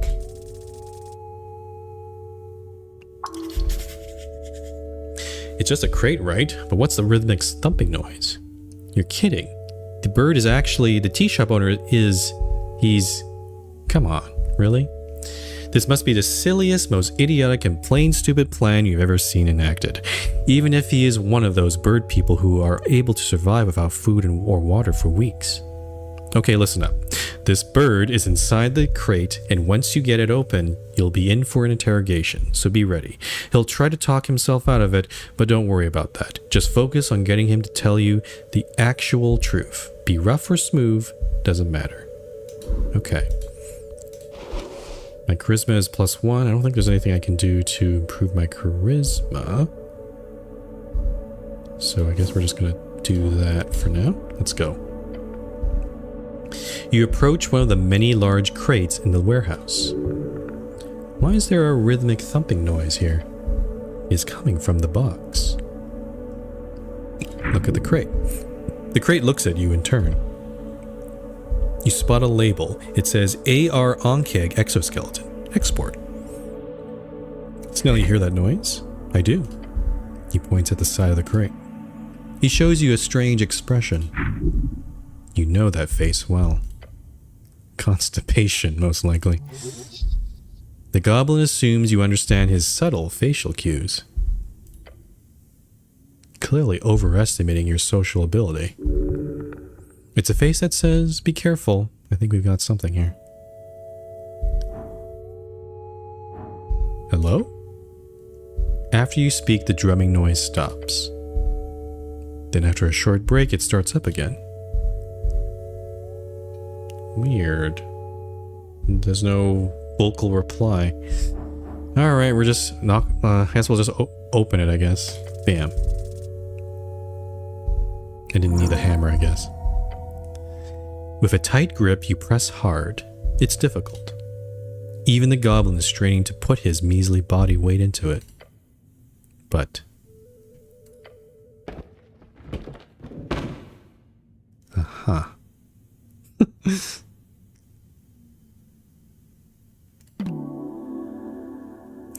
Oh, I need a voice for this bird. I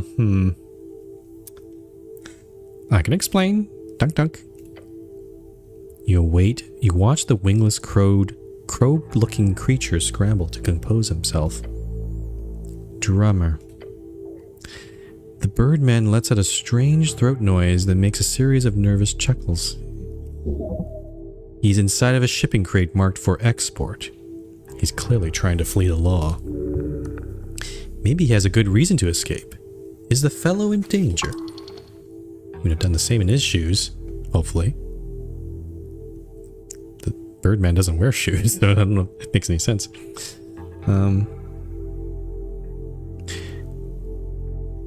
You're not trying to leave the city, are you? No, Doug. That's not something... His voice shifts to a higher pitch. I would do. I'm just expecting the warehouse wares. Dunk. Dunk. What's that sound? What? Dunk. That. I'm not. Dunk. What is that dunk sound?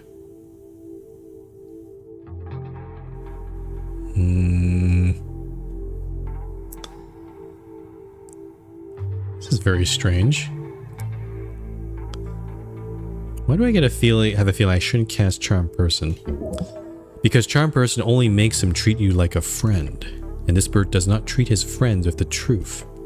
Sadly, you don't have time to go prepare it. I can try to catch him in the lie here. Let's try this. Nice.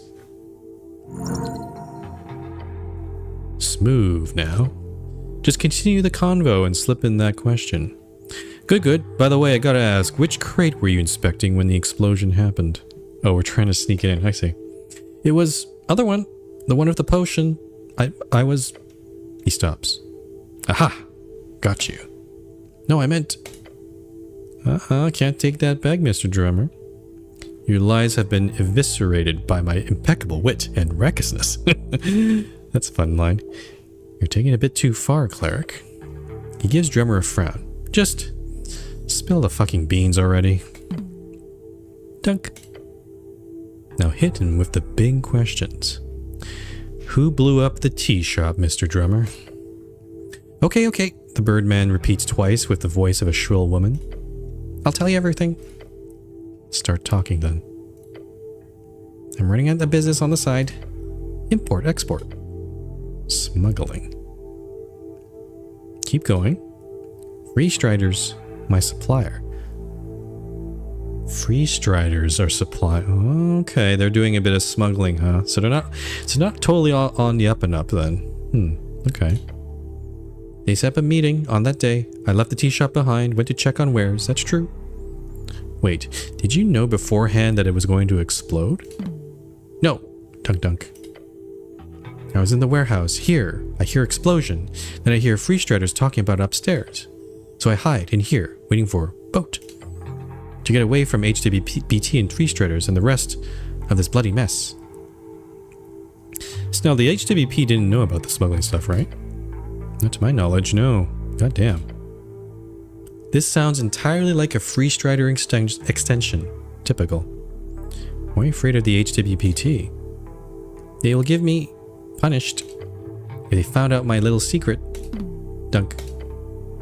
Possibly. The old lady won't take kindly to having a smuggling operation going on right under her nose. Yeah, okay. How are Free Striders connect with this? They set me up.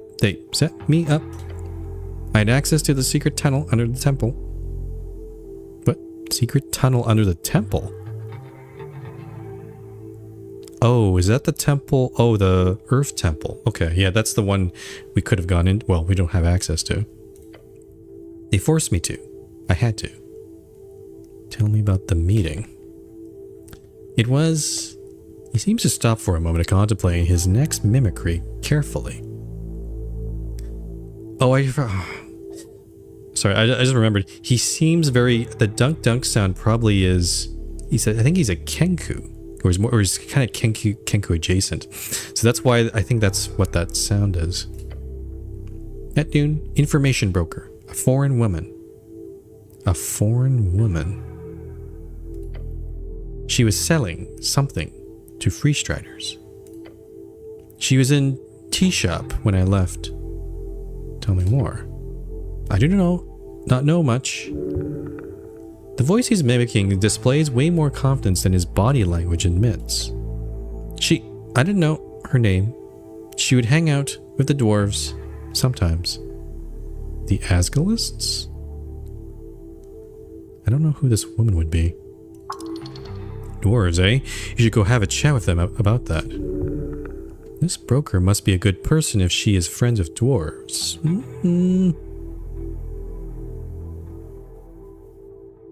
Okay. Who was she meeting with? A freestrider freelancer. The hag. A hag? There's a hag in the city? He starts flapping his arms as if he had wings. That's it. The hag, she did it. She blew up my tea shop. Okay, so if I'm understanding, so a freestrider... No, not necessarily a freestrider. A information broker, a foreign woman, was having a meeting with a freestrider hag. Okay. In the tea shop. And he's pointing the finger at the hag because they, they have magic. But, who knows who could it be? Typical, he says, imitating Snell's voice and giving him a nod. Don't do that. But he's right. If there's a rogue hag running around, some esoteric bullshit is sure to follow. We need to follow up. Do you know where this hag is located? No, don't know. Ask the freestriders. That's all. That's all I know. Where do you store these smuggled goods? Dunk. In secret tunnel. Snell squints. And how do I gain access to this secret tunnel? He's very reluctant to share this. Well, go on. Entrance from tea shop might be broken. There is hidden entrance from Temple of Earth. A hidden entrance in the temple? Yeah. You can find it along the right side windows. Move rocks. Oh, this is probably how we can get into the tea shop. Okay. Just enter that large chamber, then go right. Can't miss it. Move rocks. Yes. Loose stone tiles in the floor, by the window, middle of the wall, to the right. Can you explain without the strange voice mimicry? No. Look, I don't have this greatest sense of geographic sensory perception or whatever. Could you describe this in the form of some type of nonverbal communication? The bird stares at you for several seconds. Then he performs a series of movements with his little talon hands. Using precise motions, he visualizes the Temple of Earth, a big square. Then he shows you very clearly that there are two specific tiles found in the floor along the right wall. These two stone tiles can be pried open to reveal a staircase down to this place he's describing. Yep, I get it. Dunk. I'm going to turn to Snell and whisper, what's protocol now? Protocol? If he's trying to leave the city, taking his sit reg would be a good start. I'm sure the old lady would love to have a word with him. What's your plan now, Birdman? I will leave. Dunk. I have business in Reeds. Big business. You really should stay and deal with this tea shop mess. The bird stares at you, looking uncomfortable. And you're sure you've told me everything you can? Yes, please. I'm in trouble, but I did nothing wrong. The goblin scoffs. Let me see your paper, citizen. The bird fiddles with his satchel. A worn piece of paper, his claw holds it forth. Citizen's Registry. As you hold it up to your helmet, the bird makes that rhythmic thumping noise a few more times. And inspect the papers. You turn it over in your hands. The paper is thick. It says Drummer Imling. Imling. Those from Im. It's one of the substitute surnames given to folk who don't have the surname custom. They're from Im. That's the one place that's that the merchant prince was like, that's the last place I'm probably gonna go. That's like completely closed off to the outside world. Born 01, 01, 02, post-era, or post-war era. Bet he picked 02 as his birth year just to avoid it looking too fake. Yeah, that's a bit of a suspicious birth date. What are we doing here? Do we let him go? Or do we... I don't know. Keeping him in the city might be a bad idea. I don't know.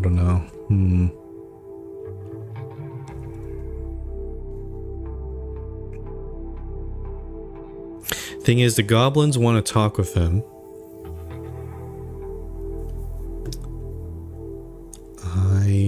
I'm not. It's not really clear to me what the implications are, or the consequences of to make whatever decision we make. If we let him go,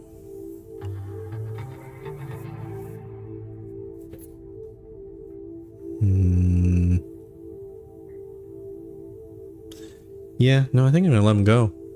I hand the papers back to him. Oh, thank you. He nervously glances towards the exit. Should I contain this guy? It would take time to do so. He does not deserve it. Your gut tells you no. Boring. Tossing him in the stockade does seem like a good choice, but spending time on that seems stupid. Left to snow. He just shrugs. Okay, so he's not. He doesn't care about that. Yeah, you can go. Oh, thank you. The voice sounds grateful. Since you are so kind, he hands you another note from his satchel. There's a series of numbers on it. Oh, because we gave him back his ID papers, we do get an immediate reward from it. Okay, good. Hidden safe in my office. Ah, that is combination. Feel free to take all the shit you want. The contents. I will not return to this establishment. Thank you for your service. The Birdman starts to shuffle toward the stairs. Good luck out there, Mr. Drummer. Without stopping, you hear him mutter out in a shrill voice. You too, cleric. As the Birdman leaves the warehouse, you hear a faint rhythmic sound follow him out. Dunk. Wonder what he'll do. Is it okay to have him running around? Not like we've got a jail to toss him in. I mean, you do, but then you'd have to go do that. Sounds like a pain just to catch a lying bird. Going all the way to the stockade to do all the paperwork and document all the evidence. It would take a full day, if you're lucky. You're fine with me letting him have his papers? Your choice. Sage Leaf will be pissed either way. Now at least she might not have to deal with him anymore. I'll handle the fallout. Always do. Snell being a good guy here. You believe anything he said? Sure. I'm certain he believes he's a victim here. I'm inclined to say the same somewhat. And he did not blow up the tea shop. Not with that smuggling stuff going on. Yeah, something else happened here. We need to check out the tea shop properly. ASAP. And then check up on that info broker. She had a connection with the Asgulls in the tea shop. She also had a meeting with the Freestriders. Feels like she's a string connecting every fucking party in the city. What a fucking mess. Cool, let's go. Alright. Finally, we found the Birdman. And we finally completed that quest. And now we have a way to possibly finally access the tea shop. So I think that is what we're going to do next time on Esoteric Ebb. But yeah, let me save here.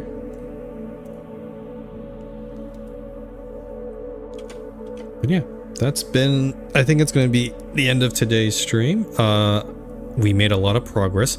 Most of our time was honestly in the deep below. But yeah, no, I think we are getting closer to our goal. The thing is, I don't know how many days we have left. I'm just getting a little worried that we might have to rush through the last part of the game. But I don't know, maybe we're actually a lot closer than I think. Like, we resolved the whole assassin thing, we met that aberration, we can teleport through the pillar, so that's very useful. But yeah, so next time I don't know when I'll be playing Esoteric Ebb. Next time, I might come back to this on Friday or maybe next week. But I think next time we will go into the tea shop finally, take a look, poke around, and then maybe figure out this whole hag situation. And then yeah, we'll see how it goes. Yeah, I'm very much enjoying this game. It's you can clearly tell that they put a lot of work into it, and I can feel that sort of love of Dungeons and Dragons and narrative in this and in whatever they've made here, whatever they've made here. So, yeah. Okay. All right. So tomorrow we're going back to Blake Manor. I think we're making good progress on that game. I want to maybe try focusing on the main mystery of we're trying to find where Evelyn Dean is. And on Friday, I'm still leaving up into the air. We might come back to Esoteric Ebb or maybe more Blake Manor. I'm not sure, but I'll make a decision on that day, I think. And yeah. Anyway, if you have been watching, thank you very much. Be sure to follow me on Blue Sky or join my Discord server if you want notifications on when I'll be live again. And yeah, that's about it. All right. Thanks for watching, and I will see you next time.